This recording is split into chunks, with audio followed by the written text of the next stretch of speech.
points that will go towards their fight in the order, which is definitely very close up at the front end. We can see actually only 22 points is separating our top two, but I'm guessing that will just extend even further. Edward Haynes is leading the charge with 524 points to count. 502 is Oliver Spencer, but he is not present at this race.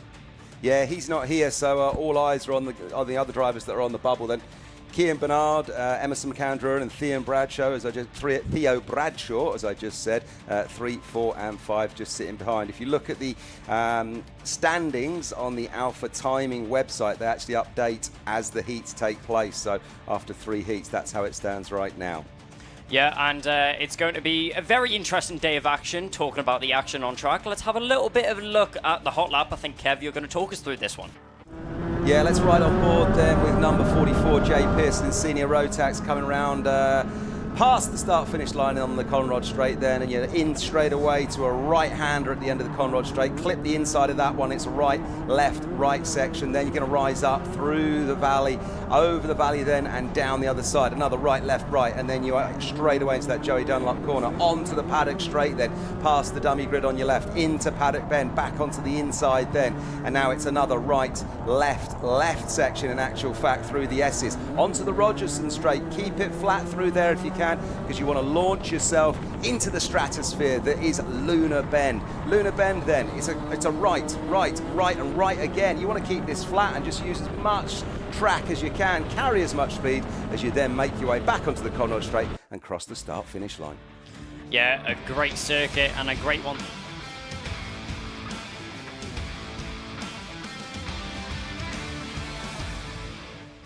So it's going to be Micromax to first line up from the superheats here. We're going to have a quick rundown of the order as well. Starting on the front row, we're going to have Edward Haynes joined alongside by Cian Bernard. Then Emerson McAndrew, Urin and Theo Bradshaw on the second row. Third row will be Riley Muro and Otis Cleary. Then it will be Sebastian Lush and Drew Davidson. On the fifth row is going to be Josh Cormack and Austin Oman rounding out that row. Sixth row of the grid is going to be Dean Singe Pahal. Then it's going to be Soren Gallagher, Alex Goodson, Harry Radcliffe, and rounding out on the 8th row of the grid is going to be Lewis Kilcowdy. So 15 drivers will be taken to the track for the action to start off the day here for the Micromax Superheat, and what a superheat it is to look forward to. Yeah, really looking forward to this one. Edward Haynes then, let's talk about him for a moment or two. He's had a 5th, a 1st and a 1st in his heats. Heat 1, Heat 2, Heat 3. Doing really, really well this weekend. No Oliver Spencer is mentioned. Next man, who I've also given a shout out to on his birthday. A consistent weekend so far for Cian Bernard. He's had a 2nd, a 2nd and a 2nd in his 3 heats. Emerson McAndrew started well in Heat 1 yesterday. Took the first spot in that one, but then fell by the wayside, I think, with a 9th and a 5th. Theo Bradshaw did well in his 2nd heat, taking bronze in that one, getting himself into the 3rd place position on Heat 2 yesterday. Riley Murrow finished the day well yesterday in Heat 3, got himself in a podium place on the 3rd step of the podium. And that's what it's looking like at the top. Looking down the list there, we might see action from other drivers, including the likes of Alex Goodson might do well. Middle order running yesterday in Heats 1, 2, 3. Let's see what he can do in the Superheat that's coming up, Kai.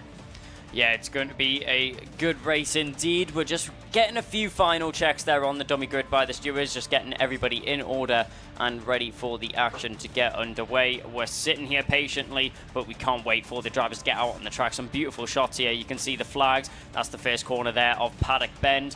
One way you need to carry as much speed as possible, but also if you carry too much speed, you're definitely going to be overshooting the second part of this section. So it's all about setting yourself up and trying to carry as much momentum as you can through the actual track itself. Yeah, exactly. And if you're watching on YouTube right now, there's that slow-mo shot as we come down the valley section. It's the right, left, right, brings you into Joey Dunlop Bend and then onto the Paddock Straight and then the Paddock Bend. Also another section that you got to get dead right. If you clip those curbs perfectly, you can carry some speed onto what is the old start-finish straight here at Three Sisters, now that effectively the Paddock Straight with the dummy grid on your left-hand side. You know this, Kai. Karting is all about carrying your speed, getting the line right. If you don't have the line, you won't get the time. It's as simple as that. Yeah, if you just go this slightest bit off the racing line, you're going to be hitting all the marbles, all of the dirty part of the circuit, where all of the debris gets thrown off the racing line, and then you're really in for a world of trouble, because obviously that dirties your tyres, you pick up some marbles on your tyres, then you're not ready for the next circuit, maybe you lose some heat out of your tyres, so you really are in trouble, especially for a track like this where it's all about keeping up that minimum speed. If you just set a foot offline, you really are setting yourself up for disaster. Yeah, that's right. And obviously being a hot weekend as it's been through Friday, Saturday and this morning's warm-up sessions, there's already a lot of rubber down on the circuit. We can see it there as we look at that still image through the middle of the circuit there, as we look at Rogerson's and then going into Luna there. There's already a lot of rubber down, so we're going to expect some fast times. I haven't had a chat to many of the drivers yet this morning, but I would imagine that they're reporting that the karts are giving them plenty of grip.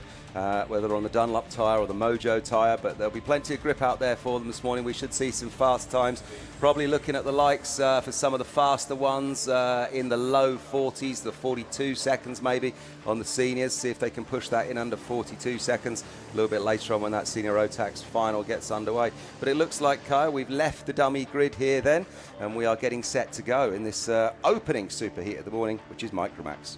Yep, so on this formation lap, drivers will be just getting themselves into the right headspace, getting themselves prepared for the start of the race, and obviously getting as much heat as they can and loading as much heat as they can into the tyres. There's many strategies that drivers can take onto that. Obviously, you've got to heat up the brakes as well, so you've got to take that into mind. A lot of people look at a formation lap and think that it's kind of just a relaxed lap of the drivers driving around the circuit, but there's actually a lot that goes into it. Yeah, there really is, and we're already seeing some of these younger drivers, Micromax, learning their craft, just weaving left and right, putting some heat into those tyres, as you quite rightly say there, Kai, trying to maximise the grip from the off, because once that light goes green and we're off and racing, you need to make sure you've got all the grip that you could possibly have to carry as much speed as you can into every corner. If you can go into a corner flat and you let your line do the talking, then that's the way to go, isn't it? Just leaving the braking as late as possible, carrying as much speed into the turn, hitting your apex, and then running out nicely on your exit your turn. Let's see if we can get this one off and away then nice and cleanly for the first one of the day. Formation lap coming around, and I'll hand over to you, Kai, as it looks like these youngsters hopefully are going to do a good one for us to start us off. Yeah, nice early formation there to get all of the drivers into their positions. We can see yellow flags just coming around the final couple of corners as we accelerate down the straight. Do we see the flag fly? Yes, we do. We'll go green the first time round here. And Edward Haynes, a great start on that inside line. He'll manage to bully himself to the inside, and he'll manage to hit the front already. A little bit of chopping and changing in the background as one driver going flying off onto the grass.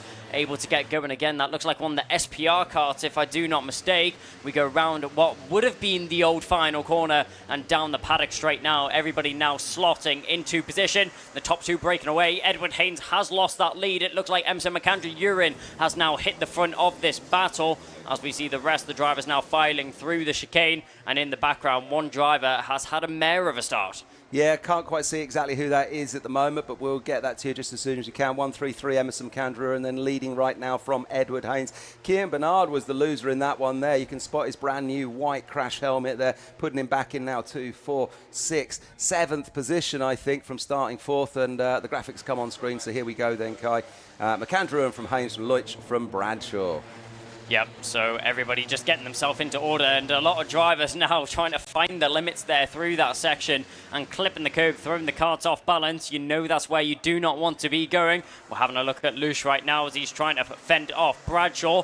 Bradshaw in behind, applying a lot of pressure. Sorry, no, Bradshaw's in front. That's Lush in behind. So Bradshaw has managed to promote himself up into 3rd position, as Sebastian Lush has dropped down into 4th. A tap of the helmet there from Bradshaw, as he now wants to work together with Lush in behind to try and push and work together to catch on to the front two, which have already broken away from the rest of the pack. Yeah, they have, and Theo Bradshaw looking to do in Micromax what he's been doing in Honda Cadet all season, getting more benefit from his Honda kart than is his Micromax at this point in time, but maybe that's all going to change this weekend. Look at this, working together, like you said, Kai, dead right, a little tap of the helmet saying, look, mate, come on, let's get in each other's slipstream here, let's work this, we're a team to catch up with the front two, as Emerson McAndrew just clocks the fastest lap of 50.140, and that front pairing then now appear glued together. McAndrew and Haynes leading the way as a lead pairing in this opening one on the Sunday morning. Yeah, dangerous duo out in front right now as those two drivers working together. There's not many forces that can reckon with that one. Bradshaw and Lurch will try their best to try and catch on to the back of them, but with the pace that's already been set down on the circuit by McAndrew, Uren and Haynes combined, it's going to be difficult to catch on to those front two. As you can see, Haynes not showing any need or any means to go for an overtake just yet. He's going to bide his time. We still have quite a long way left in this race. 7 minutes and 20 seconds is still what's remaining on the clock, so still plenty of time for our front two drivers to drive away. You can see Haynes there picking up a fast lap. Bernard now steals that away, so he's in 6th position right now. Quite far back off the lead, 2.5 seconds. It's going to be difficult to catch that up if he wants to, because he also has to make his way through the traffic to even try and catch onto them. Yeah, he has, but I mean, look at this, Kian Bernard on the charge then. Don't forget, off the start, he dropped places down to 6th. Keep your eyes on that white helmet there and that Zip Kart. We saw Earl from Zip Kart there just giving him the signals on the pit bend or the pit straight there. And now he is making his way through the pack, and he is in 4th position. It stands right now, just chasing. Who have we got there just in front of him there? That's Bradshaw. Theo Bradshaw there. Bradshaw easy to spot. And as Kian Bernard goes up the inside, as we're just talking about the pair of them now, just nicking another place off Bradshaw. Easy to spot in his red overalls there. His red race suit is Theo Bradshaw. Haynes and McAndrew out front, though. This is going to be a great one, Kai, with, 6 minutes still to run. Yeah, you can see on that previous tour of the circuit there, Kian Bernard makes up what was 2 positions on that previous lap, another one the straight corner after. Kian Bernard coming through the pack like a freight train. There was no stopping that 82 as he was making his way through the field, just carving through them like a knife through butter. There was no stopping the 82 of Kian Bernard as he now finds himself in 3rd position, and he's the one now leading the charge to try and catch on to the leading 2. As Theo Bradshaw already dropping off the pack of his Zip Kart teammate. We'll have a look at the gap and see if it's actually changed between our top 3. 2.1 seconds, so a little bit of a change. You can see Bernard's gained 0.4 of a second from what he was just 2 laps ago. Yeah, he's on the charge. He's feeling the birthday power today, that's for sure. He's going to be inside that helmet, absolutely spitting feathers that he got himself so far back off the start, and he's going to want to do everything he can to move it back up. As we look at our front two now, Edward Haynes in front of Emerson McAndrew there, the 46 of Edward Haynes from RCE Racing. He's been on a charge all weekend. Don't forget, of course, 2 first places in the heats and a 5th there. So we know that he's fast, we know that he's quick, but you also know Emerson is also quick. This lead pairing then, is this going to be the tail of the tape as we look ahead to the super final a little bit later on this afternoon? Is this going to be a carbon copy of that? Well, we'll find out this afternoon as Emerson really gets on the back of Edward here. In this position, Kai, I'd rather be the man sitting on the back, the hunter, rather than being the hunted. Oh no, 100%. You definitely want to be the driver behind at this stage in the race. Emerson McAndrew Uren, though, in 2nd position right now. He's coming off the back of a victory at Warden Law last time round, so he's definitely in high spirits coming into this one. He's going to try and make it the double as well, as with an outstanding pace last time round. Edward Haynes was in 2nd position, so those two have swapped around right now in our superheat, and Kian Bernard finished in 3rd last time round at Warden Law, but Kian Bernard, a newfound pace that he's putting down on the circuit, and he's looking like a force to be reckoned with out on the circuit, even though that pace is just around staying the same, and you can see that the gap is not really changing between our top 2. You've got to bear in mind that McAndrew, Uren and Haynes are in each other's slipstream. Yeah, they absolutely are. And look at this. We've got Theo Bradshaw with the number 21. Jay Cormack just behind him, sitting there at the moment. Theo Bradshaw under pressure in this Micromax kart right now, trying to hold on to that 4th place, as the 5th place man is doing everything he can to get past him. As I said, Theo Bradshaw, great young driver, but he's had greater success in his Honda kart than he has in his Micromax kart this year. So he's just trying to convert that Honda drivability into his Micromax, and at the moment he's having to work hard to do it. As Kian Bernard just throws a big glance over his left shoulder there, looking back, seeing what's going on behind him. If I was him, I'd be looking forwards down the road there, just chasing Emerson McAndrew and Edward Haynes there at the front. Just a fantastic start to the weekend, though, Kai. Look at this from these youngsters, just lifting the flaps there on their radiators, get a bit more into the air into the radiator, keep the engine nice and cool. Is what we're seeing Theo Bradshaw do there, and also Mr. Cormack. Great racing to kick us off, though, Kai. Yeah, as you were mentioning there, Kev, jumping from Hondas into the Micromax kart, it's a lot bigger of a challenge than it actually seems on paper. Obviously, very different driving styles, different driving techniques between the 2 karts, as there's completely different powertrains and how the kart works around the engine itself. So definitely a talent not to be taken away from the drivers at all. If anyone is able to do that, hats off to them, because it's definitely a tricky challenge. Yeah, it really is. And with Theo Bradshaw running double duty all weekend in both classes, he's going to be physically tired as well. I'm not sure. I'll have to check through, but I'm not sure if anyone else is doing it over the weekend, running 2 classes. But hats off to him for doing that. He's really, really building his karting skills across both of those classes, being well looked after by the guys under the zip car awning. And it's always a great atmosphere and a great vibe when you get yourself in under that zip car awning there and go and chat to Earl and the guys, because there's just always a great atmosphere in the awning. It's good. Yeah, and in the background there, we just saw a little bit of a battle there between Lush, Oman and Pahar as they were making their way around the final section of the circuit. As we make our way through Paddock Bend and now through the S's, we can see the drivers making their way through. That was the battle that we're seeing in the background there. As everyone just filing through right now, there's Theo Bradshaw under quite a bit of pressure from Cormac in behind. Cormac just trying to stay on the back of Theo Bradshaw, waiting for an opportunity to arise or waiting for Bradshaw to even make a mistake in front of him, and there will be easy pickings and an easy 4th position for him to gain. Yeah, absolutely. And just as we look a little bit further ahead down the road, Cian Bernard then still in 3rd, Emerson McAndrew now in 2nd, and Edward Haynes a bit further down the road, 6/10ths further down the road. Is Edward Haynes, who is obviously finishing off or starting his Sunday the way that he finished yesterday with his first in Heats 2 and Heats 3, kicking things off, with what looks like it might be a win here this morning at Three Sisters in the superheat this morning. Chatting to Adam, his mechanic, a little bit earlier on, and he was telling me how everything was going well for him. We knew that he was quick, we knew that he could do it, and now he's just got to convert it into the weekend win, and maybe this is the weekend that he'll do it. As Theo Bradshaw comes under pressure there with the pictures on screen from Jay Cormac, look at that, there's a lot to fight for, and look at this, Theo just signalling to him as well. The left arm goes up, just a little sort of signal to say, come on mate, just stick with me, let's work together. But I tell you what, if you Mr. Cormac, you're just going to be looking at this going, yeah, I will work with you, but you wait, when we come to the final couple of corners, I'm going to have you, I'm going for it. Yeah, and with there still being 9/10 separating those drivers and only 35 seconds on the clock, it's looking like it might be a bit of an unrealistic target for them to work together and actually catch down that gap. But I'll tell you what, nothing is impossible here. We've seen the impossible happen in the PassMeFast Ultimate Karting Championship, and it actually would not surprise me at all if we see it happen again. You can see Cian Bernard out on his own a little bit. He seems to be minding his own business, but the 2 drivers in behind locked in is Theo Bradshaw and Josh Cormac as they are charging down and determined to catch on to the back of that number 82. Yeah, I'm not sure they will though. This is the battle. It's the battle for 4th. Josh Cormac and Theo Bradshaw. Josh has a look up the inside. Here we go. Theo closes the door on him. The front 3 were there off and away. They're just going to consolidate their positions as we are on lap 12 of 14. We've now got one more after this one to go. The clock runs dry, so we're now on lap 12 of 14 then. That's the battle for 4th. Theo seems to have extended a little bit of a gap there. He's pulled away. I'm not sure whether there was a little error.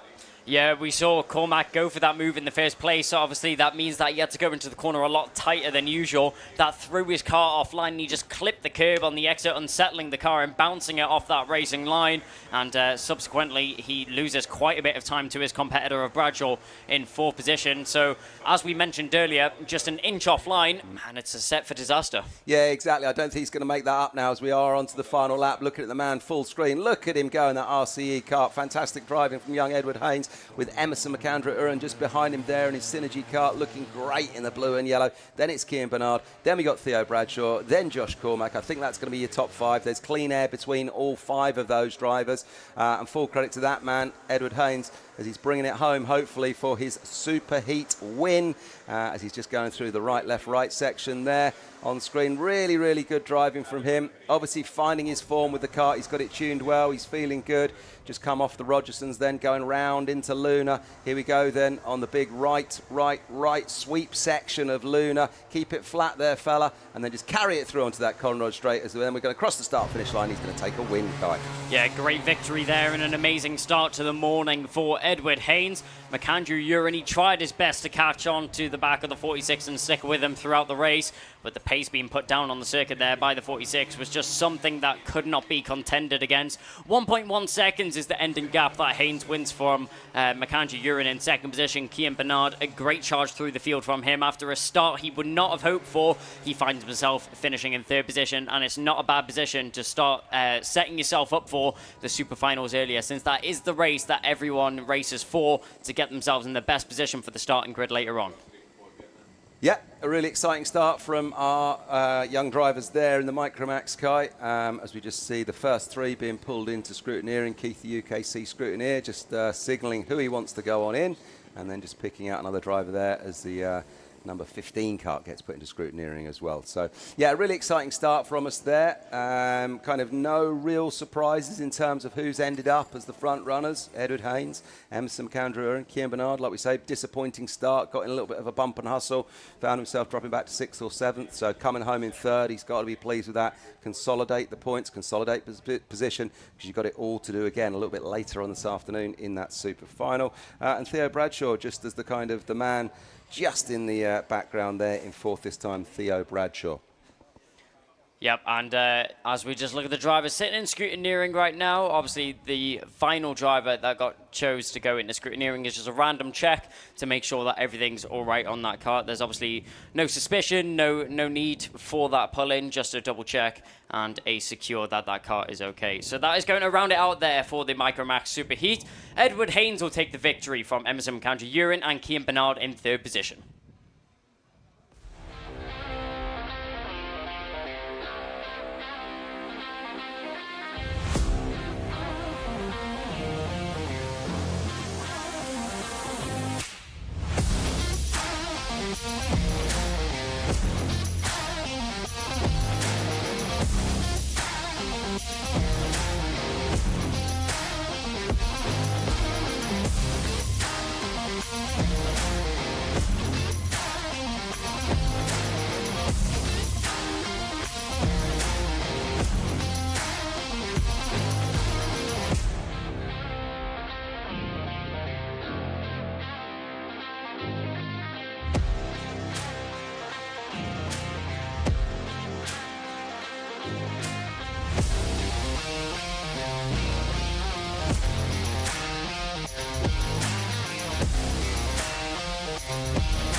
So after that quick ad break, we now jump straight into the Micromax Superheat, which will be taken to the track right now. Charlie Wolfit and Jacob Ashcroft will take us away from the front row of the grid from Daniel Minto and Thomas Hill alongside them on the second row. Then Charlie Very, Finley Lines, Hussein Khan. Then we have Stanley Clark, and on the fifth row of the grid is Jack Collinson and Charlie Condi. On the sixth row, we have Jack Grufty, Isabella Stansmore Wilson. Then we have Jack Cordingley, Oliver White, and on the eighth row of the grid is Louis Radcliffe and Bailey Charlie Wolf, then Harris Ali, Elliot Surtees. 10th over the grid will be JJ Lowe, and rounding out in 20th position will be Mason Webster. On the 11th and final row of the grid, in 21st position, Zach McKay will take us away from the 161. So that's all of the drivers, all of the 21 drivers that will be taken to the grid here for the Mini Inter Superheat. A little bit of a bigger grid than the micros that we just seen take to the track, and definitely more action to come. Yeah, really looking forward to this one, Kai. As we look at our two front runners there, Charlie Wolfert and Jacob Ashcroft, worthy adversaries this season so far. It's 2-1 to Jacob against Charlie in round wins as it stands at this point in time. So Charlie will be looking to take a round win this weekend to even that up. Jacob just leading the way there in the 122 kart, and then Charlie there in the 195 kart, just bringing it around nice and slow. This is the way to do it. Hopefully we'll get a clean start from these youngsters. Dan Minto then in third, that you just mentioned. He finished third at the last round at Warden Law. And full credit to Thomas Hill of Zipkart, number 66, finding his form so far this weekend and driving well yesterday. I think that double-sized boat ice cream I saw him eating yesterday will have been the fuel that helped him do well in his car. Here we go then, the Union Jack flag goes down. How's that for a race start? Yeah, it's definitely a great way to get us going 3 wide in the mid-pack there as we go down towards the first corner. Everyone now filing through the S's. Everyone just about keeping it on track. We have no offs, which is great to see. Everyone still battling for position as we go down through the mid-pack there. You can see one of the Hunter Motorsport racing cars making up a few positions. As we come down the paddock straight into Paddock Bend we go. And Charlie Wolfett and Jacob Ashcroft, a great start from the front row of the grid. Still staying 1 and 2 of those two drivers right now as panning through the image we see in the mid-pack. We just wait for the drivers to follow through. As we come down through the final couple of corners, we'll soon see an update on the start-finish straight, which will just come around now to see the new updated positions. Charlie Wolfett still within the top 2 as we cross the line. Charlie Wolfett from Jacob Ashcroft. Daniel Minto's gained 1 position to get himself into 3rd from Thomas Hill and Stanley Clark, now rounding out the top 5 right now. As we see battling in the mid-pack, that was Charlie Very making a move on Stanley Clark as they made their way through the first corner, as 3 or 4 drivers also picking up on a move as one driver makes a mistake through that section. Yeah, it is as it started then on the grid, all safely through the first lap. The 4 big hitters at the front there on the front 2 rows of the grid are where they started, and they are off and away racing. As we look at this one, of course, the best lap from Charlie Wolfett straight 47.8. That will fall as he starts to get his eye in and starts to feel the circuit and feel the corners and feel the apex and get the thing absolutely where he wants it. As you see then, confirmation on the screens if you're watching us on YouTube or Twitch or around the world right now. Charlie Wolfett then out in front, just 2 tenths behind him then Jacob Ashcroft from Dan Minto and Thomas Hill. It's as we would expect. Just behind then, Charlie Very is the number 5 car in that position as it stands at the moment. But a drama-free start to this one then, Kai. 8 minutes left on the clock and we're off and racing. We'll see what happens. We'll see what happens. It is a super heat, not the super final. So, you know, you've got to bring it home. You've got to get the business done. And we'll see what happens. Yeah, but you definitely can't take the superheat for granted, as there's still a lot of points up for grab for drivers that are especially close in the championship between Jacob Ashcroft and Charlie Wolfett. Only 17 points separating them right now. Charlie Wolfett did win last time round in Warden Law, and he's looking to do the same once again. He's looking set to do so as well. As he started on pole position, he still finds himself in the lead of this race right now. But Charlie Wolfett and Jacob Ashcroft already breaking away from the rest of the field, as they have breaking away from everyone else in the championship. 5.23 is what Charlie Wolfett's on in 2nd position, and 448 is the closest points, which is Thomas Hill in 3rd position right now. So the drivers make their way around Jacob Ashcroft. A new fastest lap that time round, a 46.634. Still picking up the pace as we go lap by lap into this one. Yeah, so they're out in front in a pairing, and then the 3 behind them. We've got Dan Minto of Hunter Motorsport, and then Thomas Hill of Zipcar. And then we are looking at the man behind them, which is Charlie Very. Charlie Very then of ST Racing. That little group of 3 is going to be the one to watch. There's a bit of daylight between those 3 karts now as well, as Charlie Very just drops off the back of Dan Minto and Thomas Hill just slightly. Thomas Hill, though, is the man that I would have my eyes on in this one. He's been on the charge this weekend. He's going to be pushing hard on the back of Dan Minto there, just biding his time, doing everything he can to hopefully get the move and just put himself maybe in contention of getting that 3rd place position in this Super Heat. As number 81 goes out, Kai. Yeah, that's a big issue there for Finlay Lines, who was in the mid-pack battling for positions, but now finds himself one lap down in 20th position. Jack Collinson has also retired from the race already, so 2 drivers, unfortunately, out of this race, as we have not even made it to the halfway mark. Yeah, that's a shame for Finlay there. He's going to be absolutely gutted about that. One of the Dan Holland Racing drivers there on his Lando Norris car. Now, you never want to see a car on the inside of the circuit without a driver in it, and he's going to be gutted. It's not a great way to start his Sunday morning. Back on board, though, with the mid-pack. Everyone else seems to be sort of getting on with business here, as we've got about 5 minutes, 40 seconds left on the clock. On screen now, then, it's the number 18 car of Mr. Condy being chased down by Mr. Wolf there. How about that, then, as we see them go around the right-hander, onto the inside, into the S's. And action everywhere you look in this one, Kai. Yeah, the front 2 still very close, and these 2 drivers also tied together. That was the 18 and the 53, so that was going to be Khan and Clark, both battling it out for position. The SPR and the Hunter Motorsport driver both battling their way out. Jacob Ashcroft actually now falling a little bit back off our leader, but we can see in the mid-pack there's an overtake there. Well, there's an attempt for an overtake, but it doesn't stick that time round. Daniel Minto's not having any of it as Thomas Hill tries to make his way through. Charlie Very also trying to get involved in this battle right now. You can see he had a little look to the inside there, but thinks better of it. Now he's going to bide his time in behind, wait for a better opportunity. All of the drivers checking over their shoulders, seeing how close each other are to each other. Daniel Minto still leads this battle from Thomas Hill and Charlie Very, but I can't see it staying that way for very long. No, it can't. But as I said to you, Thomas Hill is the man who is feeling confident this weekend as he just flicks out, puts it up the inside, and he goes past Dan Minto there of Hunter Motorsport. Dan Minto says, I'm going to hang on. Thomas Hill shuts the door on him as they go around through Luna and then find themselves back up onto the Conrod Straight. This is a brilliant battle. Thomas Hill flicks a look over his right-hand shoulder as he's got Dan Minto still in touch behind him. Charlie Very is the spectator watching this just on the road ahead of him. What a great battle then. This is the battle for third, and it's now Thomas Hill winning the battle. He's in third. Will he now start to pull away and get some clean air as he comes onto the paddock straight and then onto the paddock bend? He's going to try to do everything he can to find clear air, but look at that, Dan Minto still in touch, Kai. Yeah, Thomas Hill just pushing as hard as possible to try and pull away from this battle. He doesn't want to be involved in this anymore. He wants to try and get on with his own race and pull away from the rest of the field, but Daniel Minto just not letting him go. He's clutching to the rear bumper there of the 66 in front of him, sorry. The 228 will not give this one up. You can see he's still tucked in the slipstream. It's definitely going to be hard to break him away on such a long back straight. You can see all of the time that he may have lost over the course of the lap. He just inches it back as he makes his way down that back straight as he picks up the slipstream. Daniel Minto still all over the back of Thomas Hill. Charlie Very, he's lagging a little bit behind this battle, but he's still hereabouts. Yeah, this battle is intriguing. Look at this. Thomas Hill has got the move done, but he's not off and away down the road. Dan Minto isn't letting him go anywhere. He is keeping the hooks on him there and just reeling him in, almost like he's thrown an anchor on the back of the cart and he's got a rope tied to him. They are just staying as a 3 there. Thomas Hill seems to move away from Dan Minto in this section, then through Luna, but then by the time they've got to the end of the Conrod Straight and then make their way back through to the infield, that gap seems to close up. Here we go. Look, you'll see it exactly happen now. Look, Thomas Hill having a little flick over his shoulder, having a look.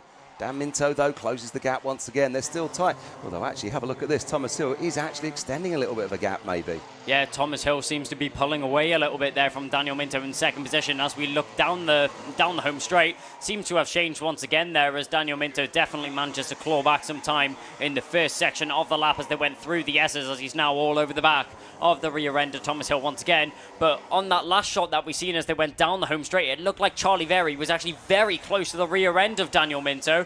We're looking up at the front end right now. That's Charlie Wolfett and Jacob Ashcroft. Those two drivers in a league of their own right now. And Charlie Wolfett checked out from Jacob Ashcroft, who's then another 3.5 seconds away from the rest of the field. Yeah, this is really exciting stuff. All the key players in the championship, they're now fully in the mix in this Sunday morning super heat on a scorching Sunday here at Three Sisters. Charlie Wolfett's going to be absolutely stoked with the position he's in right now, though, as Jacob Ashcroft is 1.173 seconds adrift of him in second, and he clocks the fastest lap of 46.177 from the Synergy driver that is Charlie Wolfett on his Birol chassis there. Looking really, really comfortable in this one. Jacob's going to have it all to do in the super final. Oh, as we've got somebody just go off onto the infield there. Didn't quite see who that was. In the back of our picture, somebody just put in some grass under their tyres.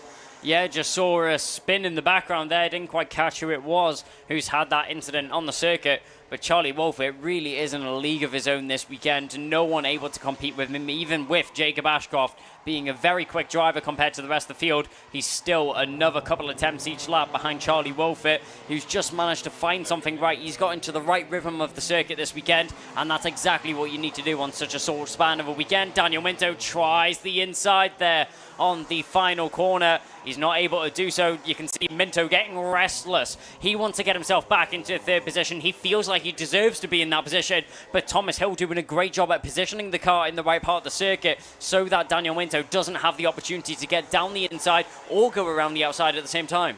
Yeah, that's it. Thomas Hill doing a great job of defending. He's learning some racecraft here. He does have a look, just watch on this moment here. We've seen him on the last couple of laps flick a look over his shoulder. Does it again. There it is. He knows Dan Minto is still there, and Dan Minto is there, of course, just behind him. Charlie Very then in fifth, and the position to be in this situation here, Kai, is definitely the man in the middle. If I could be any one of those three drivers, I'd be Dan Minto, because you're just sitting there going, I know I'm as fast as you. There's 18 seconds left on the clock, and I'm going to come past you, and that's what he's thinking as he has a look, and Thomas Hill has to shut the door on Paddock Bend.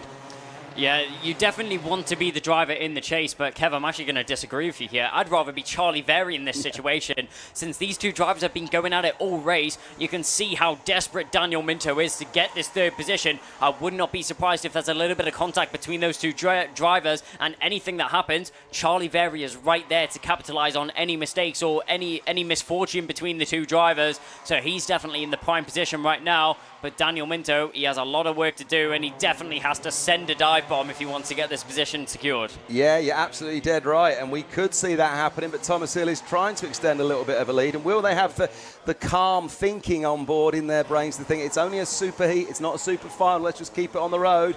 It's do or die when we come to the final one, as we have a look at the drivers that are out in front right now, and we can see then it's the 195 of Charlie Wolfett, who has a 1.2 second gap on Jacob Ashcroft, as we're bringing it home on the final lap, Guy. Yeah, what a race this was. A dominant performance once again from Charlie Wolfett. You can't take anything away from him. Just cruises it in on that final lap, and no changes in that battle. I'm surprised to see that one. Jacob Ashcroft will take second position from Thomas Hill, Daniel Minto, and Charlie Very will finish in fifth position. All three of those drivers definitely locked in a close battle. Then the rest of the drivers will now file through. As you can see, a couple of drivers still battling it to the line there. That looks like that was going to be Clark and Condy in 7th and 8th position, as White and Cordingley will finish it out for the top 10. Now, a very close battle between some of the drivers on the field, but for some of the drivers, it was a completely different story. Charlie Wolfett, the driver with a target on his head, he's the driver to beat going into the rest of this weekend. Yeah, he is, and of course, if Charlie Wolfett takes a win here this weekend, then that puts them on 2 overall weekend wins apiece, and it will set it up nicely for round 5 when we head down to Clay Pigeon in a few weekends' time. Oh, it's good. Great stuff here in the UKC as always. These drivers give us exactly what we all want. That's great racing action while they learn their racecraft in the process. Yeah, Wolfett really seeming to take the challenge on board with him. He seems he'll have so much pressure going with him into this weekend, and he also has what seems to be a lot of pressure coming off the last round as well. Obviously winning last time round. He's won the Superheat here today. Can he secure the Super Final? We'll have to wait and see for that one. But next up, we're going to have Junior Rotax Superheat A, which will very shortly take to the circuit. Want to get on the road as quick as possible? Pass in as little as 3 months with PassMeFast, the UK's leading intensive driving course specialists. A PassMeFast course is the fast and hassle-free way of getting your license. Plus, our 100% money-back guarantee means it's all risk-free. This isn't your average driving course. We've revolutionised how Britain learns to drive with our fast-track test system, modern learning methods and flexible monthly payment options. Plus, you can track your progress and manage your course anywhere, anytime with our industry-leading student portal. Take the faster route to driving. Book today at passmefast.co.uk.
Side by side, who's going to be the bigger man?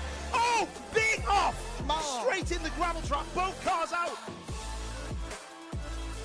Is it going to work for Sean? He slides up the inside, it's getting very close, he's not made it. Have you ever seen a championship decided like that?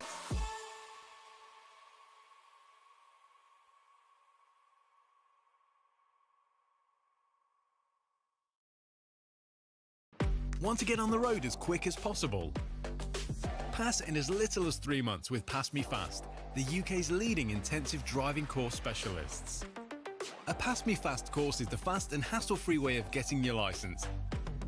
Plus, our 100% money-back guarantee means it's all risk-free. This isn't your average driving course. We've revolutionised how Britain learns to drive with our fast-track test system, modern learning methods and flexible monthly payment options. Plus, you can track your progress and manage your course anywhere, anytime with our industry-leading student portal. Take the faster route to driving. Book today at passmefast.co.uk.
So welcome back. After a little bit of a short break there, we're now ready once again to take action back onto the track. Junior Rotax Superheat A is going to be who's taken to the circuit right now. Freddie Ingram and Ollie Stevens will be lining up on the front row of the grid. Second row is going to be Archie Buttle and Alexander Cole. Then it's going to be Finley Buck and Jared Fox Whiteley, Reese Bailey, Zach Turner, Riven Welsh and Daniel Kirkpatrick rounding out the fifth row of the grid. Then it's going to be Elliot Powell and Ethan Head on the sixth. Seventh row is going to be Ben Cordingley, Joshua Whitacombe, then it's going to be Jensen Pritchard, Daniel Whitefield, then it's going to be Matthew Sayer, Archie Leons, and on the 10th row of the grid will be Arthur Thacker and Adam Wooden. Then on the 11th row of the grid, we're going to see Matteo Palazzo, Jack Thompson, Sky Parker, then Henry Cameron, and on the 18th row of the grid, it's going to be Bella McConville and Oliver Grundy. So 26 drivers are going to be taking to the circuit for racing here for the Junior Rotax Superheat A, and Junior Rotax, some may say, is going to be the best racing we'll see all weekend. Yeah, I absolutely love Junior Rotax, Kai. 51 drivers entered this weekend. They're fighting out for 34 places in the super final this afternoon, and this of two super heats this morning then to determine which of those drivers will make it through to this afternoon's super final. Brilliant stuff, 51 drivers, great drivers. Look at the speed they're taking on this warm-up lap. Just flicking that car left and right on the Conrod Straight. They're getting as much heat into the tyres as they can.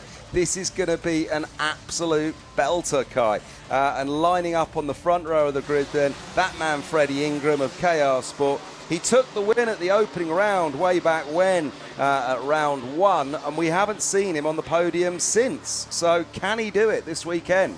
Well, it's definitely looking like a strong performance so far, but the reason why I love the Superheat so much in the Junior Rotax, as you mentioned, there's only 34 positions for the finals, so for a lot of these drivers here, it's their last chance, it's their last fighting opportunity to secure themselves a place on this grid, and that's why we have such brilliant action from all of the drivers here. Some of them are just trying to secure their position, get a half-decent result, and you're into the finals, and you don't need to worry about it from there. But for a lot of the drivers, as I mentioned, it's their last opportunity. We're going around the final couple of corners here. The drivers are all in formation, ready to go racing this time round. Accelerate a little bit earlier than the other two classes, but will we go green? Yes, we do. As it looks, everyone just about getting underway there. Sorry, I thought there was a full start for a moment, but everyone diving down into the first corner now. You can see, no, sorry, that is a full start. So it seems to be a late full start has been called there, as it looked like we went green because I did see the flag go down, but then the full start flag did come out straight after. Yeah, so that was a little bit of a dummy run for us there on that one there. The full start flag, of course, the green flag with the yellow V on it there. We saw green, then we saw that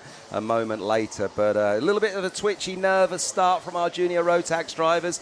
As you were saying just a moment or two ago, Kai, for some of these guys out front, it's all about just bringing it home, staying out of trouble. You look at the first three rows of the grid, for example, it's full of names that you would expect to be in the super final, but then as we look further back through the grid, the last chance qualifier, the LCQ for some of these guys then, and they're going to be doing everything they can to push on up, and it means that our middle order battles are going to be absolutely flying in this one, Kai, as we bring it round then in two clean lines for the start. Let's see what happens.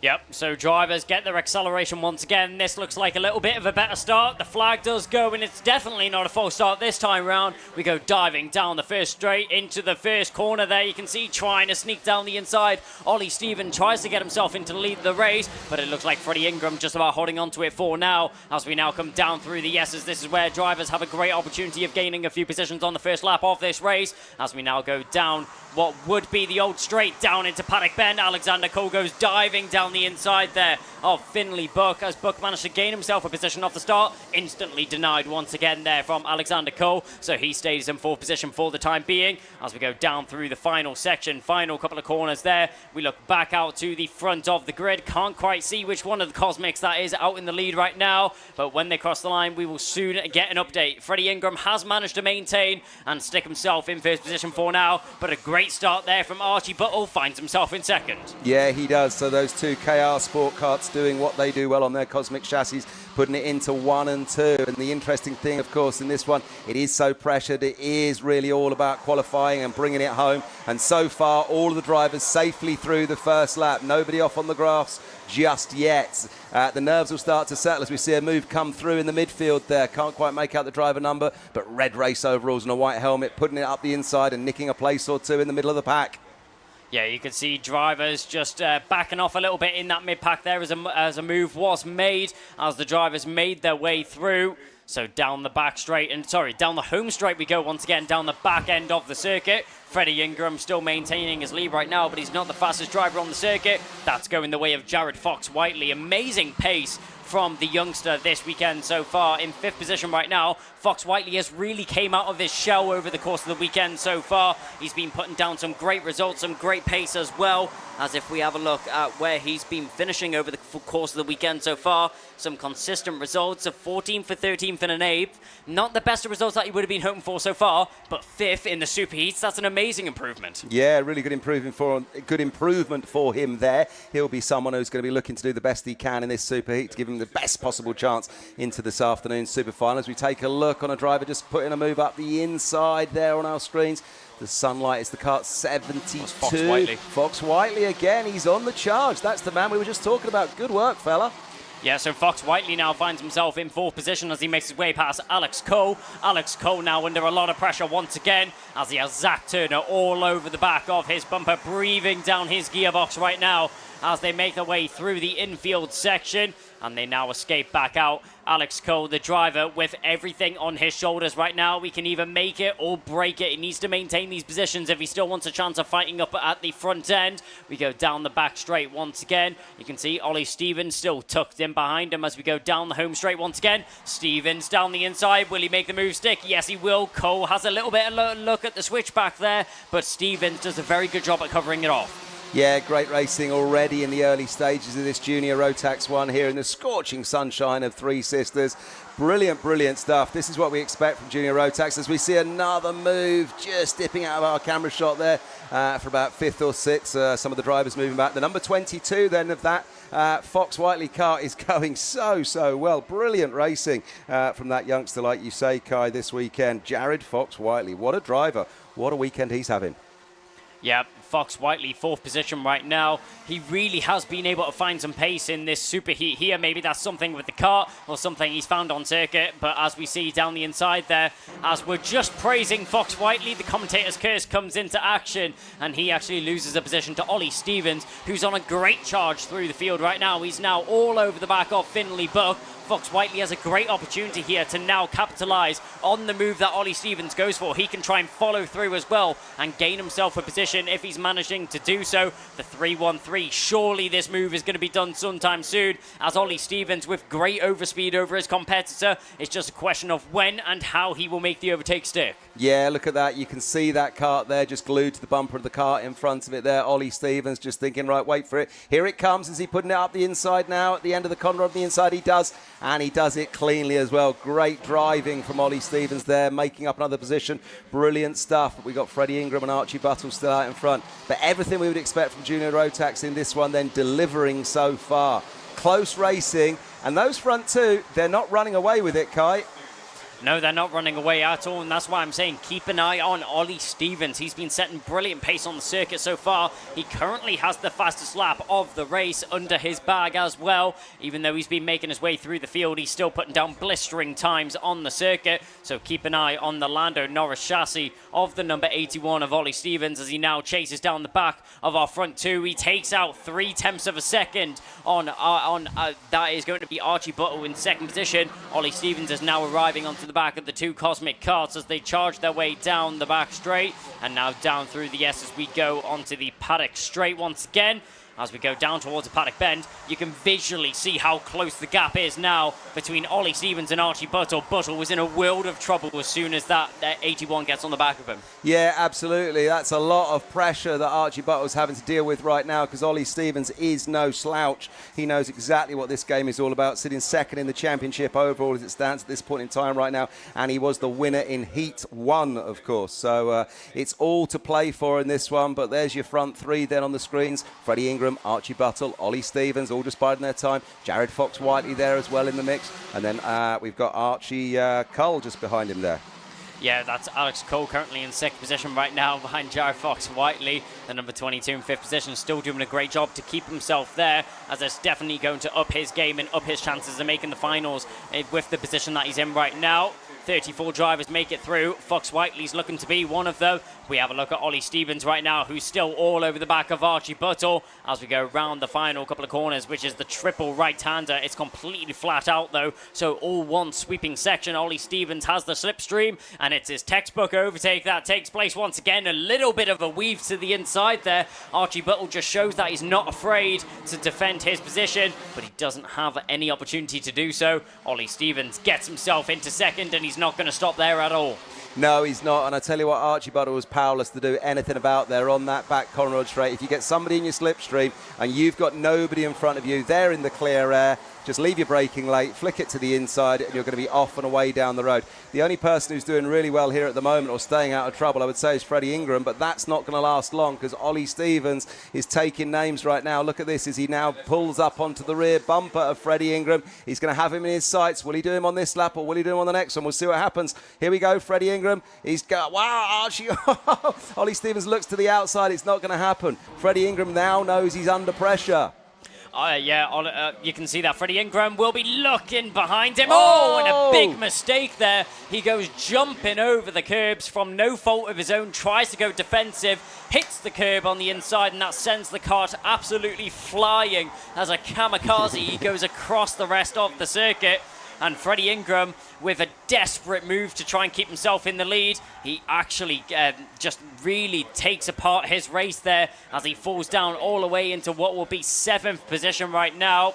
That's 6th position. He's just came out in front of Alexander Cole. That's 5th that Freddie Ingram's fallen down into. Trying to counter a quick pace isn't really going to be my forte, but Ollie Stevens out in front right now.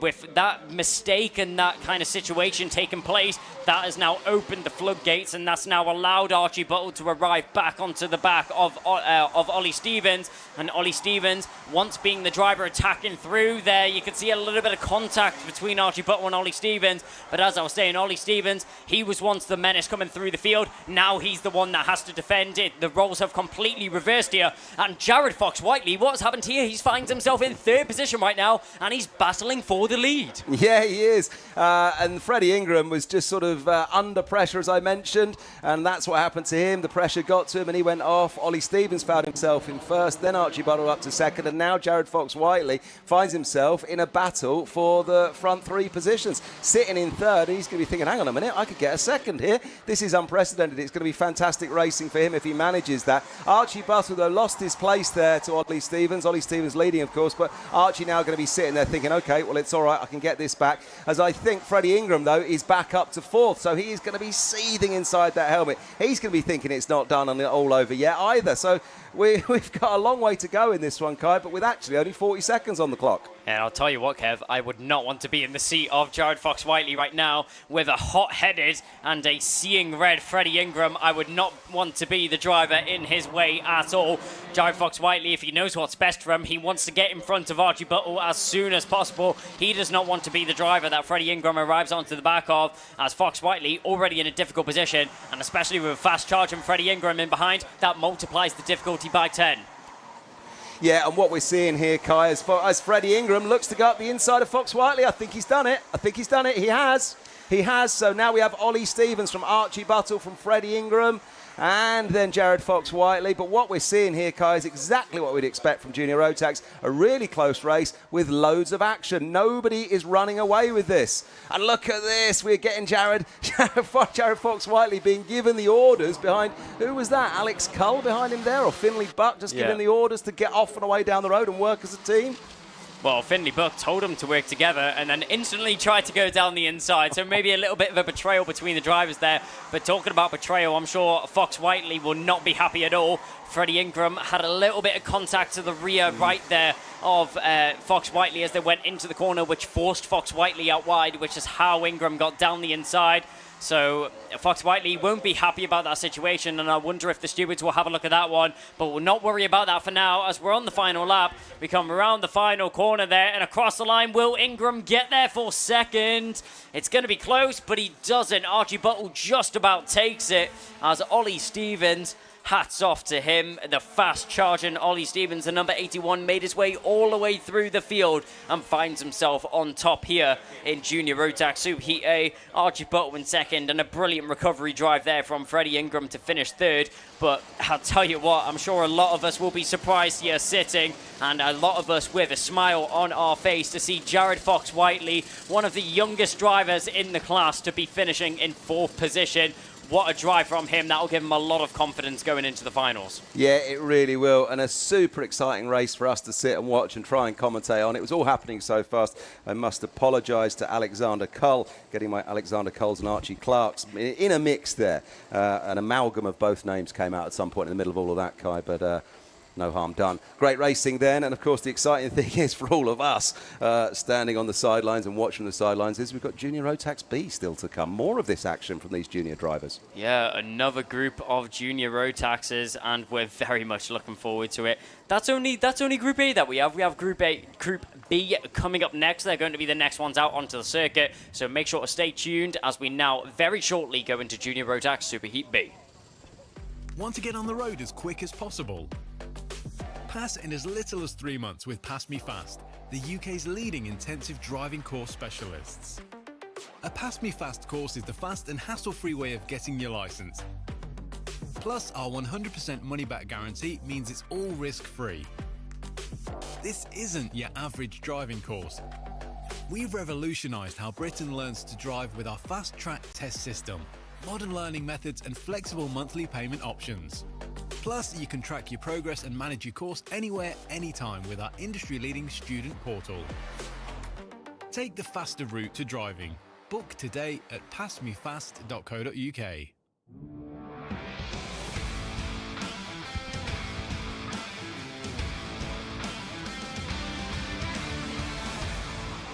So, if one group wasn't enough, we now have another to take to the circuit. Junior Rotax Superheat B is now on their way out for their formation lap. Jack Hobson and Lizzie Mentier will be on the front row of the grid from Lewis Goff and Finn Leslie. Morgan Hudson Brown and Addison Smith from Jack West. Rachel Robertson, Michael Dalton and Zane Quaker rounding out the 5th row of the grid. 6th row will be lined by Liam Hartley from Joseph McCannon. Then it will be Zugas Previolonis, then Ellie Badan, then John Brown, Emily Cooper, Deacon Russell, Stephen Barnes, and on the 10th row of the grid it will be Kasper Tomilewski from Harry Gilbert, Ollie Hughes, Benjamin Baker, then it will be Charles Green, Will Stockdale, and on the what is going to be the 13th row of the grid, rounding out in 25th position, it will be Kenneth Cordell, and that will be all of the 25 drivers to make their way onto the circuit here for Junior Rotax Superheat B. The drivers are already out on their formation lap, and we already go green, so absolutely no cool-down time between the start of the race there. As down towards the first corner, Jack Hobson gets a great start, but Lizzie Mentier around the outside from the outside line finds herself in first position right now. Brilliant move there off the start of the race. Jack Hobson just not able to contend with the pace of the outside line. Normally you'd say that the inside line has the preferred line going into turn 1. Lizzie Mentier here to prove us wrong. Yeah, she is, and well done to her, setting her stall out nice and early in this one then. The JDR driver there, putting herself up to first place straight away. Really exciting stuff as we kick things off once again, but as we can see, like the last one of these, everyone safely off and away through the first few corners then on the first lap or two, and they are all going to be wanting to keep it on the black stuff, keep it on the tarmac, because they've got to get the job done in this superheat to make it through the super finals. We see a move, number 92, up on number 25, that's Jack West there making the move in the midfield. Yeah, Jack West making a move there on Morgan Hudson Brown for 6th position. That was the 92 and the 25, as you mentioned, Kev. But Lizzie Mentier out in front. You can see adjusting the flap on her radiator, just letting more air into the engine as the air temperature is very high right now. So those engines, if you don't take care of them, they'll very much overheat over the course of the race. So you need to keep an eye on that one. Drivers will have that on their dashboard, on their steering wheel. So it'll be something that they're keeping an eye on, as well as their water temp in the radiator. I'll look over the shoulder there from Lizzie Mentier. And one of the times we've seen her up at the front end of the championship, she's definitely a force to be reckoned with. She's been there or thereabouts up at the front end in a few races over the course of the season. She's had two podiums in 2 of the heats. That was in Heat 2 in round 1 and Heat 1 in round 2. She's looking to get a good result here in the super heats, though. She's never had a podium in a super heat. Looking to change that right now is the number 50.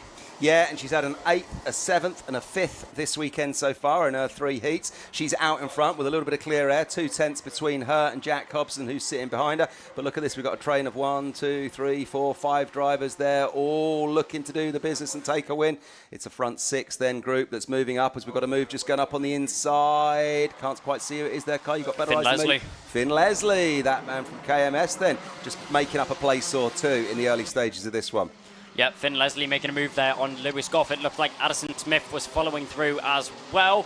A great job there from him as they go through right now, going down through Paddock Bend. You can see in the mid-pack there, that's the number 51 of Lewis Goff, fighting his way through the field once again as he's currently in 4th position after just losing out to Finn Leslie. Jack Hobson still in 2nd position right now as he's still trying to make his way past Lizzie Mentia, but Mentia definitely contending with the pace of the big guns out on the circuit right now as they go down the home straight once again.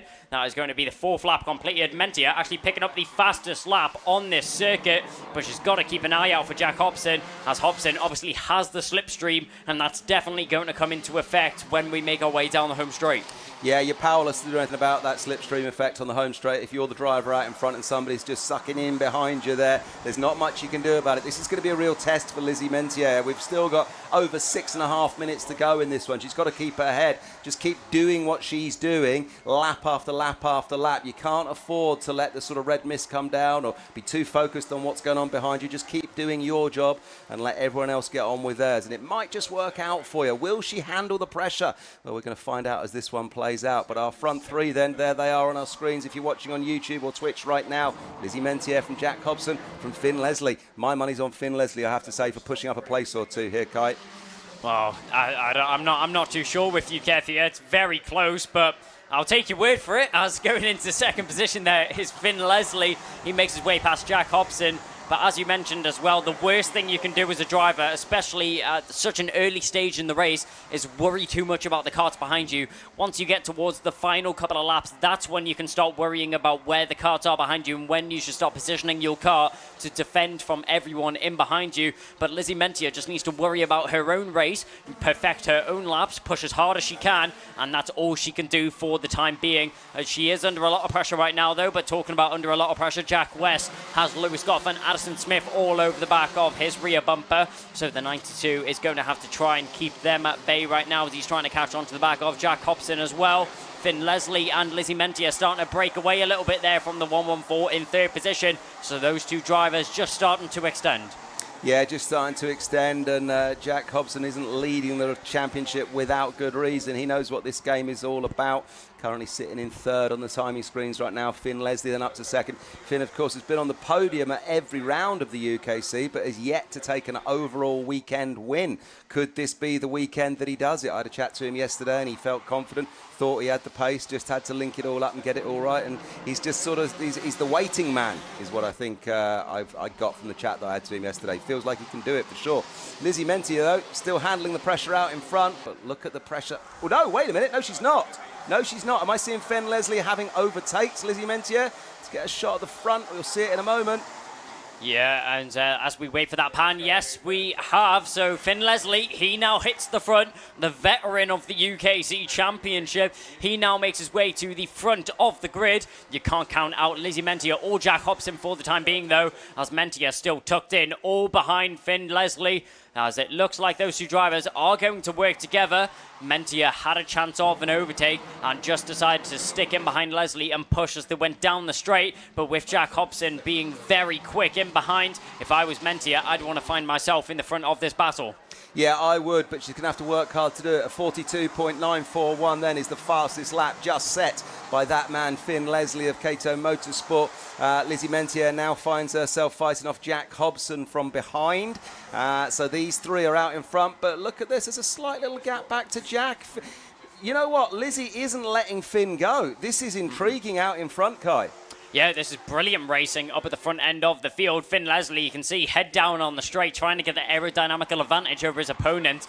He's just pushing as hard as he can to try and break away from her, but Lizzie Mentier tucked right in behind that KMS car. Finn Leslie has a look over his shoulder, and he'll realise that he's still in a world of trouble. He hasn't broken away free yet. He still needs to worry about where these cars are in behind him, and with only 3 minutes in this race, Mentier has a little look to the inside of the apex there, just showing her from bumper, letting Finn Leslie know that she's still there in for the fight. Yeah, she really is. This is fantastic stuff. Lizzie Mentier brimming with confidence in this super heat on Super Sunday here at Three Sisters. She is not letting this one go. This is brilliant. Finn Leslie thought he was going to move up through the pack, started on fourth, get himself out in front and then be off and away down the road, but it's just not happened. Look how close Lizzie Mentier is to the back bumper of Finn Leslie there, and Jack Hobson is saying, well, look, you two aren't getting away from me either. I'm just going to sit with the pair of you. So we've got a front three just in front of Jack West, that man in fourth.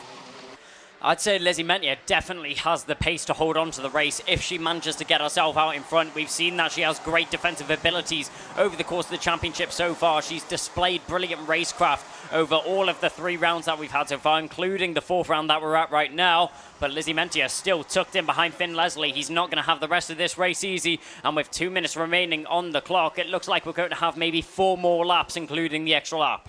Yeah, that's what it's looking like every time Finn Leslie comes on that Conrad straight far away in the distance there. He's just tucking his head down, you know. Oh, as we have a look at this, a little move up the inside from Jack Hobson. Lizzie Mentier now finds herself in third as Finn Leslie stretches away a little bit. She's going to get a little bit tied up with Jack Hobson there. That's going to be good for Finn. While they're battling, he can get himself off and away down the road.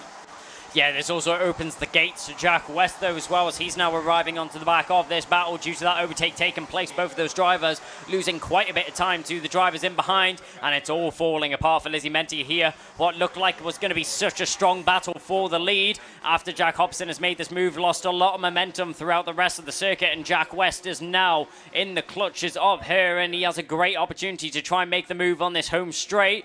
She still has the slipstream down the inside. She'll return the favour. What a move there from Lizzie Mentier. She knows she's out of contention for the race lead, as Finn Leslie's, he's already broken away. There's 6 attempts that he's already managed to gain, and in just 2 laps, it's looking like it would be pretty much impossible. Mentier looks over the shoulder. She's made the move for second position, and what a result this would be for her. Yeah, it'd be fantastic. This is really great racing, Kai. What we're seeing here now as well is Jack Hobson fighting off Jack West. So while he's busy in the battle back there, then Lizzie Mentier can hopefully sort of let them do their thing behind her, and she's going to be the benefactor. But the overall winner in what we've just been watching unfold in front of our very eyes has to be Finn Leslie. Yep. While those 3 have been scrapping, he's been able to just get on with the job and get himself off and away down the road. That gap then back now to Lizzie Mentier in second as she drops to third.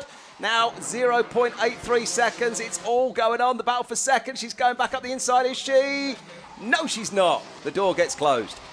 Yeah, very tight racing between those 2 drivers. Jack Hobson, relentless to hold on to this position. Jack West looks to the inside. Mentier says no, slams the door shut in his face, and she will not let him pass by any means necessary. Jack Hobson might find himself in second position, but with the pace and the racing we've seen from Mentier so far, I would not be surprised if he doesn't stay there for much longer. We will be moving on to the final lap of the race this time round, so this is where the overtakes really count. Jack Hobson moves to cover the inside line. Mentier follows him behind. You can see going for the normal racing line. There goes Jack West as he tries to get a little bit of an overtake. He tries to get the switchback coming out of the corner. It doesn't work that time round. Mentier still glued to the back of Hobson here on this final lap of the race. It's so close. It's so tentative between these drivers. Anything could really be happening, as Hobson just about holding on right now as he goes defensive on every single part of the circuit that he can. He doesn't even want to give Mentier a little bit of a look to the inside, but she loses a little bit of momentum. Now it's all down to Jack West. He has an opportunity to make an overtake in these final couple of corners. Opportunities are running out, though. It's all about going to be the run to the line. The run to the line is going to be Finn Leslie for the win, and I think it's going to be Jack Hobson who just about takes second from Lizzie Mentier and Jack West. What a battle between those drivers. Jack Hobson, Lizzie Mentier and Jack West all keeping us on the edge of our seats all the way to the end of that race. That was absolutely first-class racing for these junior Rotax drivers, and just everything we would expect from a heat where it is all about making it through to the super final. 51 drivers have to get whistled down to 34, and every one of those youngsters drove like their life depended on it, that they really wanted to get onto that finish grid. But full credit to Lizzie Mentier. She's had a weekend and it's seen her get an 8th, a 7th, a 5th, and now a 3rd. How much learning has she done in those last few laps, handling pressure, putting moves in, and then just clinging on for dear life in the end? Brilliant stuff. Great to see, Kai. She's got to be pleased with that result, but I can tell you what, she'll be kicking herself that it wasn't just 1 or 2 positions higher up, but she's still got the super final to come. If she's keeping the pace that she's been providing onto the circuit right now, she did walk away with the fastest lap in that race as well. One of the only drivers, apart from Finn Leslie, to actually make it into the 42s. She was a 10th quicker than Finn Leslie, providing a 42.802 to the circuit. So Lizzie Mentier, one of the outsiders, which we're definitely going to have to keep an eye on as we go into the super finals later on today for Junior Rotax Superheat B. But with both of the Junior Rotax classes now out of the way, we'll now move on to a completely separate class. Honda GX 200s are now going to make their way onto the circuit very shortly.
So Honda Cadet GX 200s are now going to make their way onto the circuit for their superheat of the morning. Theo Bradshaw and Andrew Sutherland will be on the first row of the grid, from Ryan White and Ollie Thompson on second row. Third row will consist of Fenton Stoneman and Blair Smith. Fourth row of the grid will be Ed Spain and Ashley Haas. Then the fifth row of the grid will be Cameron Tipping and Ralphie Branscombe. Then sixth row of the grid, rounding out the 12 drivers, will be Leyland McNeish and Esme Rosie, the number 44, in 12th position. So 12 drivers are competing in this race, not a full grid of what we've seen previously, but our championship leader, Ralphie Branscombe, will be starting in 10th position. A tough start from him, but we're already underway with racing as drivers are now battling going down towards the first corner. As you can see, their Honda GX200s are going to be the only cars with a standing start over the course of this weekend. We now go down towards the final couple of corners, as we can see up at the front end, as we're looking at Theo Bradshaw. He's had a great weekend so far, 2 wins and a 4th. He's showing how he started on pole position and showing how he's maintaining the position up at the front of the field as well, as we're making our way through the infield section, with the drivers now settling into a little bit of a train has formed, and then a bit of a gap, and another train has formed in behind that. So the field already separating up at the front end. Yeah, in this one then, the Honda Cadet drivers learn their craft in these junior karts, effectively cadet karts, going really well as our opening 3 drivers, then Sutherland, Thompson and Ryan White. Ryan White leading in the 950mm chassis, Ralphie Branscombe leading in the 900mm chassis. Get things underway for us then. It is Andrew Sutherland from Ollie Thompson from Ryan White. Keep your eyes on that man, number 47, Ryan White. He's got the racecraft to get past both of these guys, but Ollie Thompson and Andrew Sutherland will be doing everything that they can do to stop him from doing so. Fenton Stoneman is next, and Ralphie Branscombe is there. Ed Hollywood Spain, number 72, sitting in 7th as it stands right now. Yep, and as we can see, a train up at the front end. 3 drivers, all from the same team. That's Sutherland, Thompson and White. But Theo Bradshaw, our championship leader in the 900 class, he will be chasing down the back of the rest of the field. The leader in the 900 class is Ralphie Branscombe, who's currently in 5th position as he's mixing it up, trying to gain onto the back of Theo Bradshaw as well, all chasing down these front 3. The front 3 that are all going to have to be reckoned with as well. It's going to be tough to break them apart, but these drivers will definitely give it a good go. Yeah, fastest lap then clocked there by Ollie Thompson, a 53.477. And let's not forget the man that you just mentioned there, Theo Bradshaw, in his red race suit with his yellow and orange fluoro helmet, has just finished the Micromax superheat as well. So he's already been out and done 10 minutes plus a lap in his other car, and now he's jumped in this one. So he's got to be feeling the effects of that, I'm sure. Yeah, Theo Bradshaw, a multi-talented driver here in multiple classes, as well as the number 4 is now fighting, in 4th position, the number 43 is fighting his way through the field, trying to contest with the top 3 right now, but half a second is the gap that he finds himself at a deficit 2.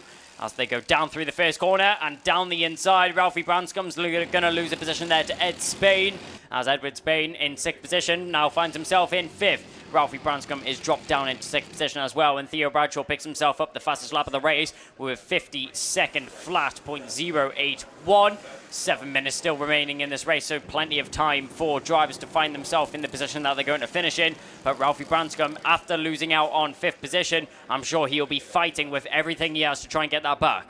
Yeah, there he goes, and you see him making a move straight away then, getting that position back, just sat on the rear bumper and then just flicks it out, goes round the outside, and he's off and away around Luna, heading towards the Conrod Straight, now looking at the front 4 drivers that are ahead of him. That is, of course, Andrew Sutherland, then we've got Ollie Thompson, Ryan White and Theo Bradshaw. It's all about Lenny Messenger Motorsport, though, with Andrew Sutherland, Ryan White and Ollie Thompson, all from the LM awning, and then Zip Factory team being represented then by Theo Bradshaw. But keep your eyes on that man, Ralphie Branscombe, privateer. Dad Joe looks after him, doing a fantastic job once again this weekend.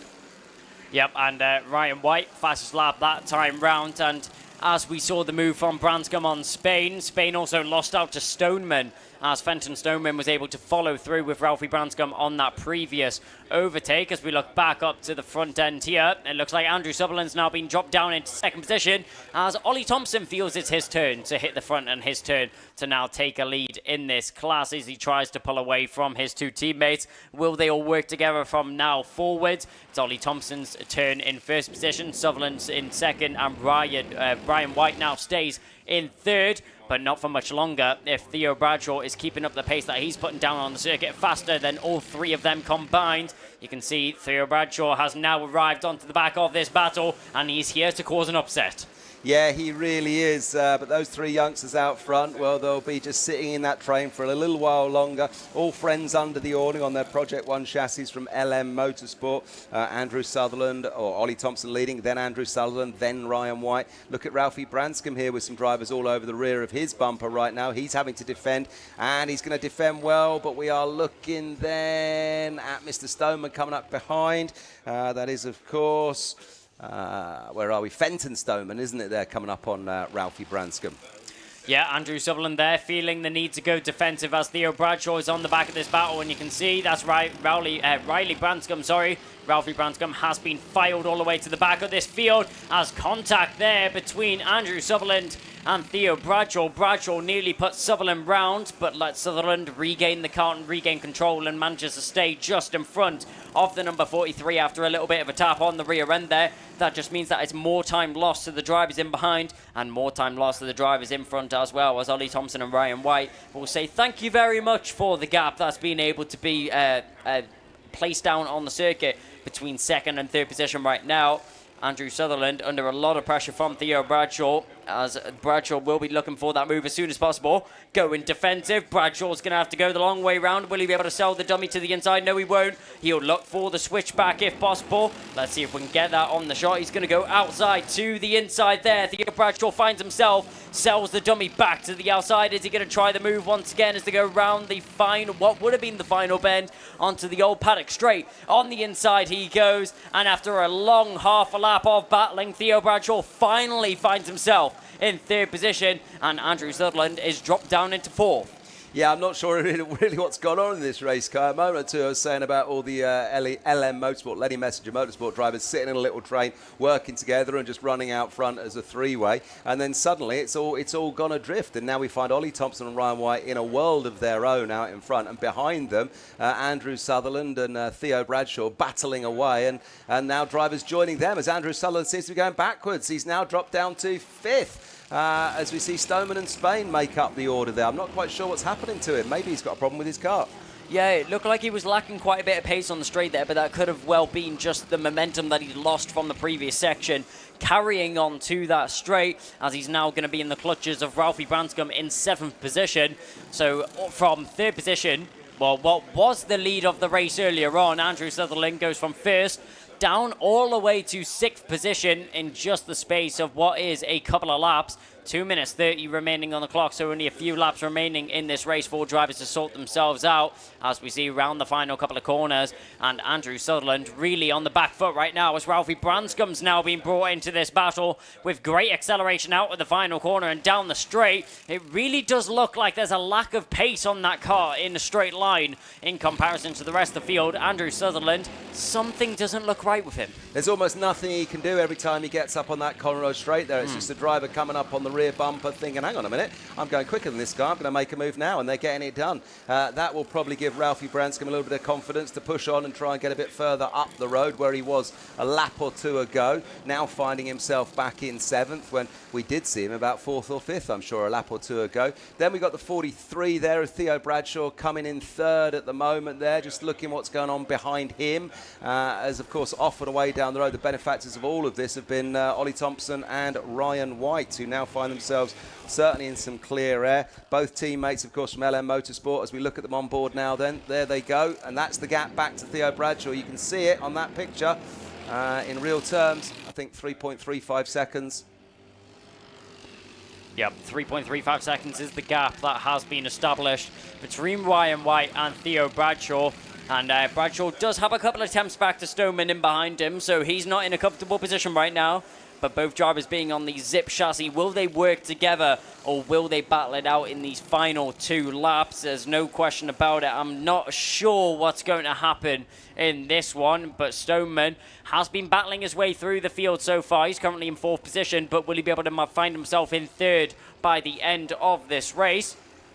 Our leading drivers now make their way down the home straight to start the penultimate lap of the race. So this will be lap 12, which is now going to take place. And there will be 13 laps completed in this race. Ollie Thompson and Ryan White out in front.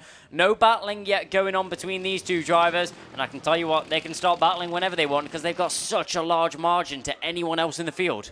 Yeah, they really have, and the man that's feeling confident as Ryan White makes a move up the inside on Ollie Thompson. I was about to say the man that is feeling confident is Ollie Thompson because he took the Heat 3 win. Finds himself just come under pressure from Ryan White. Risey sees a moment, takes the opportunity, and he's now in first. Ryan White leading the championship, Ollie Thompson in third, and Theo Bradshaw splitting him in second as we look at the championship table as it stands at this point in time right now on the 950mm chassis. Ryan White now then for the first time in this race out in front. Ollie Thompson on his rear bumper then as they are off away into the far side of the circuit there, making that right-hander at the end of the Conrod and then the left-hander and then another right. Still got clean air between those two, then back to Theo Bradshaw. Ryan White yet to win a heat this weekend, but he might win a super heat. Yeah, Ryan White, it's very rare to see him not win one of the heats, as he seems to be one of the most consistent drivers out of anyone competing in the Ultimate Karting Championship with, I can just see what looks like it's going to be 8 heat wins over the course of the 4 rounds so far. Hasn't been able to pick one up this weekend yet, though. Is he going to be able to pick up a super heat win, though? That's the one that really counts as they go around the final couple of corners. Watch for Ollie Thompson. Will he get a good exit? Will he get a good enough exit, though, to go down the inside and beat him to the line? No, he won't. He'll just push his teammate across the line. No issues there between the two of them. Ryan White will come out on top, which I'm sure we've said a multitude of times over the course of this championship so far. Ollie Thompson will finish in second position from Theo Bradshaw, with Fenton Stoneman and Ralphie Branscombe recovering himself to finish in 5th position after being filed to the back of that packhead. Spain will finish in 6th from Andrew Sutherland, Ashley Haas, then Blair Smith and Cameron Tipping rounding out the top 10. Then the 11th and 12th positions will go the way of Layla McNeish and Esme Rosie. Yeah, really exciting stuff from those youngsters there in the Honda Cadets, and I get a feeling that was just something of a dress rehearsal for what we're going to see this afternoon in the Super Final. All the usual suspects fully in the mix, running out in front. Ashley Haze there, car number 17, finished 8th. He would like to improve on that one if he can. Just ahead of him down the road was Andrew Sutherland, who we seem to get a lot of court time to on comms in the early part of that race, but finished in 7th in the end. So he's going to be a little bit disappointed with that one, Kai. But for those youngsters that finished that in front, Ryan White, Ollie Thompson, Theo Bradshaw, a case of business as usual. Yep, and with the Honda GX200s, with their heat coming to a close, and with that being the heat done for them, it will now be coming up next into the final superheat of the day. That was going to be the Senior Rotax, and Senior Rotax is currently being dominated by Kai Hunter. He's definitely a force to be reckoned with, and I can tell you what, after speaking to a few of the drivers in the field, Kai Hunter definitely has a target on his back. Oh, he really does. Keep your eyes on Tristan Rennie. He's one of the people that are going to be hunting down Kai Hunter a little bit later on. I'm going to leave you on the comms for that one, though, Kai. Go and get ready for the scrutineer or the winners' interviews, just to the edge of the scrutineering bay a little bit later on this afternoon for the Super Finals. But always a pleasure to jump on comms with you, so good luck for this afternoon in commentary. I'll be waiting for the winners then as they come through scrutineering this afternoon. Want to get on the road as quick as possible? Pass in as little as 3 months with PassMeFast, the UK's leading intensive driving course specialists. A PassMeFast course is the fast and hassle-free way of getting your licence. Plus, our 100% money-back guarantee means it's all risk-free. This isn't your average driving course. We've revolutionised how Britain learns to drive with our fast-track test system, modern learning methods and flexible monthly payment options.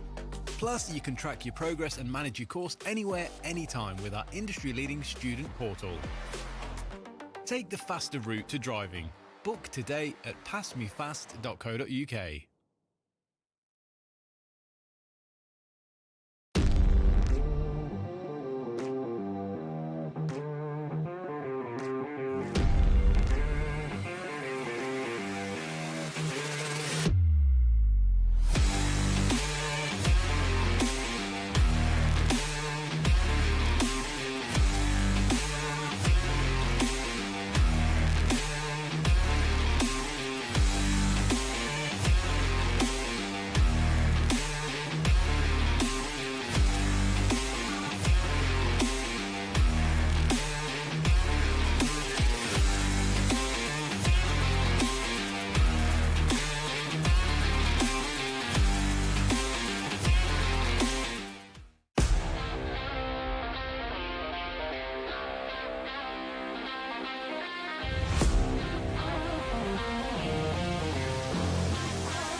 So as we now make our way into the final superheat of the morning's action before we take a quick lunch break, and then we have the final races of the day. But let's focus on this one. Senior Rotax superheat with Kai Hunter and Lorenzo Cordal taking it away from the front row of the grid. From Alex Moody, Pearson Bullock Carter, Tristan Rennie, Lucas Ellingham and Jack Bate, with Leo Purchase, Matthew Lambert and Thomas Wood in 10th position, rounding out the 5th row of the grid. 6th row is going to be Scott Mackerel from Callum Ginder, then Oliver Duffel and Philip Rawson, with Charlie Pritchard and George Hunter on the 8th row. Then 9th row is going to be Stephen Napier and Angus Scrivener. Jack Lilly and Gabe Fairbrother will round out the 10th row of the grid. Then it will be Ramarion Ubi. Then it will be Stephen Duncan, James Tester. Then it will be Thomas Leatux. Then it will be Thomas Lee and Jay Pearson rounding out the 18th row. 19th and 30th row, 19th and 20th row of the grid will just go off our screens, but I can tell you that it is going to be Lucas Ivascaruzes, then it will be Asa Pinder, then Isaac Lord and Gavin Dewitt rounding out the 30 drivers on the grid on the 15th row. We saw a false start that time round, which means the drivers will have one more formation lap to get themselves prepared for the start of the race, something that the stewards and race control weren't happy with. Maybe the driver's just a little bit out of formation, maybe a little bit too fast coming across the start-finish straight, but whatever it was, we'll send them around once again, and the drivers will have to be extra cautious this time round to make sure that they're ready for the race start. Kai Hunter there, our championship leader, starting it from the front row of the grid. He's had 2 wins and an 8th position. So Kai Hunter, he's a force to be reckoned with so far. He's won last time round at Warden Law. That was in his back garden of that circuit. Now he's off home ground and he's still proving to be one of the fastest drivers in the circuit. Lorenzo Cordal seems to want another formation lap as he decides not to pull up alongside Kai Hunter. A little bit of a gesture there from Hunter to say, what's going on here? Why are we doing this? But we'll go around once again. And Lorenzo Cordal, is this strategic or is there a problem as it looks like he's slowing down? I could have been wrong there. That could have been a different KMS car. But is that Lorenzo Cordal? We'll see the numbers. No, it isn't. That's the 88 of Alex Moody. So the teammate to Lorenzo Cordal, Alex Moody, will slow down, and that will be him pulling off the circuit. Was supposed to start 3rd position, so a nightmare there for Alex Moody. He'll not take to the start of this race, and will slow down once again. Will Lorenzo Cordal want to go around this time? Will he want to go green this time round, or will Kai Hunter lead us for another false start? I hope we go green this time round. We see a lot better formation on this lap as we're a lot slower. Kai Hunter making sure that Lorenzo Cordal is alongside him. We'll accelerate around the final corner there. Kai Hunter still miles in front of the rest of the pack. What is going on here? We'll have another false start, and it seems like the front 2 of Cordal and Hunter just playing mind games with each other here, as we'll go around once again for another false start. That's the 3rd one in a row. So the drivers will have to sort it out. All time will be taken off their race. I think that's how how it works here in the Ultimate Karting Championship. Kai Hunter, we've seen on the past 2 rotations off the circuit, has wanted to get going, but Lorenzo Cordal has had other choices and other decisions to make, as he's been slowing down purposely to let Kai Hunter go. So there is another formation lap, maybe something that Cordal's not happy with. Maybe trying to give time for his teammate to get going again, but it's just not going to happen there for Alex Moody. Heartbreak for him, and it will be a 30th and a DNF there for the 88 of the KMS Motorsport driver.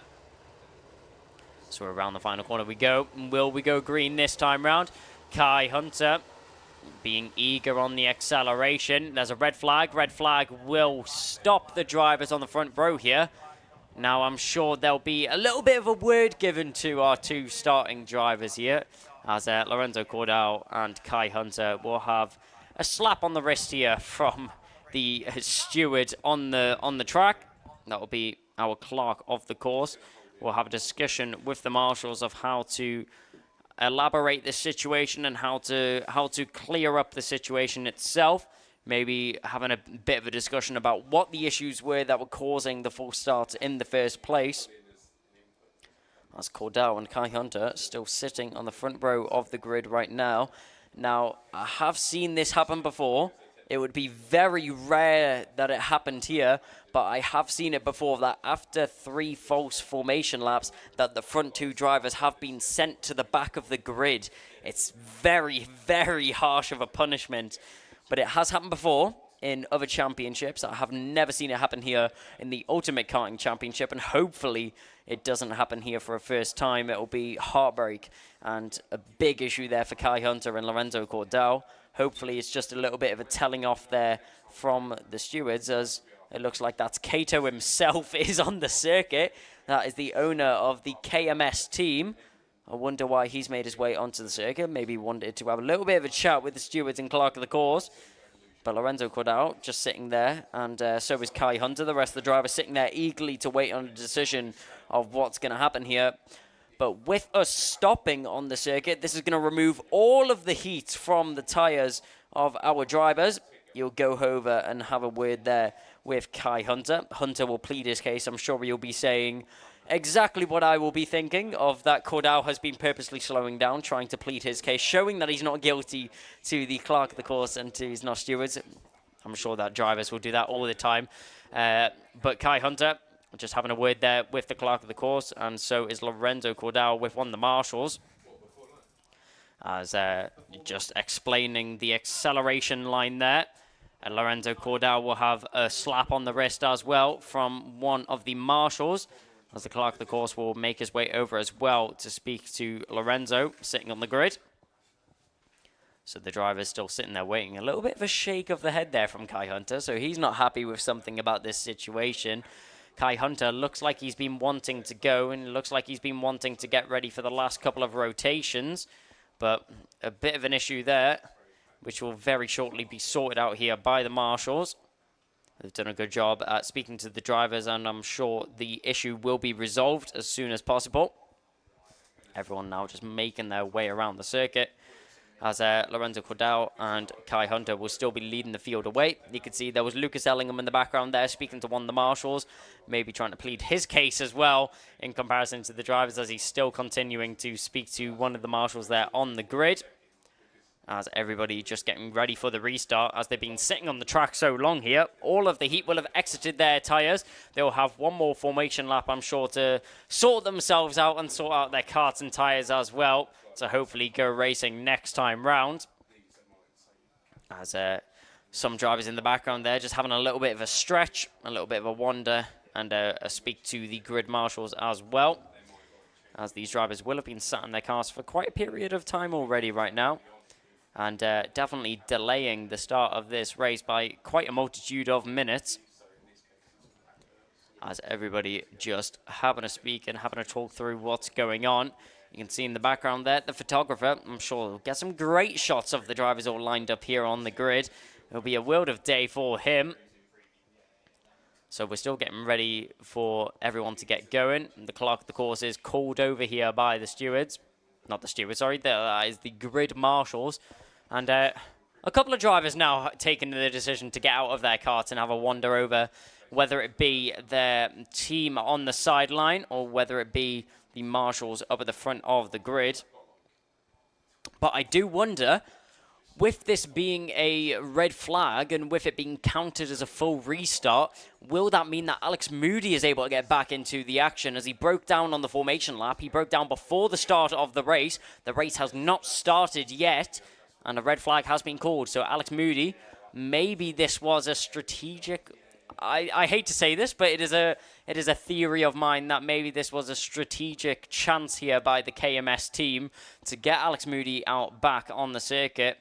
But obviously that's just speculation of what's going on the track right now. But everyone will get going again, as one driver looking to readjust their front bumper. Maybe that's what Lucas Ellingham was speaking to the grid marshals about. And maybe that's what he was trying to figure out. If he was able to reset his front bumper, it looks like he was managing to do so if that was the case. but maybe more than one just issue. Maybe more than just the one issue of drivers not being able to get going on these formation laps, as there's been quite the stoppage time that we've had of the drivers here on the grid. The photographer there getting a few good shots of the drivers as they're lined up on the start-finish straight. And there we can see our stewards and clerk of the course all having a good talk about what's going to happen and maybe the plan of action going ahead of what these drivers are going to do and what the resolution is of the problem that we've had at hand. So as we're still just sitting patiently, waiting for everything to get going. If you're watching on YouTube, watching on Twitch, or maybe even watching on Facebook, make sure to get your messages in and get a couple of shout-outs in for your favorite drivers, as we do have quite a bit of time to have a read through the messages and see what's been going on. I do once again have the very tough decision of making the choice of who's going to be driver of the weekend at the end of the day. So make sure to get in your nominations for driver of the weekend, and I'll make sure to read your cases, make sure to give a reason why, as well as the driver in their class. So as everyone gets going again, we can see a message from Macy saying she's very proud of Ralphie Branscombe. Yeah, it was a great race there from Branscombe in the previous race. The number 96 done a great job of fighting his way back through the field. But talking about fighting, let's get back to it here with the senior rotax as they accelerate off the line and will hopefully get racing this time round. If we have another false start, I'm sure there'll be even more problems there for the marshals to deal with. But I'm sure that's not the driver's intentions at all as they make their way around the circuit and down the home straight. We'll have just one formation lap for drivers to get heat in their tyres and get themselves ready for the start of the race. They've had plenty of time to get themselves ready for the start of this race. We have Reza Siawufin sending in a good luck message from Michael Lambert and Leo Purchase.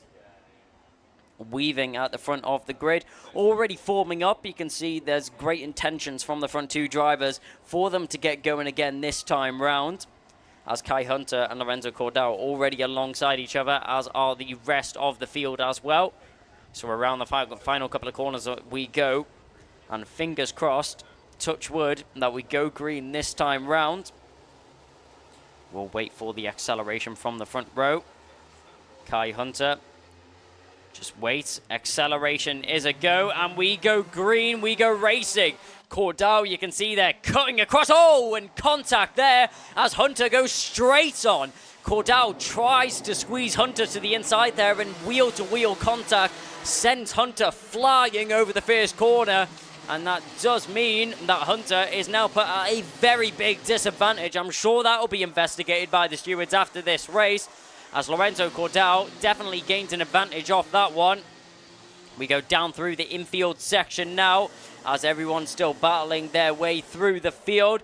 And now Kai Hunter has a big task at hand if he wants to fight his way back through, as we now go through what is going to be a lunar bend, as up towards the Conrad straight and the home straight we go once again. Who is it leading? It's the number 5 seed from last year. Tristan Rennie will lead the field from Pearson Bullock Carter and Lucas Ellingham of what has been a tough weekend for him so far. A tough 2 rounds it's been previously as well. Didn't have the best of results he would have been hoping for in Warden Law. Finds himself in 3rd position on the circuit right now. Lorenzo Cordell under a lot of pressure from Jack Bate in behind, and Matthew Lambert and Thomas Wood all applying pressure onto the back of the number 2 seed right now. The driver who started on the front row of the grid, who's now in 4th position, needs to keep an eye out for Jack Bate in behind, as Bate has a lot of pressure being put onto the back of him, and he's then applying that pressure onto the back of Lorenzo Cordell as well. So returning the favour down the inside. There goes Pearson Bullock Carter. A great dive and a great move, finds himself into the lead of this race.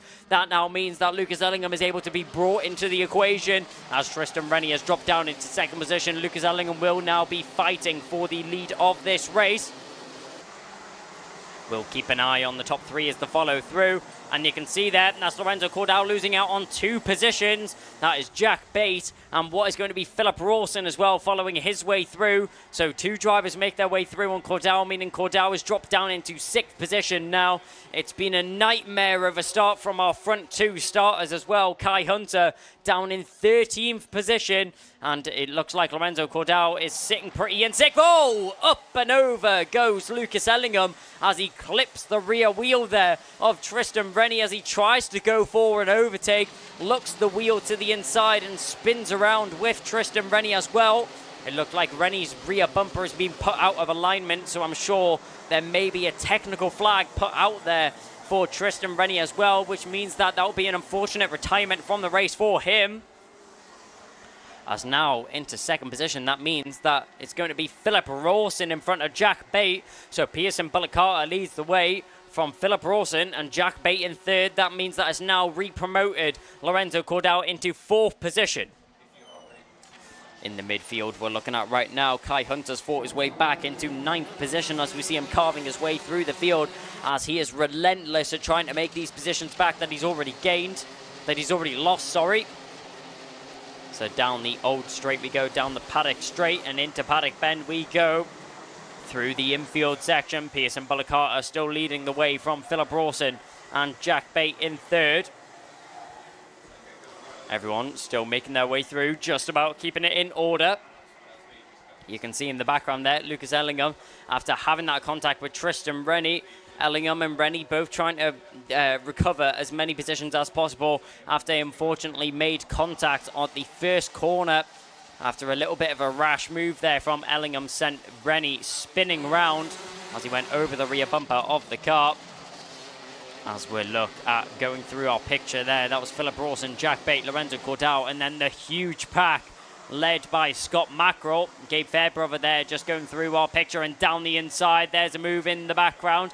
That looks like that was going to be the number 8. That's Thomas Wood making up a position. That would be a move on what was the number 80. Sorry, that might have been the 95. No, that's definitely not the 95 of Kai Hunter. It definitely was the number 80 of Matthew Lambert.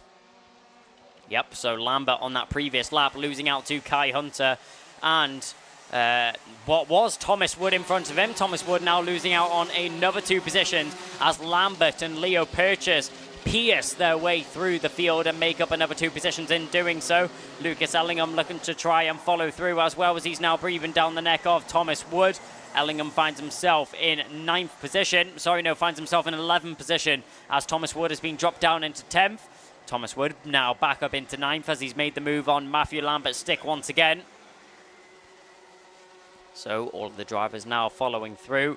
We can see at the front of our picture there, that's Kai Hunter all over the back of Gabe Fairbrother. And down the inside for the lead of the race, that's going to be Philip Rawson. That's how you make a move stick at the first corner, as Pearson Bullock Carter will now drop down into 2nd position. An unfortunate position there for the 75, who was looking to have a start to lights finish. He was looking to maintain that first position the whole way through, but unfortunately wasn't able to do so. So as we go through up at the front end, you can see Gabe Fairbrother, and then in behind him is Scott Mackerel, as Fairbrother's just managed to make the move, and one driver going off there. Who was that in the background? That looked like that might have been the 24 of Stephen Duncan or Charlie Pritchard. Yep, that was the 26, of Charlie Pritchard, who drops all the way down the field, now finds himself down out of the top 24, and now in 26th position. A painful lap there from Charlie Pritchard. Just one mistake in the infield means that he finds himself taken to the grass and taken to a little bit of a rallycross type of drive as he drops all the way down the field. Obviously, these karts work best on tarmac and not on the grass. So it is advised that these drivers stay off that surface. Kai Hunter still stuck in behind Scott Mackerel right now. Kai Hunter seems to hit a little bit of a brick wall in terms of overtaking and making up positions as he finds himself stuck in a slipstream train as well. Scott Mackerel just in front of him, the number 16 with the white helmet. You can't miss him on the circuit. Is still all over the back of Lorenzo Cordell right now as Gabe Fairbrother has managed to make his way through in the 4th position. Cordell, is he going to lose out on one? But will he lose out on two? Yes, he will. Kai Hunter makes his way back through. And I'm sure he will have gave him a little bit of a wave on the way through as well. With the contact on the first lap between the two of them, Kai Hunter definitely coming off the worst of that one. But he finds himself now back in front of Lorenzo Cordell. He doesn't need any revenge on track. His pace does the talking as he makes his way past the number 2. And he'll now make his way past what is going to be Scott Mackerel as well. That's going to be for 5th position. Great recovery drive here from Kai Hunter as blistering pace he's setting down on the circuit. Doesn't have the fastest lap right now, as that's currently going the way of what looks to be Jack Lilly in 9th position right now.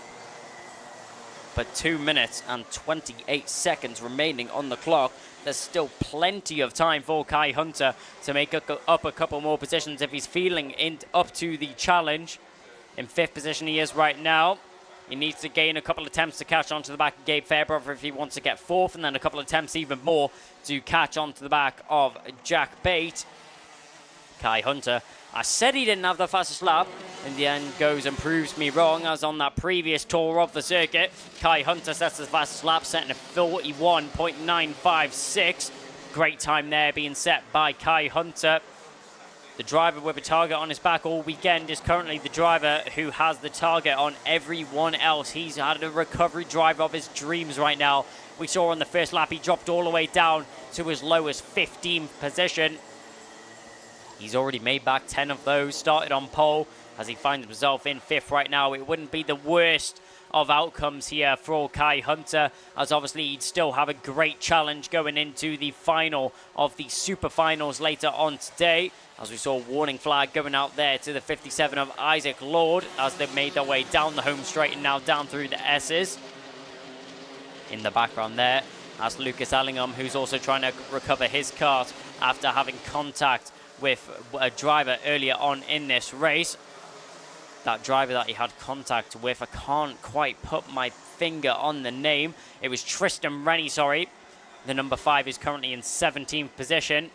Ellingham trying to get involved in this battle in front of him as well, as Leo Purchase was fighting it out with Jack Lilly. Jack Lilly's managed to make his way past Leo Purchase, and Purchase loses a lot of momentum as they make their way onto the straight, but Thomas Wood tucked into the slipstream of Lucas Ellingham. Will he look to the inside? He has a little bit to think about it, but thinks better of it, as Ellingham just about stays in front of that battle right now. Kai Hunter all over the back of Gabe Fairbrother, as well as there was only 3 attempts now separating those two cars as they made their way across the straight. I'm sure even more time has been carved out as they made their way through the first half of this lap. Lucas Ellingham there under a lot of pressure from Thomas Wood, as Wood is trying to find left or right a way through there on the JDR Developments driver. They make their way through the final section of the circuit, and they make their way through Luna Bend as they go down the home straight to start the penultimate lap of the race. Any driver is able to maintain or beat the lap that Kai Hunter's been able to set. No one has, but Kai Hunter still very close to the back of Gabe Fairbrother there. We can see them in the background as they still battle on. Gabe Fairbrother just about holding on to 4th right now, but he still has 2 more laps to do so. 2 more laps, including this lap, I should clarify. But Pearson Bullacata, after losing out to Philip Rawson on the lead earlier on, he's still very much in contention for this win, as he still has the slipstream as they make their way down the Comrade Straight to mark the final lap of the race. Heads down on the steering wheel. It's go, go, go. We're going to push as hard as possible. Will Philip Rawson right now, as the slipstream gives Pearson Bullacata such a large advantage as they make their way down that long home straight. Down through the S as we go. The 75 of Bullock Carter is on a charge if he wants to make himself into the lead of this race. Philip Rawson will now lead our way into the infield section, but he has glued to his bumper the number 75 of the Jacks Racing driver. We have just a few more corners to go. We can see in the background Kai Hunter still trying to make his way past Fairbrother. Fairbrother trying to make his way past Jack Bate.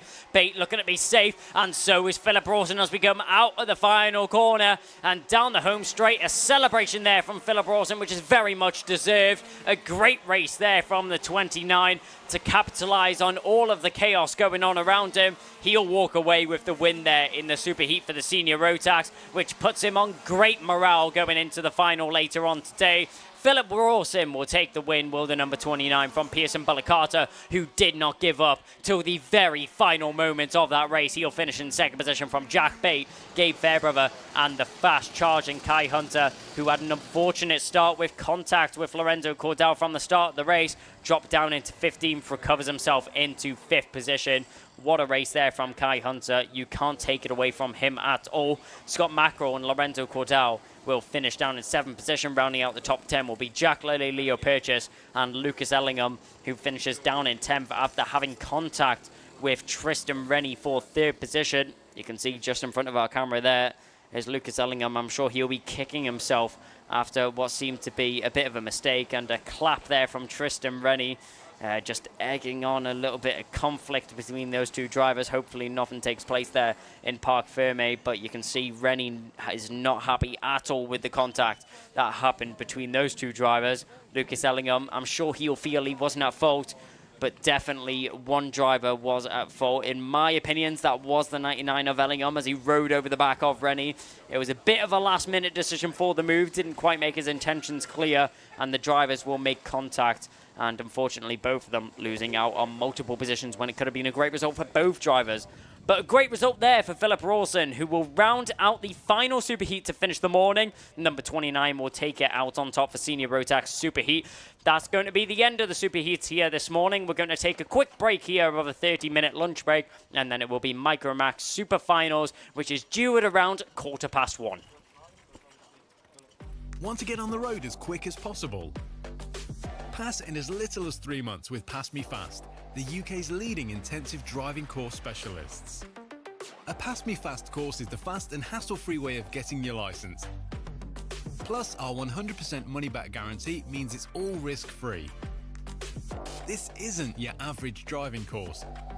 We've revolutionised how Britain learns to drive with our fast-track test system, modern learning methods and flexible monthly payment options. Plus, you can track your progress and manage your course anywhere, anytime with our industry-leading student portal. Take the faster route to driving. Book today at passmefast.co.uk.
side. Who's going to be the bigger man?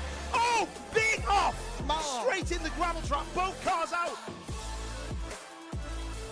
Is it going to work for Sean?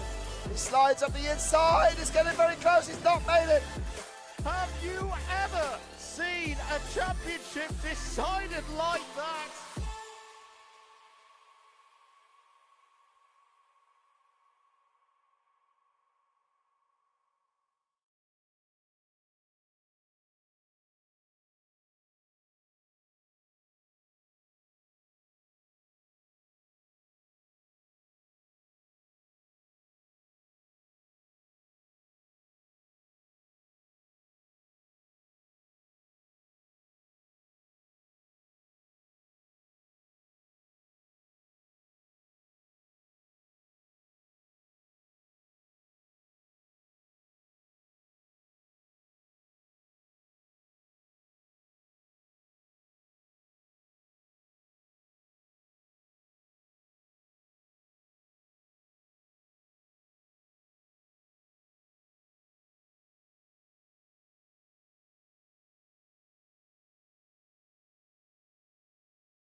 Well, good afternoon and welcome to Three Sisters Circuit here in Wigan for round 4 of the PassMeFast Ultimate Karting Championship. It is a super hot, super scorching, super Sunday here in the Northwest, and we have already brought you this morning's super heats, all lining things up for a fantastic afternoon with the super finals. Everyone that you would expect who is leading a championship in any one of our classes has been fully in the mix this morning, and that's across Honda Cadet, Micromax, Mini Inter, Junior Rotax and Senior Rotax. And how about Junior Rotax? 51 drivers have lined up this weekend, fighting out for just 34 spaces on the grid. That one is going to be phenomenal. And what about that superheat just a moment or two ago in the Senior Rotax? Kai Hunter and Lorenzo Cordell lined up on the front row of the grid, but then after a fun-filled, action-packed, drama-filled superheat, both of those guys ended up in the middle order come the checkered flag. There is a lot to look forward to this afternoon, so without further ado, let's go and join your race commentator.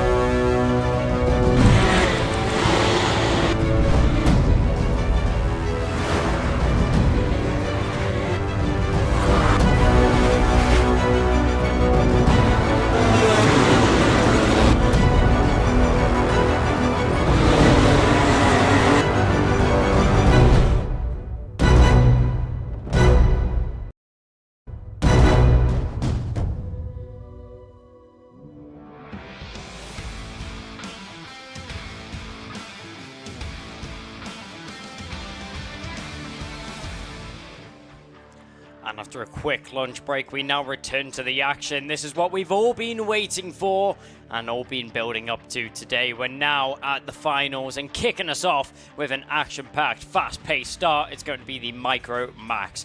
Edward Haynes and Kian Bernard will take us away from the front row of the grid from Emerson McAndrew Urin and Theo Bradshaw on the second row of the grid. From Riley Muro, Sebastian Lurch, Otis Cleary and Josh Cormack rounding out the fourth row of the grid. The fifth row will consist of Drew Davidson in ninth, then Austin Oman in 10th. 11th will be Dian Sinch Pahal, then Alex Goodson, Soren Gallagher, then it will be Harry Radcliffe and Lewis Cacaldi rounding out the 15 driver grid that we have here lining up for the Micromax final. And if the superheat is anything to go off, we're going to have a brilliant race in our hands and in our clutches for us to enjoy. I hope everybody watching along trackside and everybody watching along at home has been enjoying the racing that's already blessed us with its grace already today. If you're sitting watching at home on YouTube or Twitch, make sure to get your messages in. Tell us who you're supporting if you'd like a shout out, and also make sure to give us your nominations for Driver of the Weekend and give us a reason behind that nomination as well. So as the drivers are now on the dummy grid and just getting themselves prepared for the start of the race, we'll soon get underway with our first final of the day. The superheats definitely set us up very well for the beginning of these finals, and Micromax is a brilliant way to get it all underway.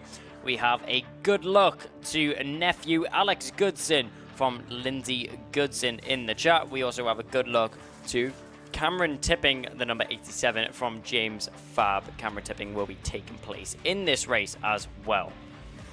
So a beautiful view there. You can see the heat rays there just on the top of the hill, and that just shows how hot it is here at the circuit here for round 4 of the PassMeFast Ultimate Karting Championship.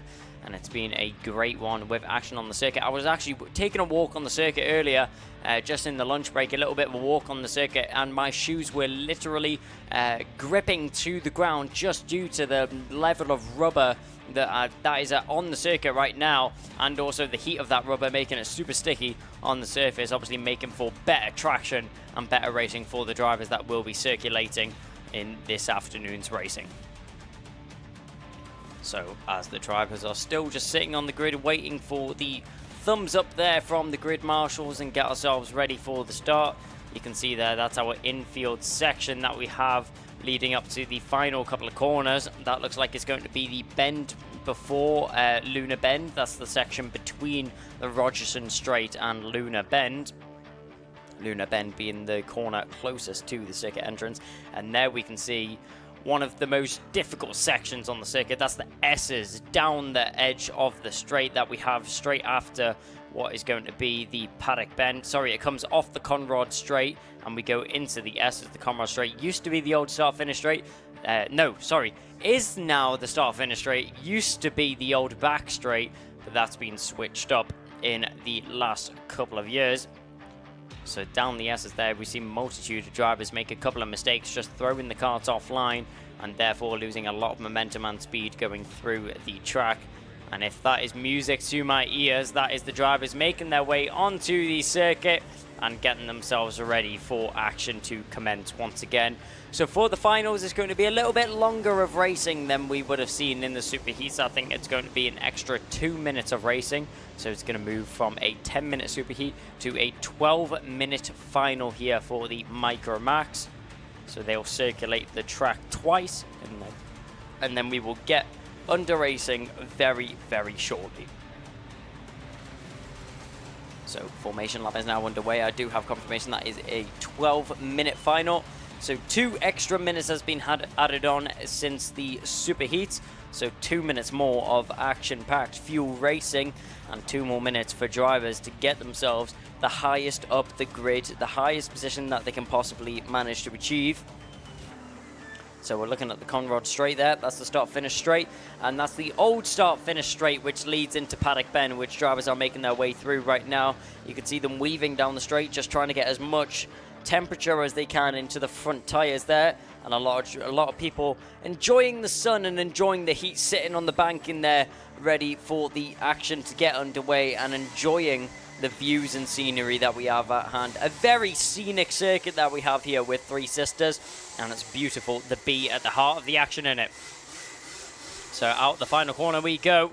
Acceleration is about to commence. You can see the drone flying above. So we go racing, and yes, we do. No false start here first time round. Edward Haynes, does he get a good start from the front row? Yes, he does. One driver going up, just about keeps it on the circuit. And as the drivers go through, another driver going up and over and actually going over the banking there. So the drivers making their way through the circuit. One driver being spat off onto the scenery and going up and over the hill. But Edward Haynes, a beautiful start from him. He manages to maintain the lead right now. That's Emerson McAndrew-Urin, who's managed to promote himself into second position. But I do wonder who that was who got spat over the banking and who will be at a disadvantage going into the remainder of this race. You can see there, that's Kian Bernard, it looks like. Or is that Theo Bradshaw in third position? Yes, it is. So Emerson McAndrew-Urin has managed to get himself in a second. So he's gained 1 position off the start of this race already. And Theo Bradshaw also gained himself another position as he finds himself in third. And I can tell you now, the driver that has fell down the field, it looks like it may be Soren Gallagher. So Soren Gallagher was the driver who went up over the banking at the start of this race. And actually getting a very bad start as well was Kian Bernard, who started in what was going to be second position. So Bernard started in second, the number 82. He now finds himself down into 6th. So he'll have a fight back and a charge drive if he wants to find himself back up at a front-running position.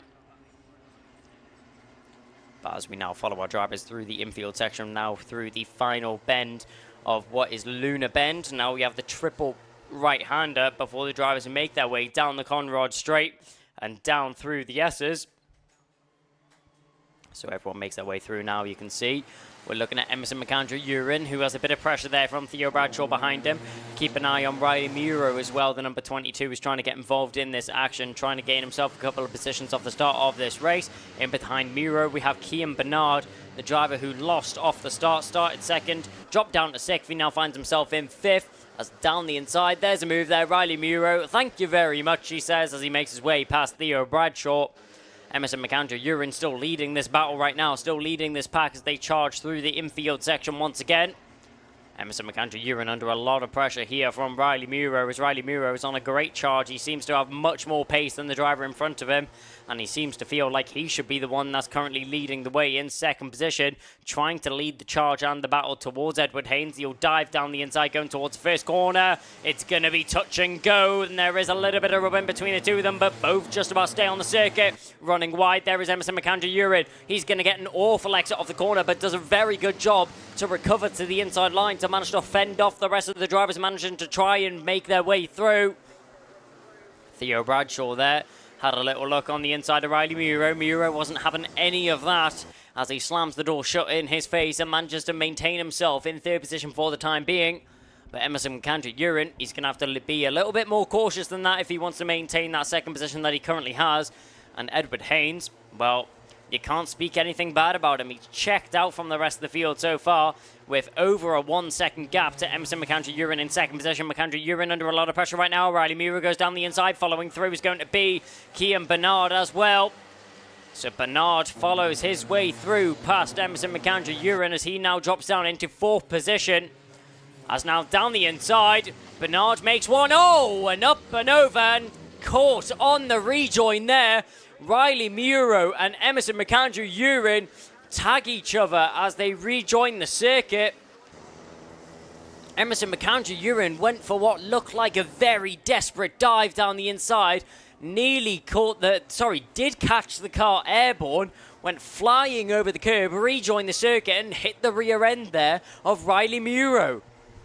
So both drivers from second and third position tumble all the way down the order. So what will be probably some of the last positions on the field right now. But that means that Kian Bernard is in second position now with Theo Bradshaw up into third. Sebastian Loesch is also still involved in this battle as he now battles away his way through as well. Down the old home straight we go. That's Theo Bradshaw leading the way from Sebastian Loesch. Sebastian Loesch for SPR, just trying to find a way through, waiting for an opportunity, trying to find a move if possible. So the drivers go through. And there's Theo Bradshaw once again under a lot of pressure. He's done a great job to actually maintain this position and to stop Sebastian Loesch from making this move stick.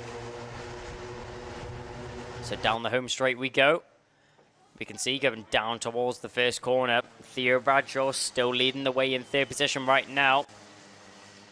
But Sebastian Loesch is looking for a podium position, and I do not blame him. That would be great championship points to go towards his title contention. All of the drivers here in the Micromax class actually very close in the championship standings. And with this being round 4 of 6, with there still being 2 more rounds remaining, there's still plenty of time for drivers to accumulate points and battle up at the front end of the field and in the championship standings as well. So that looks like that's going to be a move in the background there. We can see the 88 of Cleary just about holding on to it there. Actually, that was great defensive racing as Davidson tried to make a move, and that means that Joshua Cormack's also able to get involved in the battle, and he'll be able to promote himself to 7th after making that move on Davidson there. So Drew Davidson now drops down into 8th position, was originally trying to make the move for 6th. Cleary defended well, and Cormack follows through. So down the home straight we go. You can see Theo Bradshaw still leading the way there from Sebastian Loesch. Loesch in 4th. Still looking for a move on Theo Bradshaw if the gateways do open and with the opportunity coming available to him. Kian Bernard in 2nd right now. It looks like he's going to be the target for these drivers trying to chase him down. The number 44 and 36 definitely have a tall order if they want to catch on to the back of Kian Bernard. But it seems like they're working together, and that's going to be their goal to do so for the time being. Definitely seems to be their intentions to try and catch on to the back of Kian Bernard. The number 82 is what looks like 1.1 seconds in front of Theo Bradshaw. And with the times being set right now, Bradshaw is not gaining any time as Kian Bernard actually managed to pull 0.2 of a second on Bernard. Bernard managed to pull 0.2 of a second on Bradshaw and Loesch on that previous lap. Let's have a look there at Otis Cleary as he's now on a back marker. He'll have to try and make his way through, as it seems like there's a bit of an issue as one of the drivers is still spinning out. Emerson McAndrew-Urin, though, after what looked like it was going to be a very strong weekend for him and looking like it was going to be more points towards his lead in the championship, it all fell apart very quickly, and it didn't take long for it to happen at all. If we have a look at the championship standings, which won't have updated after this round yet. Sorry, they will have maintained the update over the course of the weekend. We look at Micromax. Emerson McCann has already dropped down behind Edward Haynes in the championship standings. So Edward Haynes provisionally in the lead of this race right now, provisionally with the victory in his grasp. He still has a great opportunity to extend his lead there. The 116 getting involved in the battle. That's Harry Radcliffe, as he's currently battling with his teammates in the midfield. That was Harry Radcliffe, Josh Cormack, and Austin Oman all going at it. That's 6th, 7th, and 8th position right now. Down the inside, there goes the 21. That's a good move there from Josh Cormack to make his way past Harry Radcliffe. Radcliffe, the only novice in the field right now, and unfortunately getting swarmed by the drivers around him. As down the inside, that's the number 16, and that looks like that's going to be Austin Oman. So Austin Oman makes his way through. Oh, and there's actually contact between the two drivers there. If you saw them just coming off the corner, the 116 and the 16 make contact. That was Harry Radcliffe, and Austin Oman didn't quite catch the beginning of that contact and how it happened. But unfortunately, there was contact made between the two of them, dropping them both down into a detrimental position, and both losing a lot of momentum in doing so. So if we look at the drivers now battling through the field, the number 16 of Austin Oman still fighting his way. Drew Davidson in behind him. Austin Oman trying to recover some of the time that he's already lost. So if you look in the field here, that's the 44 and the 36. That's Theo Bradshaw and Sebastian Loesch. These two drivers have been working together for quite a while now. Surely there has to become a point in this race where Sebastian Loesch realizes that they're not going to be able to catch on to the back of Kian Bernard. 1.6 seconds is the gap that separates those two drivers right now. Sorry, those three drivers right now. So Sebastian Loesch, it looks on track like he's the quicker of the two drivers. That may be just because of the slipstream that he has available to him. So Sebastian Loesch still tucked in behind the 44, Theo Bradshaw. We saw our leader there. That was Edward Haynes from Kian Bernard. There's Theo Bradshaw, and then there's Sebastian Loesch. So as the drivers go through the midpoint of the lap, we only have 1 minute and 50 remaining on the clock, so not long left for these drivers to get themselves into the position that they would be hoping for, as they still battle away between them, all fighting for positions. The 133 there, that's Emerson McAndrew-Urin. He's managed to recover one position after the contact that he had earlier, after the issue that he had fighting earlier with the other drivers. You can see up at the front end, that's the number 26 there. That looks like that was going to be Alex Goodson, still fighting away with Harry Radcliffe and Austin Oman, who had a little bit of contact earlier. There's the 46, Edward Haynes from Kian Bernard. And then we can still see Sebastian Loesch tucked in behind Theo Bradshaw. Nothing has changed between the two of them. So if we look back up at the front end, Edward Haynes still leading the way. There's no issues between them right now. That's Kian Bernard in second position, just minding his own business, looking quite comfortable in the position right now. So through the midsection we go once again. There's Theo Bradshaw, seemed to pull a little bit of breathing room there between him and Sebastian Loesch. So Sebastian Loesch, the number 36, has been tucked in behind Theo Bradshaw pretty much the whole of this race, but hasn't went for an overtake, or one hasn't been presented to him just yet. As we make our way onto the penultimate lap of the race right now, it's still so close between these two drivers, and we go down up towards the S's section. Loesch managing to gain a little bit of time there on Theo Bradshaw, but goes a bit deep, and Bradshaw definitely gets a better exit out of that one onto the paddock straight. Through paddock bend we go now, and up through the midsection. We can see going forwards, that's the 46 of Edward Haynes there. We're on lap 14 of 16 right now, so not long left for these drivers to secure their positions, and it looks like Sebastian Loesch has just left it a little bit too late. The overcast clouds are now upon us, and the sun is not beaming as much as it was earlier down onto the circuit. So Edward Haynes, you can see the number 46 there, has actually been caught down by Kian Bernard a little bit. 8 tenths is the gap that now separates the two drivers. Has the car just fallen off a little bit there for Edward Haynes, or has he been relaxing a little bit too much? We'll have to wait and see, though, as Edward Haynes still powering onto this final lap. We could see he had a little bit of a look over his shoulders and realized that Kian Bernard was about 8 tenths in behind. So there's nothing for him to worry about just yet as we go through the infield section and now down towards what is the final couple of corners.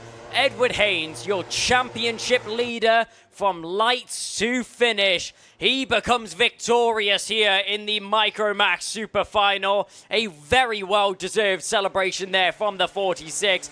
Edward Haynes, a beautiful drive all the way from the start. Managed to get himself into the lead off the flag, and you can see fighting to the line there, as it was very close there between Drew Davidson and Dean Sinch-Pahal. But coming out on top, Edward Haynes, you cannot take it away from him. He's been amazing all weekend long. He's taken 3 wins over the course of this weekend, 2 of them being in the heat, 1 5th position, 1 in the pre-final, and in the final right now, Edward Haynes comes out on top from Kian Bernard in 2nd, Theo Bradshaw in 3rd from Sebastian Lurch, Otis Cleary, Josh Cormack, Drew Davidson, Dean Sinch-Pahal, Austin Oman, Alex Goodson, and your 2nd man in the championship. You can see Emerson McAndrew-Urin had not the race he would have been hoping for in 11th position. But as we go down towards scrutineering, let's go to Kev to talk to the drivers. Lovely, thanks Kai. Here we are then down in the scrutineering / winners enclosure as Edward Haynes of RCE Racing pulls his number 46 car onto the number 1 spot. What a weekend he's had. Mechanic Adam just getting the helmet off him there. Really, really exciting race for him there. Kept it clean in the first couple of laps, put himself out in front, and then he stayed there. And it was clean air from the rest of the race for him there. Get some fuel on board. Well done, fella. Edward, my friend, well done to you. Another race win. What a weekend it's been. Wins in heats 2, 3, pre-final, and then the final. Yeah, just been a great weekend, apart from Heat 1, where just got taken out, but apart from that, fantastic. A fantastic weekend. There was a lot going on in those first couple of laps behind you. Were you aware that other drivers were going off? There was an incident with Emerson McAndrew-Urin that saw him disappear, but you were off on a way down the road. No, didn't know any about that, just wanted to focus on winning. Well done, sir. Focus on winning, exactly what you did. Who would you like to thank? We saw Adam, your mechanic, just greeting you when you got out of the cart there. I'd like to thank Adam, my mechanic, my family, Wellbro, Stings, all my other sponsors, and Jordan at Force and Dave RC. Well done, mate. You're going to be leading the championship as you go to bed tonight. How does that sound? Great. Edward, well done. Go and give your team a high five as we welcome in the 2nd place man. As Kian Bernard steps on up to the spot then for a quick little word with me. Kian, that is a great birthday present for you. 2nd place. You look a little bit unhappy with it, though. Yeah, I really wanted to win. Really wanted the win, but 2nd's good. It's not bad, mate. You started on the front row of the grid, but then we saw in the order that you dipped down. What happened in that opening couple of laps? Well, I was on the outside for the first corner, and I just got sandwiched. And yeah, and I saw Riley Morrow was airborne, so I had to back out, and then I lost the position, so it was quite annoying, but yeah, it's good. But that's racing, and you fought back, you're on the podium, you're in 2nd place, and I would say that your championship hopes they're still well intact there. 3rd place coming into that one. You might have moved up 1 spot as well. Yeah, that's good, yeah. Come on, give us a smile. It is your birthday, isn't it? Yeah. There you go, mate. Go and high-five your team. Well done, sir. Go and slide off. There goes Kian Bernard on his birthday, 2nd place. But a man with a much bigger smile is this man, Theo Bradshaw. Theo, well done to you. That is what we want to see, isn't it, in the Micromax? You getting on the podium. You've got that cart linked up now. Yeah, first podium in Micromax. I'm very impressed with what's happened today and all the heats and this final. It's been a really good weekend for you, and as people who may or may not realise, you know, you are doing the Honda Cadets and the Micromax. So like you say, first podium in Micromax, and that was quite a race. You were sort of there in 4th and 3rd for most of it, but you held on and you got yourself on the podium. Yeah, a lot of pressure from behind, but helped me get away from Emerson and the people behind. Brilliant. And who would you like to thank? Who's been looking after you this weekend? My nanny and grandpa for watching my interviews and races, Beanie for the setup and helping a lot on the micro, and my dad. And your dad. And that man over there, Earl from Zipcart as well. Yeah, Earl from Zipcart for mechanicking me and bringing me down to the dummy grid. Brilliant. Well done, sir. Go and give your team a high five. Huge congratulations. There goes Theo Bradshaw. Thank you ever so much. So he disappears off. How was that for our first one then in Micromax? Well done to Edward Haynes, Kian Bernard and Theo Bradshaw. Let's take a look at some of the replays now then in what was a great first race here at Three Sisters. So let's have a look at the replays here over the course of the Micromax race. It was a great race from flags to finish as the drivers made their way down the home straight. A great race there from Edward Haynes. One driver going up and over there. That looks like that was going to be the number 22, getting caught up in a little bit of contact there. But it wasn't the only issue that he had all race. He had to fight his way all the way back through the field. Did the number 22 there for Riley Muro. And then it all unfortunately came apart later. Let's have a look and see if we caught that one on the camera as he went down the inside of Emerson McAndrew-Urin. You can see down the inside, Riley Muro losing out on a position, sends McAndrew-Urin over the track, rejoins and collects him as well. So both of those drivers dropping very much down the order, as there was a big issue between the two of them, as drivers still battling it all the way out. It was a brilliant race all the way through for Micromax there. Contacts and galore throughout, but we make our way on to the next race.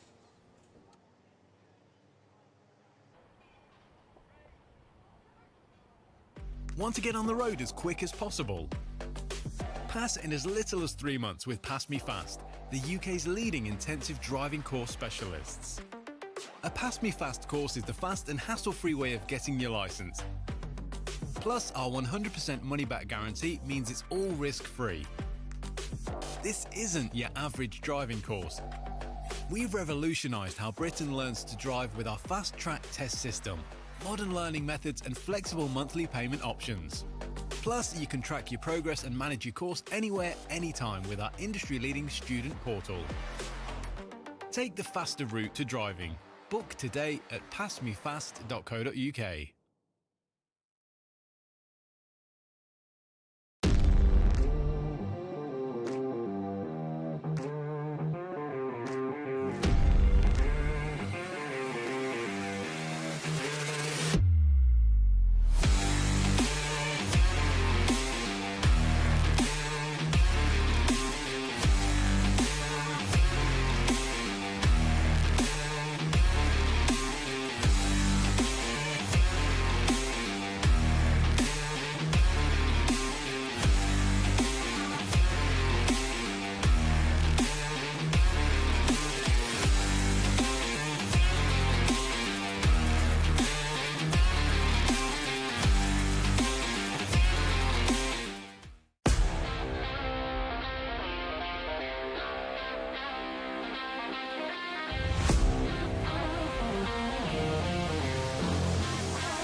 side. Who's going to be the bigger man? Oh, big off! Straight in the gravel trap. Both cars out. This ain't going to work for Sean. He slides up the inside. It's getting very close. He's not made it. Have you ever seen a championship decided like that?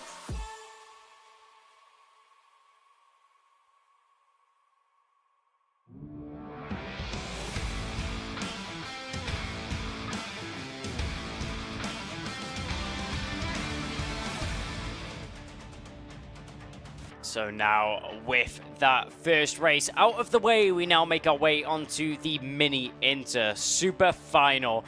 Starting on the front row of the grid is going to be Charlie Wolfett, joined alongside by Jacob Ashcroft from Daniel Minto and Thomas Hill on the second row. Then it's going to be Charlie Very, Hansing Khan with Stanley Clark and Finley Lines on the fourth row. In the fifth row of the grid is going to be Jack Collins in ninth from Charlie Condi in 10th. Then it's going to be Jack Gruffity, Jack Cordingley, Oliver White, Isabella Stansmore Wilson. Then it will be Bailey Wolf, Louis Radcliffe on the 8th row of the grid. Then the 9th and 10th row of the grid will be Elliot Surtees, Harris Ali. Then it will be Mason Webster, JJ Lowe, and on the 11th row of the grid, rounding out the 21 drivers, it will be Zach McKay, the number 161. So 21 drivers will be turning up to take action and battle on the circuit. 12 minutes of pure racing between these drivers right now. As you can see, going down through that S's, it's definitely a very tight section.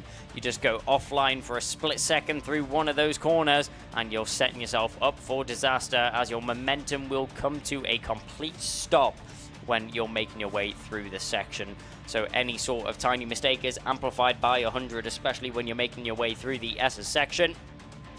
In terms of the Mini Inter Championship, it's very close up at the front end. Jacob Ashcroft is currently leading the way with 540 points. In behind him, the 195 of Charlie Wolfett, who's been on top form this weekend, is in with a total count of 536, so only a points difference of 4 between the two of them. That is decided on who finishes in front of who. So if Charlie Wolfett finishes in front of Jacob Ashcroft in this race, if they finish 1-2 to those drivers, Charlie Wolfett, if he finishes in the front of those two drivers, he will be taking the lead of the championship coming away from this weekend. Otherwise, Jacob Ashcroft will maintain his championship lead and his championship bid to take this one to the end. Obviously, this being round 4 of the championship. There is 6 rounds in total, so 2 more rounds to go after this one. We're really getting into the latter stages, and this is where it becomes nail-biting at the front end of the championship, especially when it's so close between some of the drivers. So now, as all of the drivers get going onto the circuit, they'll have their 2 laps. It's 1.5 formation laps here, as they need to make their way down towards the... they make their way down the old home straight first, then they make their way up through the sections and the bends to the main home straight, which we're looking at right now. As the drivers make their way around, they will soon very much be going for one more lap, and then we'll shortly be underway with racing once again. Keep an eye out for Charlie Wolfett. He's won every single race apart from Heat 3 this weekend, and that went the way of Jacob Ashcroft. Ashcroft has had a second, a fourth, a first and a second, sorry. However, Charlie Wolfett has been on absolute brilliant form. 2 wins in the first 2 heats, a second in the third, a win in the superheat. Can he make it a win in the final, or will it be snatched away from his grasp, and will someone else take it from underneath him? Charlie Wolfett's definitely the favourite going into this one, but there's many other drivers that could be challenging him for the position, as one driver seems to be very much out in front in the formation there. I wonder what's going on here.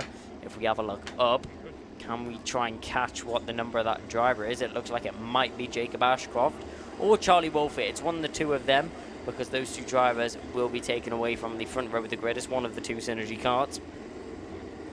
So as they make their way around the final bend, and they make their way onto the straight, well, I say the straight there, the 3 flat out right-handers as they exit Lunar Bend, which they just went through right now.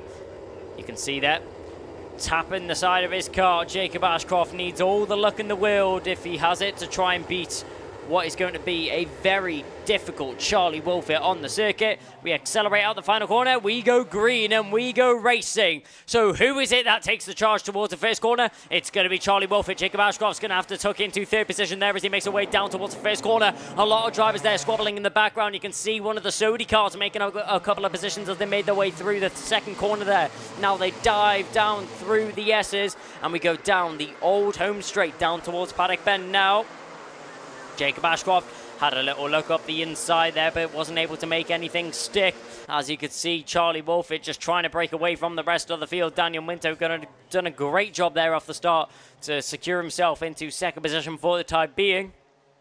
Watch out for Thomas Hill, though. The number 66 is currently in fourth position and applying a lot of pressure to the back of Jacob Ashcroft indeed. So we go down the home straight. Looking over his shoulder there is Daniel Minto, and you'll see to the inside of him, there goes Jacob Ashcroft. It was going to happen sooner or later. The 1-2-2 gets himself into second, but now he finds himself offline for the whole SS section, which loses him a lot of momentum in comparison to the drivers around him, as Charlie Wolfett trying to break away. But Jacob Ashcroft is absolutely determined. You can see the fire in his eyes as he makes his way down the straight. He does not want to let Wolfett go. He does not want to lose grasp of his championship lead that he's managed to maintain all season long. It would be such a shame if it came to a close in this fourth round. But with the pace Charlie Wolfett's been able to put on the circuit, I would not be surprised if it does indeed. So there we see, that was Daniel Minto, followed by Thomas Hill. And you can see him behind him, that's Charlie Very, with Finley Lines making a move there on Hassan Khan on that previous tour of the circuit. So down through the S as we go. A couple of the drivers using the curb, trying to carry as much speed as possible as they make their way through.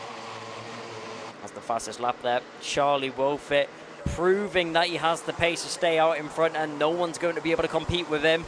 A 47.433 is the time that he manages to set on the circuit there, does the number 195. So Wolfett still out in front there. You can see in second position the Lando Norris chassis and the Lando Norris colours there of Jacob Ashcroft. So Jacob Ashcroft still doing all he can to try and catch on to and keep on the back of Charlie Wolfett, because as soon as the slipstream is broken, that's when things get dangerous. As soon as Charlie Wolfett's able to pull away as much as he can, that it isn't too much of an advantage, Jacob Ashcroft being behind him on the straights, that's when things start to all go wrong for Ashcroft and co in behind. A new fastest lap once again, 46.621. Charlie Wolfett taking command out in front right now as he extends his lead to 0.6 of a second, and that is continuing to gain as well, as Jacob Ashcroft just really not showing to have the pace to compete with Charlie Wolfett in the opening stages of this race right now. Do remember though that setup can have a major effect on these karts and how they take play in stages of this race. We can see a 3-car train here of SPR drivers. One of them just trying to kick it out and make up a couple of positions there. That was the 51 as they made their way through the picture. That looks like that's going to be Clark. Yep, that's Stanley Clark trying to make a move on Isabella Stansmore Wilson from Charlie Conti in front of them in 8th position. Charlie Wolfett extends his lead once again, covering to the inside there. That looks like that might have been Jack Collinson, as Charlie Conti's managed to make his way through as well. But Collinson now breaking up the SPR train, but it soon gets dispatched, and not for much longer. So 8 minutes remaining in this race. And Charlie Wolfett has completely disappeared from the rest of the field as he now pulls over a second gap to Jacob Ashcroft in second position. Daniel Minto is 0.7 in behind Jacob Ashcroft as well. And Thomas Hill in behind, and number 2.2 in behind Daniel Minto. So those two drivers still working together. Thomas Hill and Daniel Minto both trying to give each other the best of both worlds. As they go through the infield now, down towards what is going to be Luna Bend. And then you have that flat out triple right-hander before you'll make your way down the home Conrad straight. So through Luna Bend they go. We're looking at Daniel Minto as he makes his way through the picture with the Hunter Motorsport colours. Behind him, tucked in, is Thomas Hill and Charlie Very. That is 3rd, 4th and 5th right there. All drivers battling for those positions on track. One driver not battling for a single position right now is Charlie Wolfit, has managed to get himself into the lead of the race effortlessly off the start and hasn't had a single issue since. No one has been able to challenge the 195 as he's made his way through the race so far. Daniel Minto just trying to catch onto the back of Jacob Ashcroft. Minto has a little bit of a look over his shoulder, so does Ashcroft as they made their way down the intersection there. Thomas Hill and Charlie Very, though, still trying to stick as close as possible to the back of the Hunter Motorsport car. Head down on the straight there from Daniel Minto. He's determined to catch on to the back of Jacob Ashcroft there. Jacob Ashcroft doing a good job out in second position right now to maintain the position that he's at. But Daniel Minto definitely with the quicker of the two times between those. It was only half a tenth on that previous lap. But over the course of the race so far, he has been able to chip away at what was around a second gap between Ashcroft and Minto. That's now down to just 0.6 of a second. So definitely a couple drivers that we need to keep in mind and keep in contention for this race. Through the midsection we go, just behind the bars there, and that's the number 91. Still leading the train of SPR cars. That's Collinson, Clark and Stansmore. Stansmore Wilson there has dropped down to the back of the pack. She was in the middle of those three drivers. She used to be in 10th position and has now fell down into 11th as her teammate felt the need to go for the overtake, felt that he was faster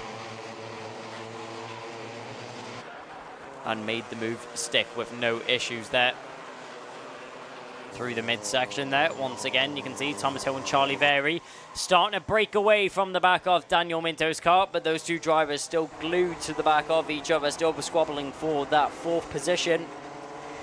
Fourth position still gives very good point total to contribute towards your championship fight. But Charlie Wolfit, talking about contribution towards a championship fight, if things stay the way that they are, Charlie Wolfit will walk away as being the championship leader. It has not been changed over the course of the season so far. All three rounds that have been completed, Jacob Ashcroft has been in the lead of the championship, but Charlie Wolfit looking to take a change. He's going to be the first driver to challenge up at the front end. Wolfit and Ashcroft have been very consistent over the course of the season. They have both been trading a lot of results, as one driver would win one race, the other driver would win the other. So it's been very, very close between all of them. So you need to keep an eye on those two drivers as they go into the final few rounds as well. Charlie Wolfit, if he does come out as the championship leader from this race, I'm sure that will give him so much confidence and such a big booster going into the final two rounds of the race. Final two rounds of the race, sorry, final two rounds of the championship. Those final two rounds will take place later on in this year, later on in this season as well. So down through, going into the intersection, down through the midsection we go. That's Daniel Minto, still followed there by Thomas Hill and Charlie Very. As it's still close between all of them. There's nothing you need to worry about right now for Daniel Minto. He still has quite a bit of breathing room to the drivers that are following in behind him. But I say that and the gap is very quickly shut down and closed as Thomas Hill is now tapping on his helmet. He tells there Daniel Minto, look forwards, go forwards. We're going to try and catch on to the back of Jacob Ashcroft. But with 1.5 seconds being the gap that they'd have to gain over the course of what is only a couple more laps, 3 minutes is the time that's remaining. They would have to gain 1.5 seconds in 3 minutes, which is, I hate to say, a pretty unrealistic target for these drivers that are competing here, especially for Daniel Minto, Thomas Hill and Charlie Very. No matter how hard they work together, even if they set purple lap after purple lap, it's definitely still going to be a tall order for them to catch on to the back of Jacob Ashcroft. But we're just going to have to watch this race develop and watch how the gap also develops and changes between Jacob Ashcroft and Daniel Minto. Minto goes defensive once again there. Thomas Hill still not showing any need or any thought of going for the overtake yet on Daniel Minto, as he just doesn't feel like it's necessary at the time being. 1.8 seconds is now the gap between Jacob Ashcroft and Daniel Minto, as Minto just knows that he does not have the pace to catch on to the back of Jacob Ashcroft. And we've only 2 minutes left in this race with an average of 46-second lap times. A 46 flat is currently the fastest lap time that we have. That was set on lap 9 by Charlie Wolfett, and that was a 46.009. The times he's doing right now, last time round he did a 46.075, but he sets a new fastest lap this time round. A 45.996 is the time he's able to set, which is half a second faster than anybody on the circuit right now.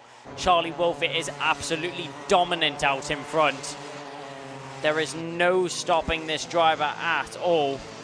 3.9 seconds is an unheard of gap here at the Ultimate Karting Championship, especially for the lead of the race. Never mind in such a close and competitive mini-inter field as well. Charlie Wolfett proving why he's the top dog in this field right now and why he's going to walk away the championship leader. He very much deserves to as well, as he's putting down outstanding pace on the circuit that no one else is able to get anywhere remotely close to. The second fastest time behind him, though, is a 46.3. So even the second fastest lap is still 4/10 slower than the lap time that Charlie Wolfett set on that previous tour. And now that pace is absolutely crazy. He's still half a second quicker than Jacob Ashcroft on that previous lap, and that's how he extends his gap to 4.2 seconds. But going defensive there was Daniel Minto. We missed the apex just a little bit, so Jacob Ashcroft, that is Thomas Hill, felt he had the need to stick his nose in, actually loses quite a bit of momentum in doing so as well.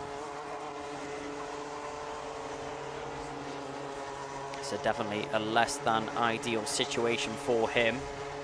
As we see the drivers still going through our field. Tapping on his helmet there is Thomas Hill. Maybe that was a signal there to Charlie Very for them to work together and try and both get past Daniel Minto for third and fourth position. If those two drivers were able to go past, great defensive maneuvers there from Daniel Minto, just positioning the car perfectly in the middle of the circuit, where Thomas Hill was not able to position the car in an attacking or an offensive position. Through the midsection and through the infield we go once again. Riding the curb on the exit there is all of the drivers as we're on the penultimate lap of the race right now. Through the final section and down through Luna Bend we go right now with our battle for third position. Charlie Wolfett and Jake Bashkoff both checked out for their possessions. 2.6 seconds is the gap that Ashcroft has to Minto, and Wolfett with a 4.9 second gap.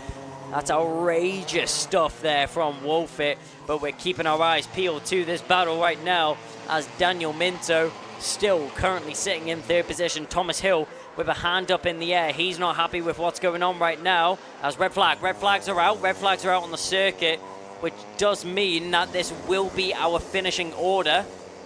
Not quite sure what's happened there out on the circuit, but there may have been an incident including a few drivers. I won't speculate on who it was, but that will be the finishing order that our drivers are going to have to comply with.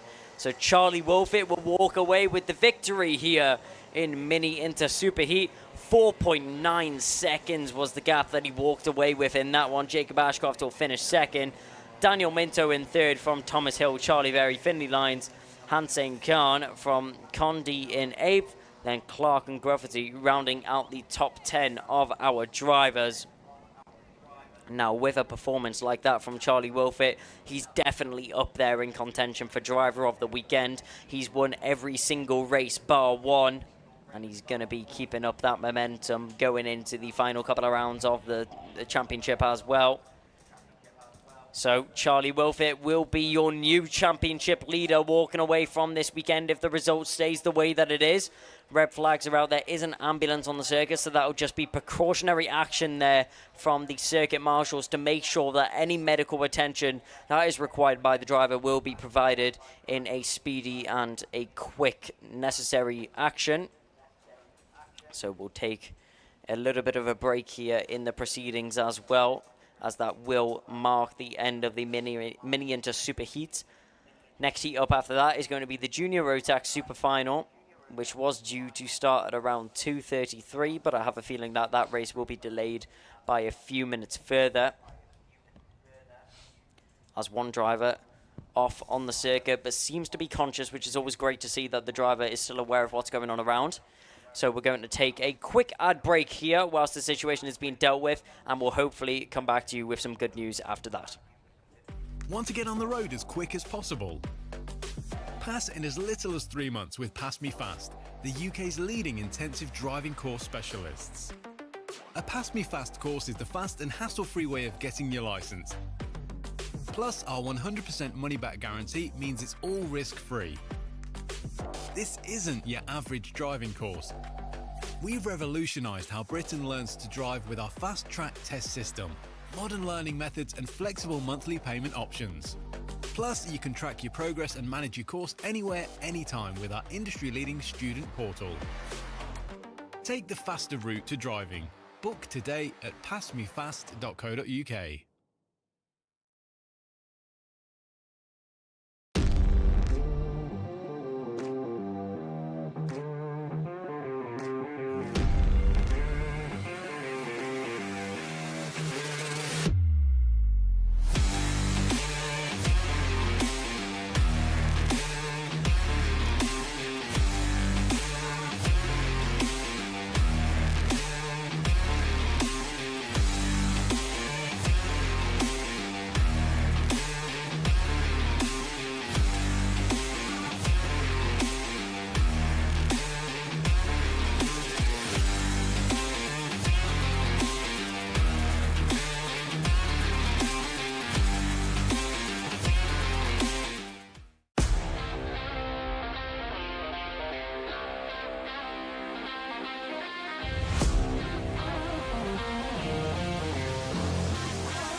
by side. Who's going to be the bigger man?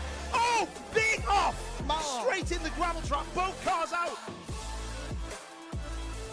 Is it going to work for Sean? He slides up the inside. It's getting very close. He's not made it. Have you ever seen a championship decided like that?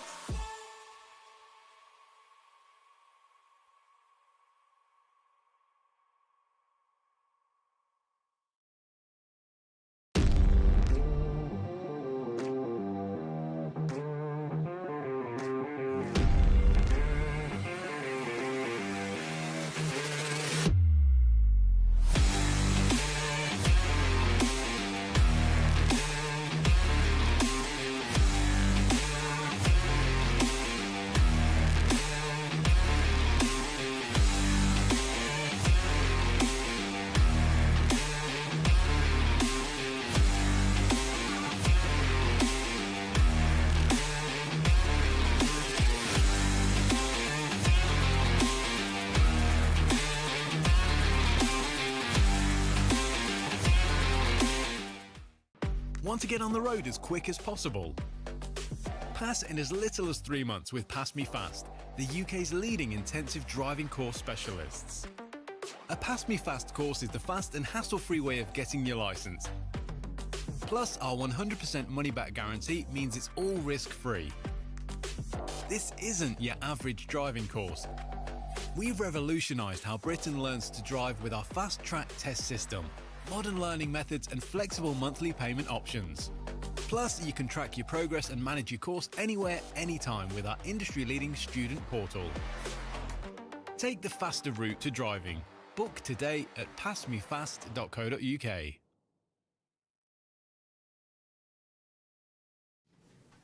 Well, here we are then at the end of that one. Live scenes at the end of what was a mini Inter Super final. Well, one man who had a super race is standing in front of me now, Charlie Wolfett. What a weekend you've had, sir. Winning almost all of the heats, then the Super Heat, and now the Super Final. How you feeling, fella? Yeah, really, really good. It was a fantastic weekend, not only winning everything right across the board, took the fastest lap in that one, 46.065. You must be really pleased. Yeah, really pleased. It was really quick all weekend. To say that I've never been to this track ever before, so. What do you think the key to you doing so well this weekend was? Just keeping calm and just trying to learn the track as quick as possible, and changing loads of things in the practice sessions to see what worked out quicker. And what do you think it was that you changed that made the difference? What was it that made you work out quicker? It was just lines and going in harder into some corners, and just different corners are different spectrums, so you have to do different things. So. Once you got yourself out in the lead there on that one, Jacob was doing his best to catch you, but you were streets ahead, and he was actually streets ahead of the next man who came in third, which was Dan Minto. It was a pretty uneventful race, it has to be said. Yeah, it was. Yeah, we just kept our calm and just kept going. Brilliant stuff. So you've taken the last 2 victories in round wins. Jacob took the first 2. The battle is on with 2 to go. Yeah, definitely. It's going to be a really good one to go. All right, well, best of luck. Who would you like to thank? I'd like to thank Synergy, Rob, Mike, Louis from KR, my mum and dad, Ultimate R for helping me throughout the weekend, and On in Space. Brilliant. Well done to you, Charlie. Go and high-five your team. Get your scrutineering business done. As we welcome in Jacob Ashcroft, the man who came home in second, just waiting patiently on the sidelines there. Jacob, I mean, you look to have that kart running really, really well, but Charlie had his running just a little bit better than yours, it seemed. You guys were streets ahead of the rest, but he was a little bit ahead of you. Yeah, I was trying my best to catch him, but I just couldn't. Some part of the tracks I was better, and the other parts he was a lot better than me. What positives can you take from this weekend, nonetheless? Well, I tried my best, and I now know the track a lot better than I did. Yeah, you certainly do. And as we look at the championship table, you were leading coming to this one. I think with that second place, you'll still be leading as you go away from it. I'm not really sure about the points, but I don't think we can make Rara, so I'm going to have a good round at Clay Pigeon. Yeah, you certainly are. Well done to you. Who would you like to thank for your efforts this weekend? It's another podium for you, so you've got to take some positives from it. But who would you like to thank? My mum, my dad, Dan Holland Racing, Time Racing Engines, and my grandparents for cheering me on. Well done to your grandparents. Go and high-five your dad, Barry. He's over there, as are all the scrutineers. Welcome in now, third place man then, as we say congratulations to Jacob. Here he comes, Dan Minto of Hunter Motorsport. Dan, it is another weekend and another podium for you. Third last time out, third time again. You've got to be pleased, haven't you? Yeah, I'm really pleased. Talk us through that super final there. The two lads in front of you, they were streets ahead of the rest, but you were doing your best to chase them, weren't you? I just followed Charlie Wolfett through, and then and then Ashcroft got past, and I was just trying to follow him, and then Ashcroft pulled. Yeah, exactly. They pulled away from the pair of you. A little bit of a battle in the mix there with Thomas Hill as well. He's had a good weekend in his zip cart, hasn't he? Yeah. So who would you like to thank? Who's been looking after you this weekend? Venator for the power, Jacob, my mechanic, my dad, Hunter Motorsport, Reese, Morgan and Sam. Brilliant stuff. 2 rounds to go then, Clay Pigeon and then Rowra rounds 5 and 6 in the UKC. Please do tell us that you're going to be at both of those. Yes, I am. Brilliant. We look forward to seeing you there. Well done, Daniel. Go and high-five your team. Get your scrutineering business done. As we say, well done to all of the youngsters taking the wins or taking the podium in that one there. We had Charlie Wolfett, Jacob Ashcroft, and from Hunter Motorsport, Dan Minto. Let's take a look at what replays we can find from what was a very fast race from the front two. So as we look at the replays here from our mini Inter final, there was a lot going on all the way through this race. It was a great start off the line there from Charlie Wolfett, and there was no catching him from there. Jacob Ashcroft, he tried his best. He managed to get himself back into second position in that race, but was not able to catch Charlie Wolfett at all. Daniel Minto had so much pressure on his shoulders all race as Thomas Hill kept trying and trying to gain those positions, but great racecraft there from Daniel Minto meant that he was able to secure third position, with Thomas Hill and Charlie Very finishing in fifth position. It was a great race.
So now, as we make our way onto the Junior Rotax Finals, the carts are already on the track and on their formation lap. Jack Hobson will start from pole position from Freddie Ingram. Ollie Stevens, Archie Buttle, Lizzie Mentia, Finn Leslie, Lewis Goff, Alexander Cole, Finley Buck and Jared Fox-Whiteley will round out the fifth row of the grid.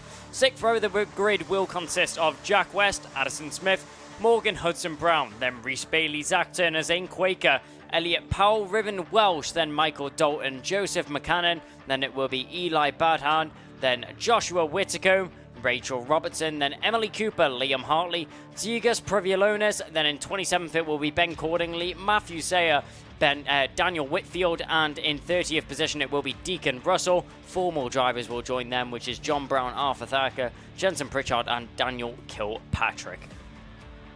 So 34 drivers will take to the field for the junior rotax action. They round the final corner and it's a false start.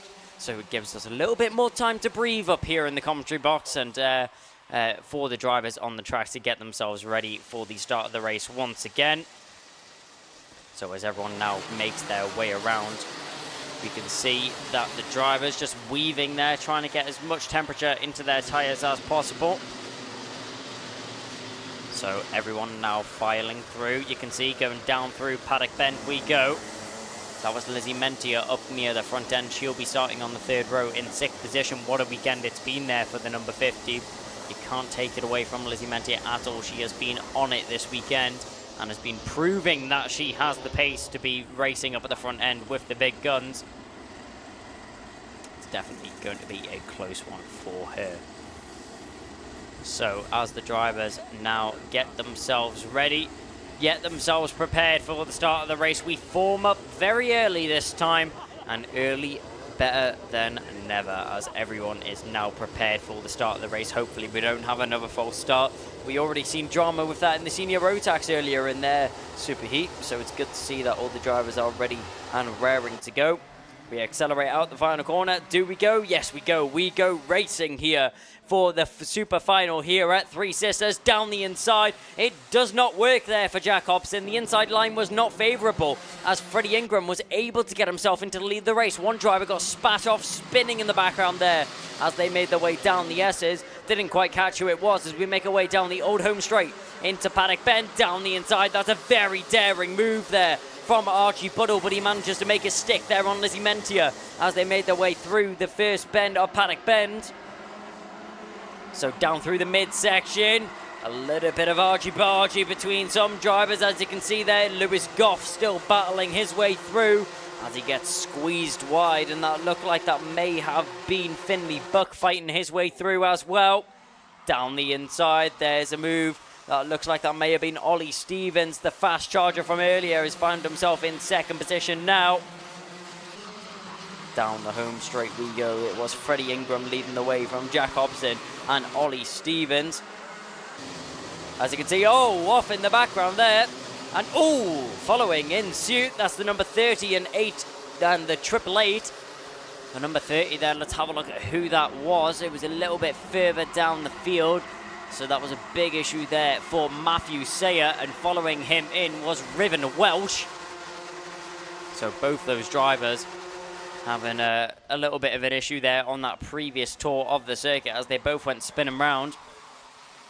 Alexander Cole there, we had a look at him as he was making his way through the picture. Sorry, no, that may have been Arthur Thacker. Arthur Thacker being up in the mid-section of the pack. Alexander Cole currently being in 5th position. We're having a look at him now as he's under quite a bit of pressure there from Finn Leslie in behind and Lizzie Mentia. Leslie and Mentia currently sitting on the back of the number 13, trying to make up a move if possible. Or are they trying to work together and push onto the drivers in front of them? But Freddie Ingram, currently not the fastest driver on the circuit, sorry, as Ollie Stevens did steal the fastest lap, as then that's very quickly taken away by Lizzie Mentia. She is on top form this weekend, shown by the overtake she just made on Alexander Cole there, following through with Finn Leslie. Finn Leslie still going about his day. You can see fastest lap is going the way of Lizzie Mentia right now, currently in 7th position. Sorry, no, 6th position now that they made that move on Alexander Cole. Finn Leslie will still lead the way from the number 50 though, as though two drivers work together to try and catch on to the podium positions in front of them. As Archie Buttle, Jack Hobson, Ollie Stevens and Freddie Ingram aren't too far away from each other, especially when Ollie Stevens is putting down pace like that. Finn Leslie now picks up the fastest lap of the race. Lizzie Mentia will drop 2 tenths to him on that previous tour of the circuit. So Leslie and Mentia currently trading fastest laps between the two of them. You can see there, that's the 3-1-3 making his way down the hill. That's Finley Buck and Jared Fox-Whiteley in behind him. It's been a great weekend for Fox-Whiteley. He had an amazing performance in the superheats, was able to finish in 3rd position, which boosted his starting position for the finals by quite a margin.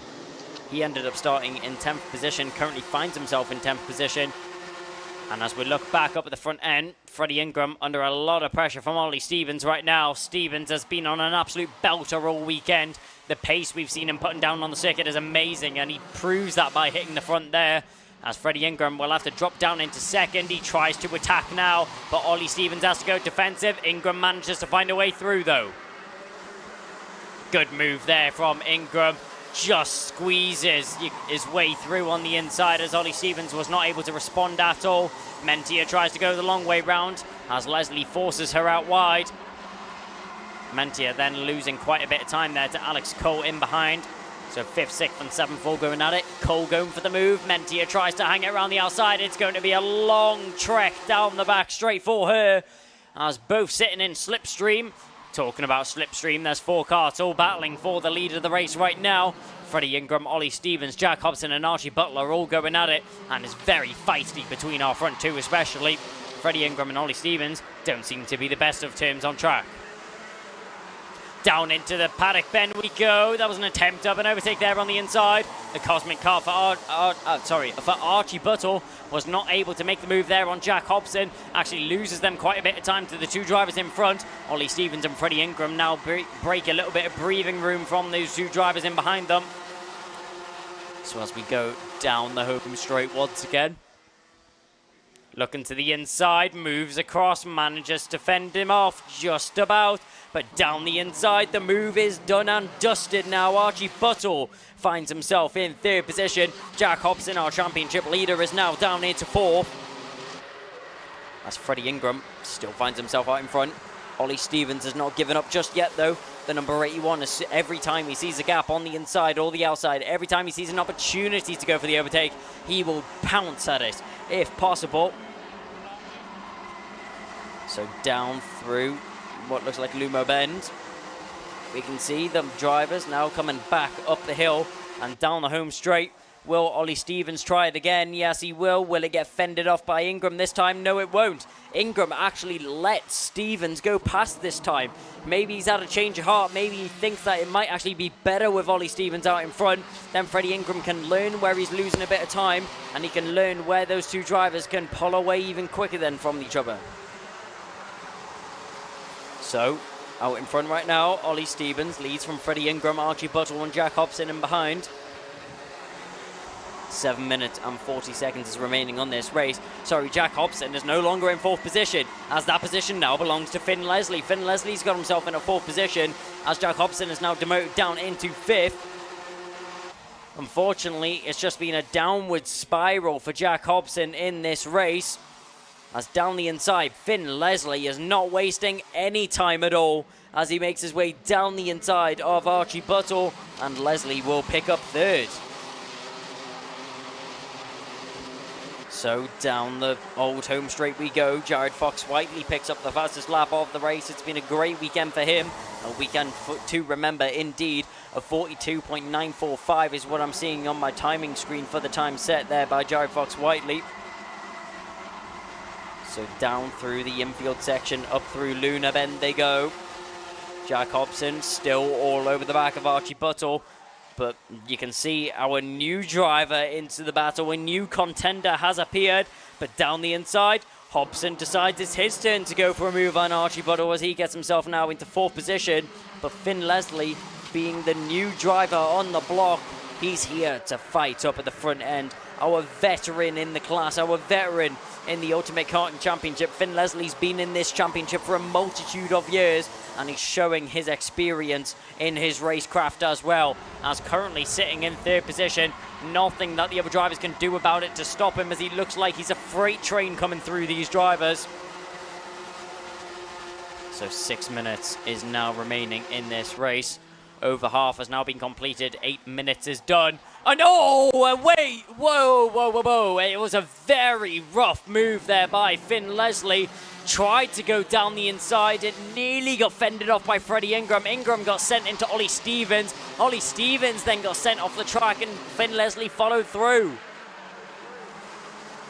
Big contact between the top three there, which puts them all out of position, all out of proportion, which now brings a lot more drivers into the fray and into this battle up front. Jack Hobson now leads the way. Jack Hobson from Archie Buttle is now our top two drivers after the drama has unfolded.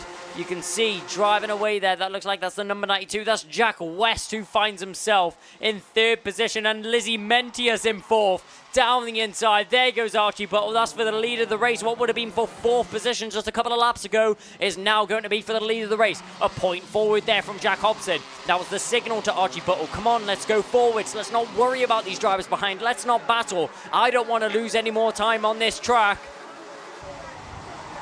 As in the background, we can see the driver still going at it. Down the inside, there goes Finn Leslie. He may have just lost a lot of time, but he's not going to waste any more as he dives down the inside of Alexander Cole and following through as well. You can see that is going to be what looks like the number 69 of Freddie Ingram.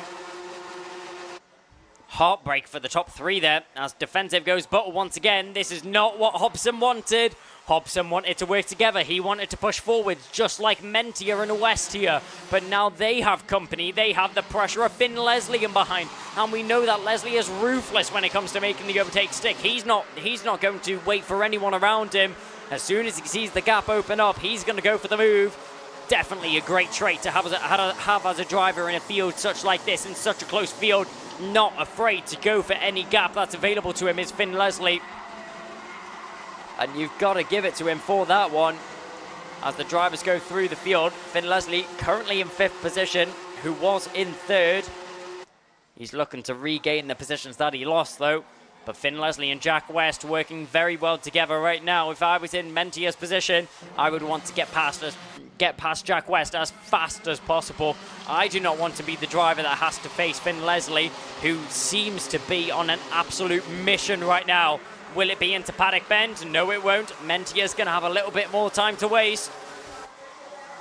One driver off, that's the 25. So that is going to be the 25 of Morgan Hudson Brown that's just retired from the race. That's such a shame there for the SPR driver. But Finn Leslie now all over the back of Lizzie Mentia, and in behind Freddie and in behind Finn Leslie is Freddie Ingram. So our second and third driver currently in fifth and sixth, as Mentia gets pushed a little bit wide there by Leslie. So elbows out from those two drivers as Archie Buttle getting very vigorous on the defense there as Jack Hobson's trying to find left or right any way that he can pass. But down the inside, there goes Jack West. The door is shut straight in his face though. Jack Hobson shows him where the door is and says, "You're not getting through this one, pal."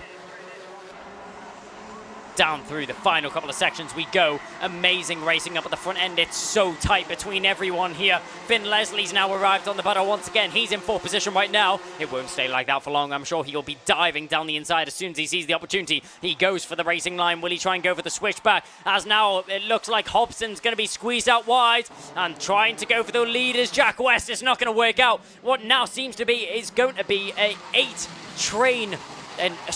8-cart train for this lead here. But with all this battling going on, who's that? Who's managed to break away out in front? That's Archie Buttle. With all of the battling and squabbling going on in behind, Archie Buttle's managed to pull a little bit of breathing room. Now he has 2 minutes that he has to bide to try and pull away, try and maintain and keep the gap that he already has back to the drivers in behind of Finn Leslie and Jack West. Jack West currently in second, signaling there to Finn Leslie. Finn Leslie goes straight on. What happened there? Finn Leslie completely misses the corner.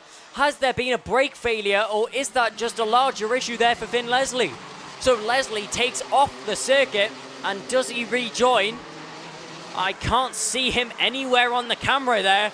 That's a big issue there for Finn Leslie, and it looks like it may be a brake failure.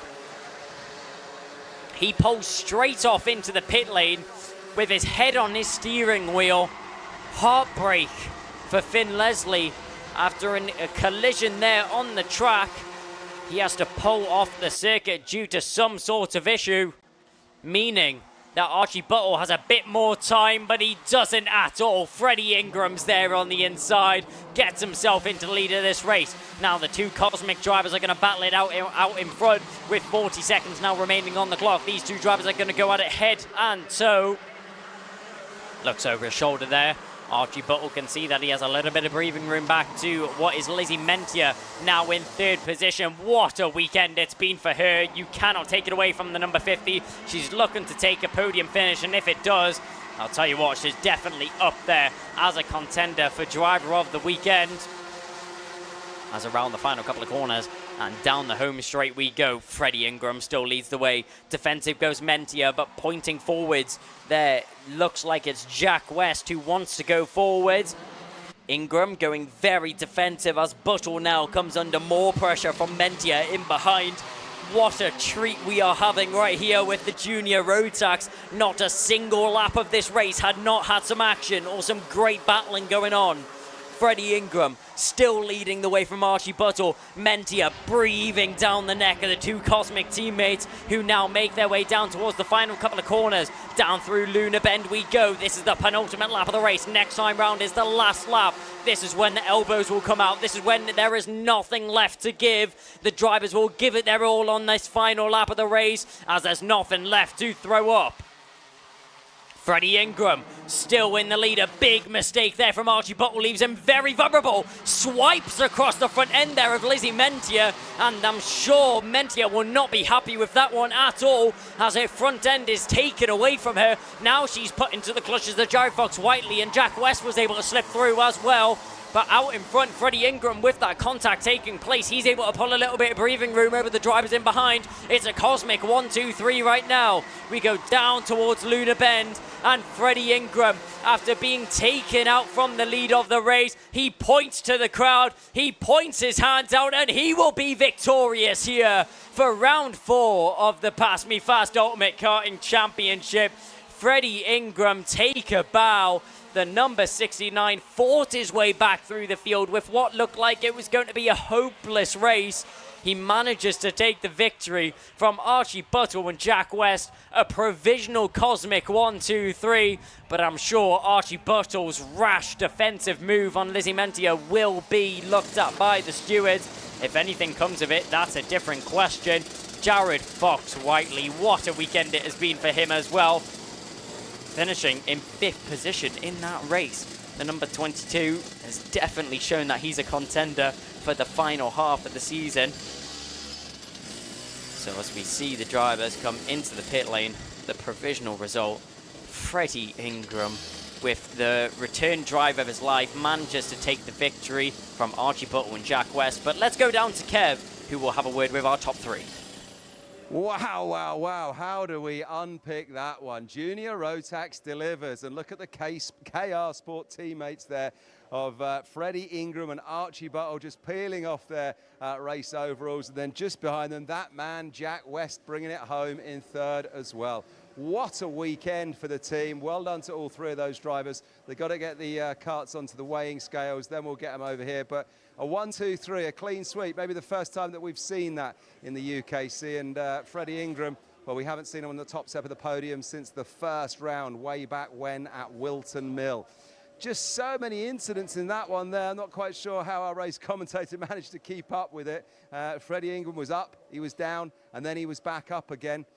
He's got to get the cart onto the weighing scales, so we can't get him live onto our interview, I don't think, until he's done his weighing scales bit. But incredible scenes here. The happiest man out of all of that, potentially, is Jack West, starting back in 11th on the 6th row of the grid. Finds himself in 3rd. Well done to him. Lizzie Mentia, though, full credit to her. She scooped what was, I think, her best lap at 42.811. In fact, that was the best lap overall, so well done to her. Fastest lap, Lizzie Mentia. And there was a moment or two when we thought she would get herself onto the podium, but somehow it just didn't work out for her in the closing stages. So we're watching now then kart number 69, Freddie Ingram of KR Sport on his Cosmic chassis, just looking so pleased with himself and so happy. And that, ladies and gents, is an example in what you should do in terms of keeping your head, because it's not over till it's over. Just wheeling it then off the scales, and we'll get Freddie up front and centre straight away to come and have a chat to us, because so many moments in that race. I don't know whether he's going to be able to put it all into words. Freddie, let's get you on the spot, mate, and have a little chat to us there, pal. I mean, how about that one, mate? Talk us through it. What's going through your head right now? Nothing. I can't speak. Yeah, it was such a hard race. It's so hot out there, and I don't know how I got to first from that crash, but it is what it is, and just won it. So. You started in first, involved in an incident. I saw you drop way back. Next thing I know, a lap or two later, I'm looking at the timing screens and you're back in the mix. It's game on again. Yeah, I mean, going down the straight, I went for an overtake, and I think the person behind me did as well. So we went 3-1, just hit each other. And then we both went on the grass, so I was dropped back to about 13th. And I just fought my way back from there, making as many overtakes as possible. As many as possible, and you got them all done right through to the top step of the podium. Well done, mate. Who would you like to thank? KR Sport Engines, Jamie Rogers on the spanners, my mum, my dad, DWL Carpentry, All Serve Ltd, and yeah, just the whole team for everything. Haven't seen you on the podium since the first round. Good to be back up there. Yeah, very good. Well done, sir. Go and high-five your team, your mechanic, Jamie. Let's bring in Archie Buttle, the man that started on the second row of the grid, started in fourth, brought it home in second. One of the most eventful races that I think we've ever seen in junior rotax, Archie. Can you put it into words? Not really. I mean, it's great for the team, really, just 1, 2, 3. But it's probably one of the hardest races I've done. I led for a bit of it, but I'm just happy it's gone to my teammate and no one else, really. Phenomenal. And what about the man in front of you, Freddie Ingram? Great race from him. What about the man behind you, Jack West? He started back in 11th. Yeah, great race for him. He's had great pace. He got disqualified from one of the heats, so really good comeback for him. He just shows what he can do, really. It's not over till it's over. Well done, fella. Who would you like to thank? Well, KR Engines, KR Sport, Dad for mechanicking, and obviously Mum, sister at home. All right, well done stuff. Well, let's just congratulate our man Archie Buttle as we say cheerio to him, and we welcome in Jack West. Come on in, Jack. Put your feet on the spot there, mate. Jack, talk me through that one. You should probably have the biggest smile on your face out of anyone, maybe. I started 11th, got a good start. It was like about 10 minutes of the switching. I was fourth, and then Lizzie went a bit wide, and I managed to get third. Oh, I can't believe I've done that. Lizzie's been quick all weekend. I've been keeping an eye on her, and I was thinking, do you know what? She's going to nick third here. But then, like you say, just ran wide, and you were ready to take advantage. Yeah, I had to flip it. It was like right in front of me as well, so I had to quickly dive to the left, and I thought I was making the corner because it was going down the valley. I was on the outside. I was like, oh, I'm not making it. I just about make it, and I had to park it for the rest of the lap. Well done to you, and what a result for the team. A clean sweep on the podium, maybe the first time ever in UKC. Yeah, it was a good result. I mean, Archie done well the whole thing. Freddie managed to come back after a little incident. Oh, I don't know how I managed to do it, to be fair. Who would you like to thank? My dad, KR, Aidan, my mechanic, everybody for supporting me. Well, listen, well done to you, fella. Jack West, third place on the day. Go and finish your scrutineer and high-five your team. Hugs all round. Ha ha ha! Look at that, the mechanic grabs, and you can't see it, but I can. It's happening just over there. Great stuff. Look at this. It's a wash of navy and cerise, or whatever colour that is. Right, lots of incident in that one to unpick. Let's go take a look at some replays. Yeah, what a race it was there, Kev. It was brilliant racing all the way throughout, and I do want to stand corrected. Thank you to somebody in the chat. That was Barry Klein Nagelvoort, who actually confirms that Finn Leslie did not have a brake failure, which is completely my mistake. He got a black flag from the stewards for driving standards on the circuit. So obviously Leslie will not be happy with that decision, but let's have a look at just some of the action which unfolded. Because I can tell you what, if we were to pick up every single bit of action that happened, we'd have nearly half an hour of clips there. And Lizzie Mentia getting involved in the battles all the way throughout. And you can see that, and that looks like that's going to be Ollie Naylor making his way through. Brandon Ingram still battling all the way throughout this race. Sorry, that's not Ollie Naylor, that's Ollie Stevens fighting in the fray as well. The 69 there, Freddie Ingram, what a defensive drive it was from him. It was so close up at the front end, and he stayed defensive all the way throughout until he finally yielded there to Ollie Stevens, who managed to make his way through into the lead, and it was all calm until the storm then came. This is when Finn Leslie now arrived onto the back of this battle. There was a move in the background there by what was Jack Hobson, That was the move there from Finn Leslie, who completely taken out the top 3 drivers there. I think that's what the stewards will not be happy with. It did not seem like an intentional move there to take out the drivers.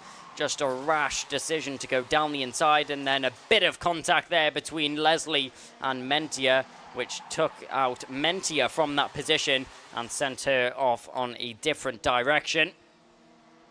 They're going down into the first corner once again. That was when we saw Freddie Ingram hit the front from Archie Buttle. Archie Buttle there weaving across the front end of Lizzie Mentia. Very close to being major contact, but what a race there from Freddie Ingram. He'll come out victorious for Junior Rotax Super Final. Want to get on the road as quick as possible? Pass in as little as 3 months with PassMeFast, the UK's leading intensive driving course specialists. A PassMeFast course is the fast and hassle-free way of getting your license. Plus, our 100% money-back guarantee means it's all risk-free. This isn't your average driving course. We've revolutionised how Britain learns to drive with our fast-track test system, modern learning methods and flexible monthly payment options. Plus, you can track your progress and manage your course anywhere, anytime with our industry-leading student portal. Take the faster route to driving. Book today at passmefast.co.uk.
And after a chaotic and eventful Junior Rotax Super Final, we now move on to a smaller group of drivers, but definitely not to be taken advantage of. Honda GX 200 Super Final is going to be the next onto the circuit. Theo Bradshaw will lead us away in that one from Ryan White, with Ollie Thompson and Andrew Sutherland on the second row. Third row is going to consist of Fenton Stoneman and Ed Spain. Then it will be Blair Smith and Ashley Haas, Cameron Tipping and Ralphie Branscombe on the fifth row of the grid, and the sixth row of the grid will be Leyland McNeish and Esme Rosie. That will round out the 12 driver grid here for the Honda GX 200 Super Final. It's going to be a 12-minute final here for the Honda GX 200, the same length as our mini and micro classes, but 2 minutes shorter than our junior class, which has just taken place on the circuit as well. So as we see, everybody now lining up on the start-finish straight. The drivers will very shortly be underway. Obviously, Honda GX 200s are the only karts that are going to have a standing start on this track. and will be the only ones that don't take part in a rolling start as well. So, as all of the drivers communicate between each other and have a little word with the grid marshals as well, they will soon be ready and underway with racing. You can see a GoPro on a couple of the cars, and there seems to be a bit of confusion between who should be where on the grid. So, a couple of the drivers very confused. They're waving their hands around, and one driver the complete wrong way on the circuit. That's an interesting way to be starting your race. I don't think he's going to want to be taken off that way as well, as the number 18 looks very confused, waving his hands around. Maybe he did want to go backwards on the circuit. Maybe that's why he's so confused. But I don't think that would be the reason at all. So everybody is now in order, and everybody is now ready for the start of the race. We'll very shortly be underway with the action for the Honda GX200s. So going forwards, let's see what happens here with what looks to be a Theo Bradshaw masterclass over the course of this weekend. I would not be surprised at all if he takes another victory under his belt. So, all of the drivers just lining up once again, getting ready for the start of this race. As we see the Union Jack there. And we go racing. So a great start there from the front row. But Theo Bradshaw did not get the best of the two starts. Ryan White manages to pull across and get himself into the lead of the race right now. Great start there from Ryan White. Theo Bradshaw just not able to get the best line and the best start he would have been hoping for going into that first corner. As everyone now dives down towards the paddock straight. And then into the paddock bend as well. All of the drivers already finding themselves in what seems to be a train going forwards. So, as you see, up at the front end there, Ryan White still leading the way. A tap on the helmet there from Theo Bradshaw. So, out in front, we can see it going on. That's still Ryan White leading the way from Theo Bradshaw. In third position, that looks like that may be Andrew Sutherland. So Andrew Sutherland doing a good job to keep himself in that position as well. Sorry, no, that's Ollie Thompson in third. But it is Theo Bradshaw in second position. And in the lead is Ryan White as well. So Ryan White still leading the way from Theo Bradshaw and Ollie Thompson. With Andrew Sutherland trying to regain the momentum and the time on track that he's already lost in this race so far. Only 12 minutes is this race in comparison to the 14 which was seen in the juniors. This is going to be the penultimate race of the day. The only race that we have after this is the Senior Rotax Super Final. But Honda GX200s, in terms of their championship, it's quite close up at the front end. Obviously, we have the two separate classes in the Honda GX200s. We have the 950 chassis and the 900 chassis as well. In the 900 class, we have our championship leader, Ralphie Branscombe, who's currently sitting in 6th position on the track. He is the leading 900 class driver on the circuit. Ryan White being the leading 950. He's currently leading the championship as well, leading by what is going to be 25 points over Theo Bradshaw in second position, who's also second position on track right now. As only 25 points separates the two of them. Ryan White obviously will extend his championship lead if he's able to win this race and if he's able to fend off Theo Bradshaw.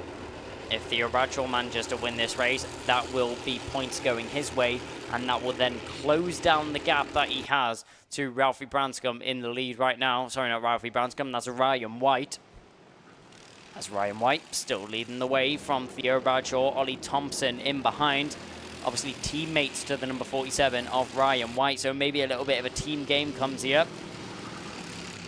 As Theo Bradshaw within a sandwich of that team, of those team drivers. You can see Andrew Sutherland arriving onto the battle in behind as well. Also teammates with Ryan White and Ollie Thompson. So we'll have to see what happens up at the front end. What we're looking at right now is the number 56, that's Blair Smith, and a attempt of an overtake there in the background. It's not going to stick that time round, though. That was Ashley Haas trying to make a move on Ed Spain. Spain just able to hold on to the position for the time being as we go forwards. There was a warning flag going out to one of the drivers. That was Theo Bradshaw. So Theo Bradshaw in second position, picking up a contact warning flag. But they go down through the S's now. Ryan White out in front still from Theo Bradshaw in second position, but Ollie Thompson, our driver, in third position, picking up the fastest lap of the race. Theo Bradshaw really pushing the limits now, as the stewards have also agreed that he's been pushing the limits. As I mentioned, he's been given a contact warning flag. As nose to tail are our drivers in the top three right now. Ryan White, Theo Bradshaw, and Ollie Thompson, currently the quickest driver on the circuit right now, is the number 18. Let's see if anyone's able to beat that time this time round. Theo Bradshaw does. Does he have the opportunity to go down the inside? Theo Bradshaw seems to be one of the most patient drivers on the grid right now, because even though he does have the pace and he does have the momentum to go for an overtake, it doesn't seem like that's what he's preferring to do. So out in front, Ryan White still leading the way from Theo Bradshaw and Ollie Thompson. These three drivers, it just seems like they're going to be working together as they pull away through the infield now. And none of them thinking about making an overtake on each other yet. As we can see, this is the battle in the mid-pack. You can see leading the way there, that was Blair Smith from Ralphie Branscombe. Ralphie Branscombe trying to get the position back on Blair Smith, as Blair Smith is now the leader in the 900 class. The 56 has done a good job to dethrone Ralphie Branscombe, but Ralphie Branscombe won't take it for much longer as he dives down the inside into the first corner there and will make the move stick as he goes forwards into what is now sixth position. Sixth position overall, but first in class there for Ralphie Branscombe. Doing a great job to keep the other drivers at bay right now. Blair Smith did do a good job at keeping the drivers at bay until Ralphie Branscombe was able to get that move done and was able to pull in front of the rest of the field. You can see in the background there, one driver having a little look to the inside. That looks like it may have been Cameron Tipping, looking for a move on Ashley Haas. Ashley Haas still trying to look for a, try to hold on to the position, sorry. As Cameron Tipping still looking for an overtake. If possible, available to him. Down the inside he will go, as Ashley Haase will drop down another position into 10th, as Cameron Tipping will make his way up into 9th. Those two drivers still nose to tail right now, as Haase trying to gain that position if possible. If that position is available, I'm sure they will try and gain it back as swiftly as they can. But Ryan White still leading the way, still nose to tail with Theo Bradshaw, and another fastest lap was set by Ollie Thompson on that previous lap. Sorry about that. But Ollie Thompson still pushing forwards in third position right now. Will he be thinking about making an overtake anytime soon? This is the battle for sixth position, as down the inside, Ed Spain now hits himself into sixth. These are the 900 and 950 class drivers. Ed Spain being in the 950 class, Ralphie Branscombe and Blair Smith being in the 900 class. So, as we go back into the infield there, you can see that's still Ralphie Branscombe and Blair Smith battling for the lead of the 900 class. As Ed Spain in the 950 class goes forwards, a tap on the helmet and a signal forwards there from Ralphie Branscombe, signalling to Blair Smith that they should work together and push forwards, try and catch the drivers in front of them. If Blair Smith is actually going to comprehend and go ahead with that order, that will be a completely different question if she's going to work with Ralphie Branscombe, but we'll have to wait and see what unfolds in this race. Ryan White doing a great job to stay out in front, not letting the pressure get to him and make any mistakes out in front. Theo Bradshaw, though, still binding his time in second position right now, as well as Ollie Thompson in third. These two drivers will have had a multitude of opportunities to go for a move for the lead, but just thinking otherwise. just waiting until the right opportunity arises, the best opportunity available to them. You can see Theo Bradshaw had a little look to the inside there, was thinking about the overtake. Decided not to go for it though. Theo Bradshaw in second position, still pushing hard in behind Ryan White. As Ollie Thompson in third, still sitting on the back of the number 43 as we go down into the first corner, completely glued nose to tail. I'd say there's maybe a few inches separating these two cars right now, but when they go down the straight, absolutely nothing separates them as well, as they are right on the back of each other. So in the mid-pack we look once again. That's the number 48. That's actually Fenton Stoneman, who's been overtaken by Blair Smith, and very soon and very quickly has been overtaken by Ralphie Branscombe. And who's that in behind? That's the 56. That is Blair Smith, sorry, in front. That must be the 49 of Andrew Sutherland then. So Andrew Sutherland, competing in the 950 class, is overtaken by both Ralphie Branscombe and Blair Smith in the 900 class. So those two drivers on an absolute charge right now. And you can see in the mid-pack, two drivers going at it. That's the 49 and the 48. That's Andrew Sutherland and Fenton Stoneman, both battling for position on the circuit. As through the infield we go, up through the top section. Ryan White doing a good job out in front, and up and over the curbs we go. A hand up in the air there, that was from Fenton Stoneman, so not happy with Andrew Sutherland. So Andrew Sutherland jumping all over the curbs there, and actually he will fall down a couple of positions as well. So it looks like Andrew Sutherland drops down into 8th position on that lap, actually loses 4 positions in one lap. That was to Ralphie Branscombe, Blair Smith, Fenton Stoneman, and Ed Spain. So down the old home straight we go. Having a look to the inside. Well covered there by Ryan White. Theo Bradshaw still waiting for the right opportunity to arise. And Ollie Thompson in third, just waiting for anything to unfold in front of him, waiting for the carnage to start. And that's when he can start getting involved in the battle, can he?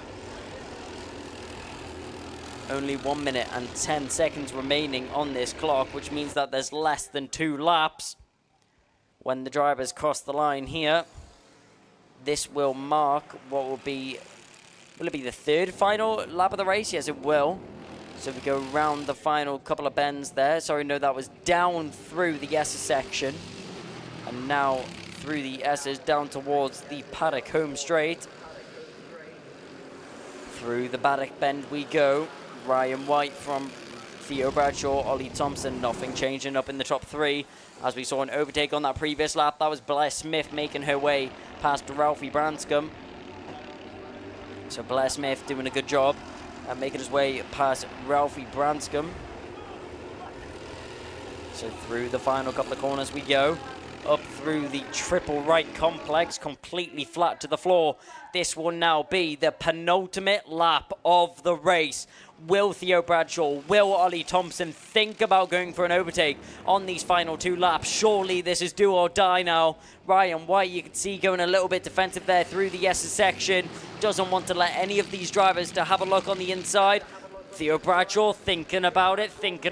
Does he go for it? No, he doesn't. Neither does Ollie Thompson. These two drivers still sitting in behind Ryan White out in the lead right now. Have they left it a little bit too long? Have they let their opportunities pass them? And Ryan White now has a great opportunity to just pull away with a little bit of breathing room from the rest of the field. Theo Bradshaw now all over the back of Ryan White. Surely this is the lap that he goes for it. Surely it happens into the first corner. Glued to the inside white line is Ryan White. Theo Bradshaw does not move. Ryan White veers off a little bit, but he gets back into the corner in time. Doesn't let Theo Bradshaw get past. Ollie Thompson just sitting in behind, waiting for something to happen between these top 2 drivers right now, and that's when he'll get involved in the battling. Number 47, Ryan White, doing a great defensive job right now. Theo Bradshaw there thought he had the switchback and he wasn't able to. Tries the move going into paddock bend, but it's not going to work. We go down through the infield once again. Ryan White still out in front from Theo Bradshaw and Ollie Thompson. Still nothing changing between these drivers. Maybe Theo Bradshaw and Ollie Thompson have waited a little bit too long, but no, they haven't. down the inside. There goes Theo Bradshaw. Ollie Thompson gets himself in a second as well, as Ryan White now dropping in third. But going into the final couple of corners, it's going to be a chase to the line. Ollie Thompson from third to first on the final lap. What a charge there. Ollie Thompson manages to get himself the victory there, points to the camera as he will cross the line first. A great run out of what was going to be Luna Bend. Theo Bradshaw thought he had the win in the bag, but Ollie Thompson with a great switch back, an amazing overspeed out of the corner. He will take the win. Will Ollie Thompson from Theo Bradshaw and Ryan White in third position. Blair Smith will take the win in the 900 class from Fenton Stoneman, Edward Spain. And Ralphie Branscombe, the championship leader in the 900 class, will finish in 7th. So as we have a little go here, drivers will make their way into the pit lane. And talking about the pit lane, let's go to Kev, who's going to have a word with the drivers.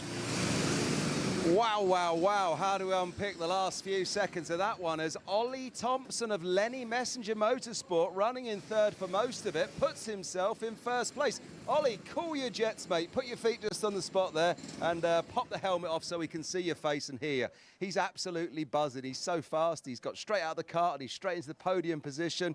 47, the man that's going to be absolutely devastated with that one surely is Ryan White. He was running in first, and then whatever went on in that final corner, he's ended up in third, and Theo Bradshaw then has brought it home in second. But let's now get a word then with the man, Ollie Thompson. Pop your feet just there, sir, so we can have a little chat to you. Ollie Thompson, talk me through the dying seconds of that race.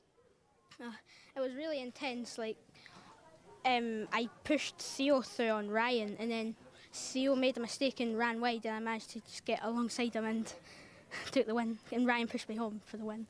Well, huge congratulations to you. Well done, Ollie. Now, listen, talk me through the last few laps as well, because you three were in a bit of a train there, working as a team in each other's draft. In your head, are you thinking, I'm just going to sit here because I'm going to bide my time?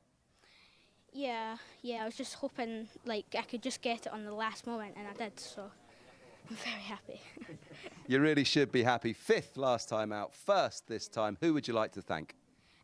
LMM, Lenny, Connor for the data, my mum, my dad, my brothers and sisters, and yeah, that's it. All right, well, listen, well done to you. Huge congratulations, Ollie Thompson, taking the win there in the Honda GX200 Super Final. Have a slide off, finish your scrutineering, and I'll bring in a man who's going to be hard, I would imagine, to put a positive spin on that one. Ryan, listen, that's kart racing, and you've been on the receiving end of some pretty rough luck recently. Yeah, there was nothing really I could do coming out that corner. It was the corner, and you'd always kind of go wide out the corner. They just like went wide so they could go in tight, and well, I just couldn't get across in time because I was just, yeah.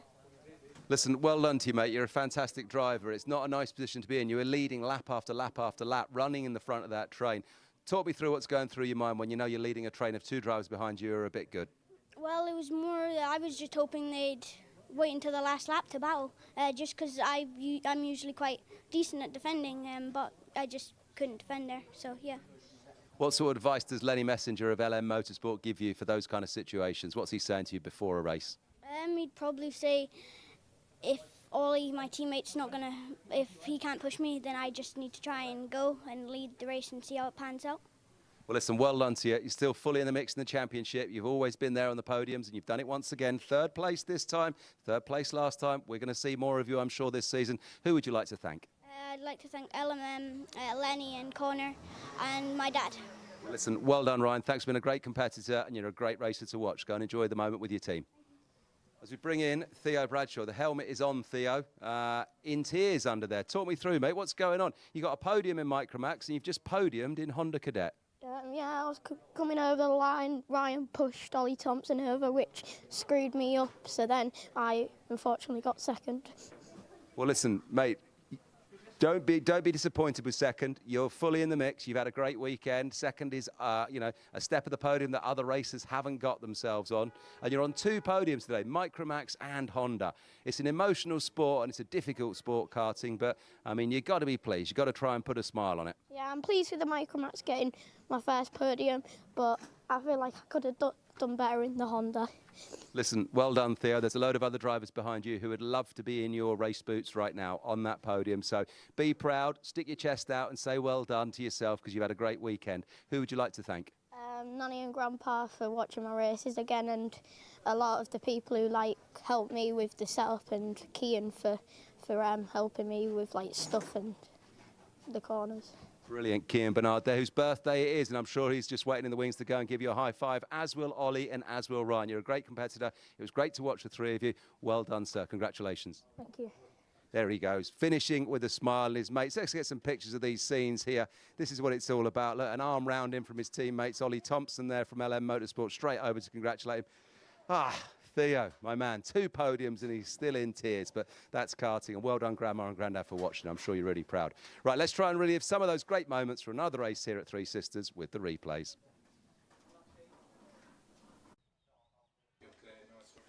Yep, so let's have a look at the replays here from the Honda GX 200s race. It was a great jump off the line there from what was going to be Ollie Thompson as he managed to get himself in 3rd position. Ryan White initially got himself into the lead this race. We can see Ralphie Branscombe, he was battling his way through the field all the time. Him and Blair Smith had a great battle going between the two of them. Let's have another look at those two going at it. Ralphie Branscombe going for a move into the first corner there on Blair Smith.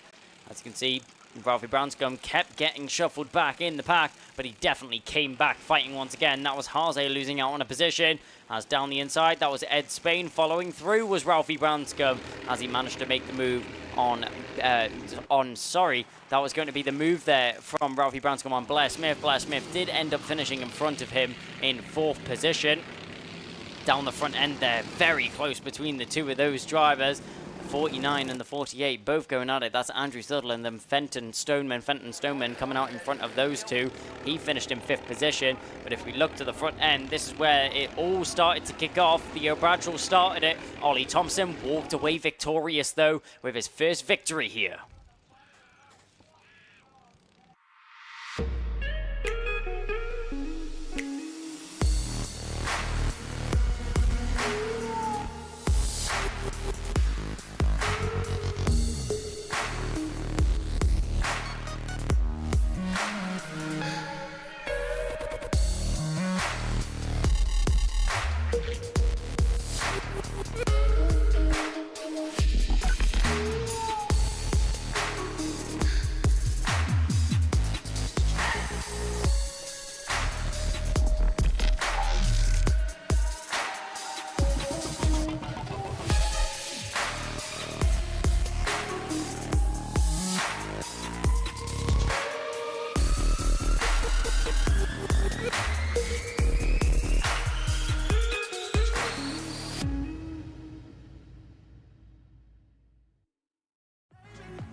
Side by side, who's going to be the bigger man? Oh, big off! Straight in the gravel trap, both cars out. Is it going to work for Sean? He slides up the inside, it's getting very close, he's not made it. Have you ever seen a championship decided like that?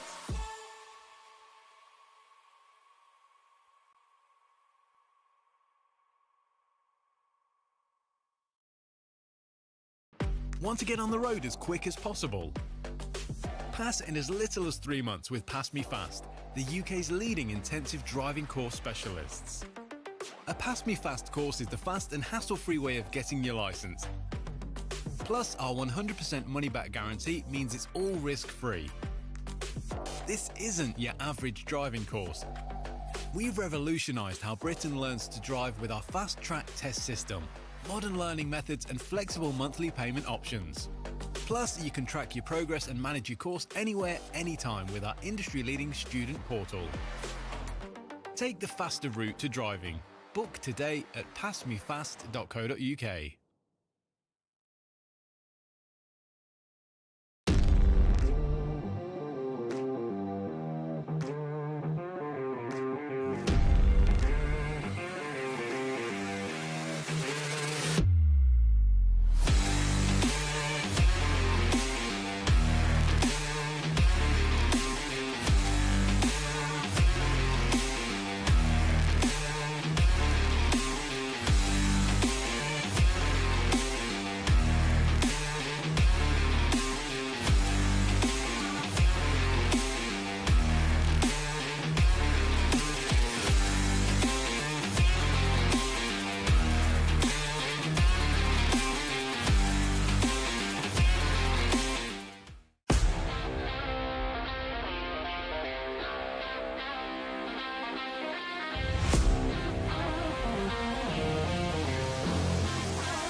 So, Senior Rotax Super Final, the final race of the day, will now be taking to the circuit.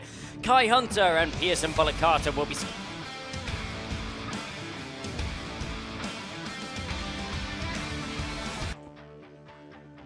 Sorry about that. So Kai Hunter will be starting on the front row of the grid with Pearson Bullock Carter alongside him. From Jack Bate, Tristan Rennie, Leo Purchase and Philip Rawson on the third row of the grid.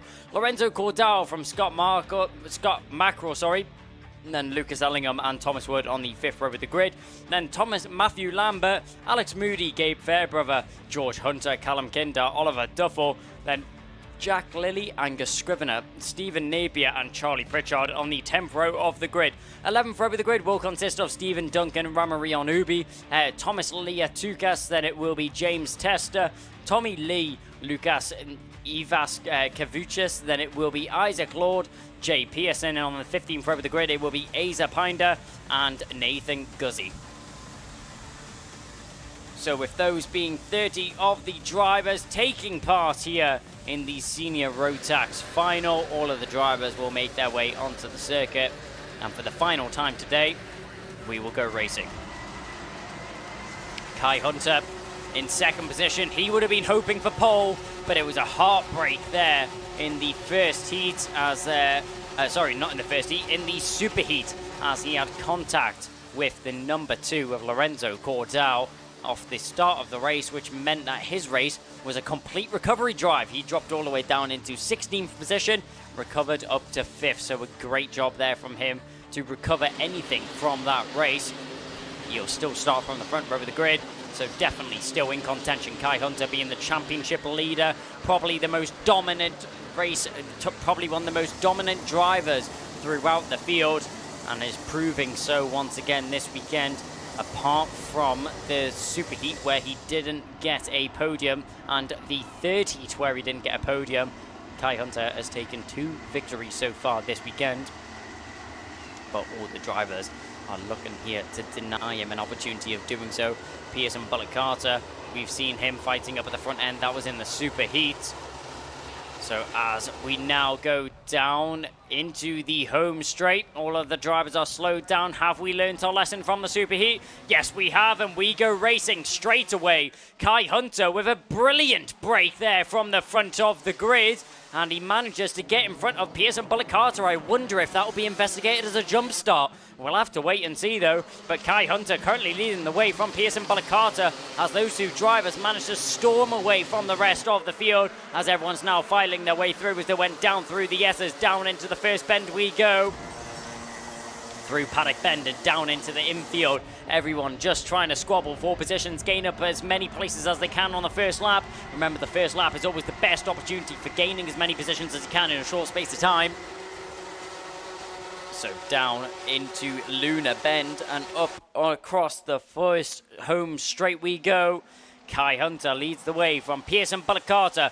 Philip Rawson, our winner of the Superheat, is in third right now from Tristan Rennie, Jack Bates, Scott Mackerel, Alex Moody, Lucas Ellingham, Thomas Wood and Matthew Lambert rounding out the top 10 right now. Remember, this is a 14-minute race, so plenty of action to take place in this one. 2 minutes longer than the Honda Mini and Micro race.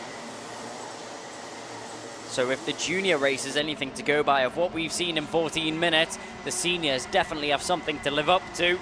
As they go down through Luna Bed once again, up at the front end, you can see things coming a little bit too sparse between them. Kai Hunter and Pearson Bullock Carter, not really close between them. 0.3 of a second is now what separates them. Bullock Carter manages to pull just hundredths out of Hunter on that previous lap. But Philip Rawson getting reeled in by Tristan Rennie as Rennie was able to set the fastest lap of the race last time round. Obviously only being the second lap. Tristan Rennie was actually involved in quite a bit of major contact between him and Lucas Ellingham on the previous race, which is in the superheat. So Rennie has a lot to prove here, and he's looking like he's got the pace to do so as well. There we can see the number 88, that's Alex Moody, who broke down on the formation lap of our superheat. Was not able to take part in that one, but proving that one bad result is not going to shape his weekend at all. He points forwards to the drivers in behind of Scott Mackerel and Jack Bate. Let's work together, let's push forwards, let's catch on to the drivers in front of us, and that's what he plans on doing. If the drivers in behind are going to do so as well, that's a different question, but Alex Moody, he has his eyes set on bigger prizes than 5th position. So down the straight we go once again. All the drivers still squabbling for position as they go down through the infield section. Probably the most technical part for the drivers as it goes from very fast and flowing to very tight and twisty. So a big switch up there in the actual dynamics of the track that the drivers have to adjust to. And they do a very good job at doing so every single time. Down the inside, Lucas Ellingham's going to lose a position there. That's going to be Lorenzo Cordell getting himself up in an 8th position. So Lucas Ellingham dropping down into 9th. It really just has not been Ellingham's weekend with, I think it's fair to say, disappointing results, he told me, in the heat. And in the superheat, it was all looking like it would turn around. He was in 3rd position, and then contact there with Tristan Rennie meant that he dropped all the way down the order. And now he finds himself in 9th position after Lorenzo Cordell was made that overtake stick. He finds himself in 9th in the final so far, but with still 10 minutes left to go, there's plenty of time for him to fight his way back through. Up at the front end we look. There's the number 23 going for an overtake. Sorry, this is in the mid-pack, actually. That's going to be Hunter going for a move on Kinder. So that was going to be George Hunter going for a move on Callum Kinder. As said before, those 2 drivers swapping positions, the 23 and the 16. So as they switch it up there, the drivers now follow through. That was the 23 and the 53, sorry. The number 19 of Napier was able to follow through. We're looking a little bit further up the field here. And that's going to be Leo Purchase, Gabe Fairbrother, and Jack Lilly. Jack Lilly running with the single-digit number 9 as he placed 9th in the championship last year in the senior rotax class. So proving that he's a competitive driver up at the front of the field. He's definitely going to be fighting within the top 10 for positions this year. Gabe Fairbrother, the number 17 of Leo Perch, as you can see, just in front of Fairbrother. Currently in 10th position right now, but out in front, Kai Hunter has been reeled in by Pearson Bullock Carter. Bullock Carter only 2.4 tenths behind Kai Hunter right now. Philip Rawson not far in behind that battle at all either. You can see Lorenzo Cordell now focusing his sights and trying to catch onto the back of Jack Bate. Scott Mackerel is going for a move on Alex Moody as well. So Mackerel gets himself up in a 5th position, and Moody dropped down into 6th as he is now in the clutches of Jack Bate. So Jack Bate in 7th. Is he going to be looking for 6th position, or is Alex Moody going to be able to hold on to that one? For the time being, he's going to be able to hold on to it. Watch out for Lorenzo Cordell, the other KMS driver in the field. He's now arriving onto the back of this battle as well. The first driver he's going to have to attack is Jack Bate. Then he's going to have his teammate of Alex Moody. So it'll be interesting to see how that goes down. Obviously, the number 1 unwritten rule of motorsport is don't make contact with your teammate. That's the number 1 golden rule that any driver will go by. Do not crash with your teammates, because it will make for a very awkward trip home and a very awkward trip to the awning as well. So out in front, Tristan Rennie and Philip Rawson currently batting for 3rd position. You can see there the number 5 all over the back of the 29 of Philip Rawson. Tristan Rennie doing a good job for a recovery after a poor result in the superheat, out of no fault of his own. Around Luna Bend we go, and down towards the back straight.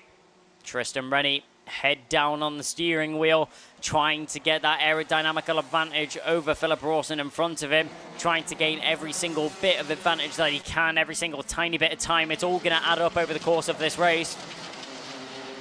Kai Hunter, after he'd been reeled in by Pearson Bullock Carter, now he feels it's his time to extend the gap, as he manages to set a new fastest lap of a 42.061. That was 2 tenths quicker than Pearson Bullock Carter in 2nd position right now. The number 95 of Kai Hunter doing a good job out in front.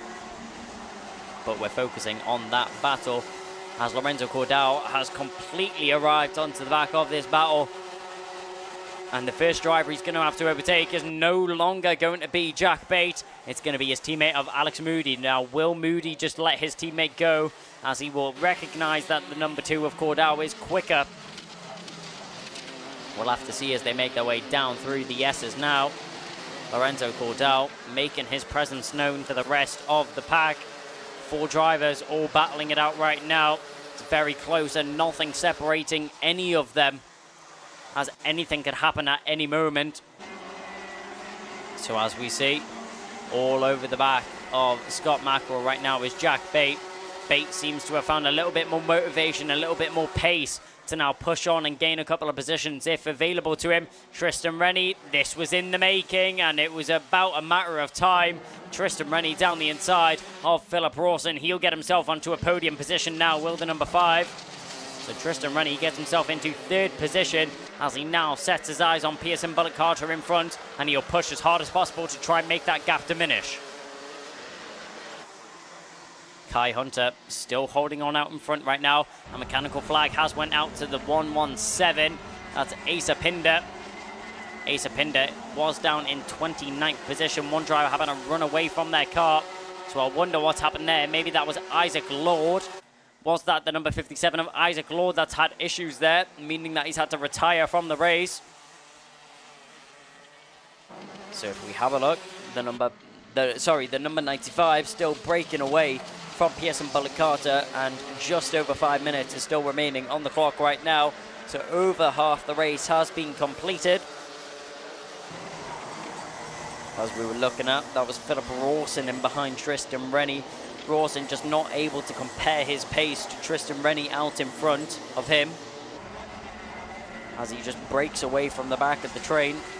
There's Alex Moody. He's now into the clutches. Sorry, that's not Alex Moody. That is going to be Lorenzo Cordell right there, as he's got Gabe Fairbrother all over the back of him. Does the number 2 of Cordell.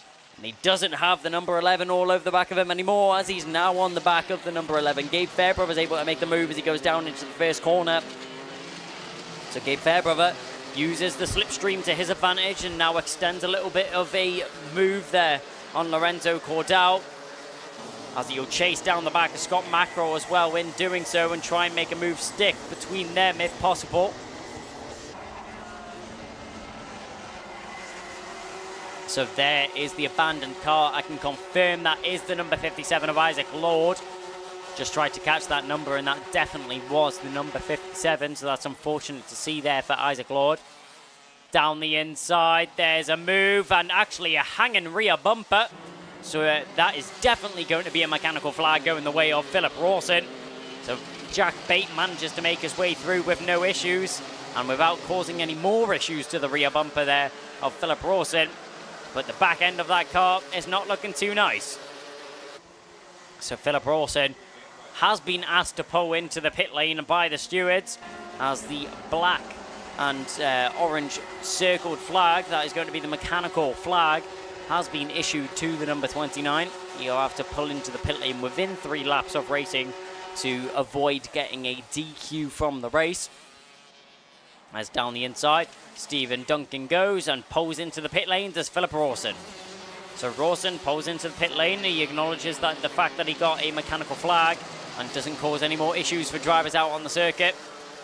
Lorenzo Cordal still all over the back of Gabe Fairbrother, but Fairbrother looking to make a move on Scott Mackerel as soon as possible.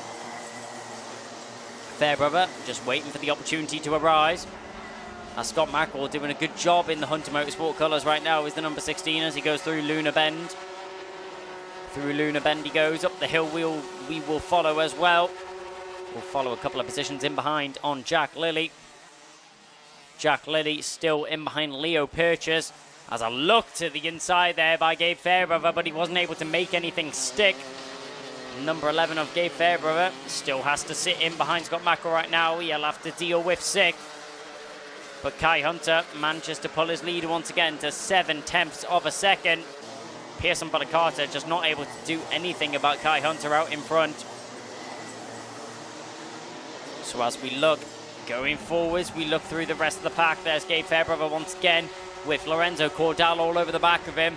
Fairbrother is in a position where he needs to overtake or he will be overtaken by Lorenzo Cordal. We go down the home straight and down towards the first corner. Down the inside, Fairbrother tries it. Mackerel's not going to let him. As they go bouncing over the curbs there, Scott Mackerel just about holding on. Cordal around the outside of both of them. Beautiful switchback there from the number 2 as he manages to get the move done. Mackerel looking to the rear left of his car and another rear bumper hanging off. 2 in 1 race. That's unlucky. Up and over there goes the number 17. That's Leo Purchase catching the back of that rear bumper. That just shows the dangers of a hanging rear bumper can cause. Is Mackerel going to try and pull it back to the pit lane or will he pull off the circuit? Either or, he'll try and keep out the way of other drivers. He's already seen the issues that rear bumper can cause. That's so unfortunate there for Leo Purchase. Nothing he could do about it. Just caught onto the back of that rear bumper and went up and over. Luckily, he didn't evolve into anything more. That's Kai Hunter. 8.7 as the gap he now has out in front. With 44 seconds left on the clock, he's looking pretty secure to get himself another victory in his bag and towards his championship lead, just extending from the rest of the field now in the championship order. Kai Hunter proving to be an unstoppable force over the course of this championship bid that he's had this year so far. With 4 rounds completed, sorry, it will be 4 rounds completed once this race is done. With 3 rounds completed. It wasn't the best of first rounds there from Kai Hunter, but ever since then, he's won both rounds 2 and 3, and he's looking to do it again in 4. He's went 2 for 3. Can he go 3 for 4? Kai Hunter is now coming around the final couple of corners, and we'll have one more lap. Final lap of the race is underway. Kai Hunter 1 second lead already over Pearson Bullett-Carter. So Tristan Rennie, he also looks like to be in a land of his own, so nothing he needs to worry about either. So our top 3 looking very secure with the positions that they're in right now. Jack Bate also looking secure in 4th. Lorenzo Cordell hoping to hold on to 5th right now. Fairbrother is half a second in behind. We're going to have a victory tour of the circuit here with Kai Hunter as we follow him through what is Lunar Bend. Just 2 more corners to go, and they're not really corners because they're flat out. And it's flat out across the line. Kai Hunter is once again victorious after a heartbreak there in the superheat after contact. Kai Hunter gets himself back on the top spot. He's went 3 for 4. He won round 2, won round 3, and he's now won round 4. Kai Hunter is seeming unstoppable with an absolute charge after the second round of this championship. Can he keep this streak going into the final 2 rounds? We'll have to wait and see. And it's a wait that I cannot wait for as well. Kai Hunter is victorious once again out here in Three Sisters.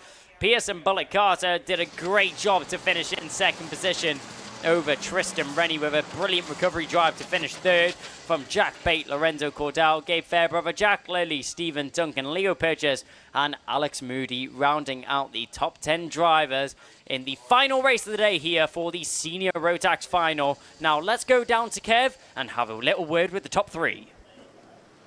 Well, there we go then. The Senior Rotax Final comes to an end here at round 4 at Three Sisters. And that man from Dan Holland Racing, number 95, Kai Hunter, wheels his car onto the number 1 spot again in a mirror image of what we saw him do just a few weeks ago at round 3 and a few weeks before that ago at round 2. Can anyone catch this man in Senior Rotax? Well, I'm not so sure. Just congratulations then coming from his mechanic and the DHR team there. An eventful race for some in that one, but for Kai, once again, once he got himself out in front, plain sailing, it seems. So well done to him, as we'll welcome him up onto the spot to have a little chat with us and just see what he's got to say. But always cool, calm and collected, Kai. Didn't go your way in the superheat, but back on track for that super final.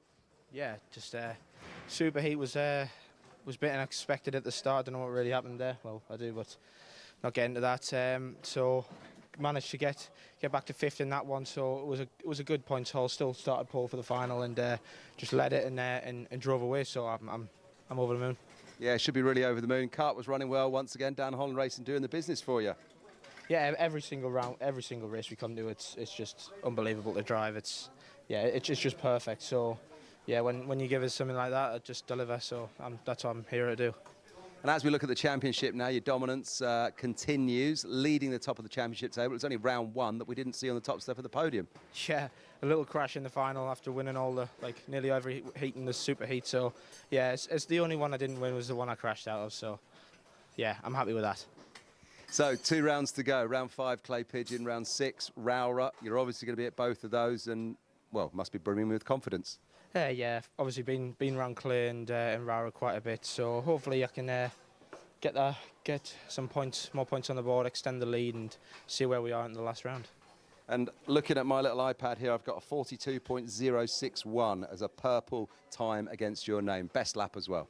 Yeah, I think just speaks for itself, doesn't it? Kart and everything.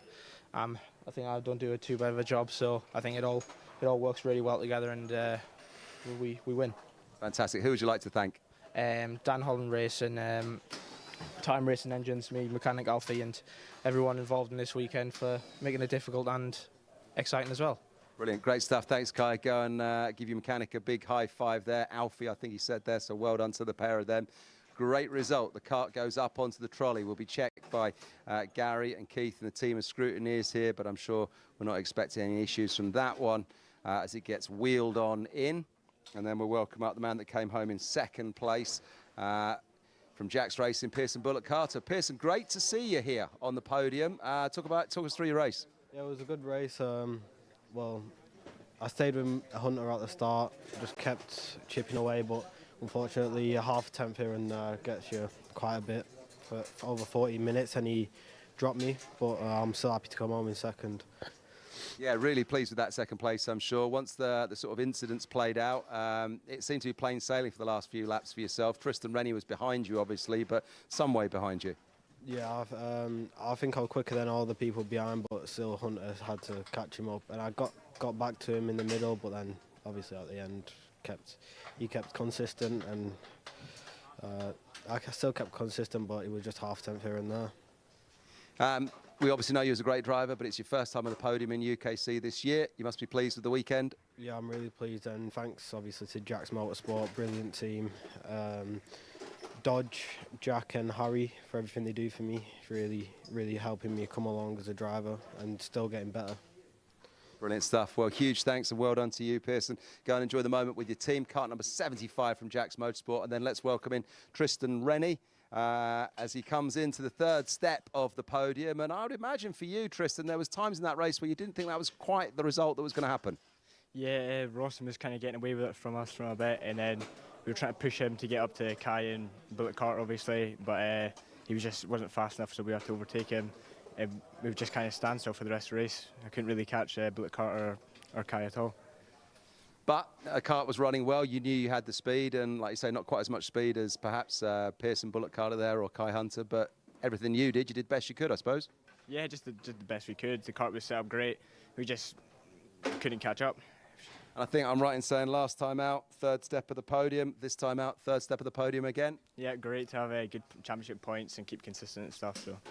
And 2 rounds to go. 2 more opportunities to go. A couple of steps higher on that podium. Yeah, hopefully.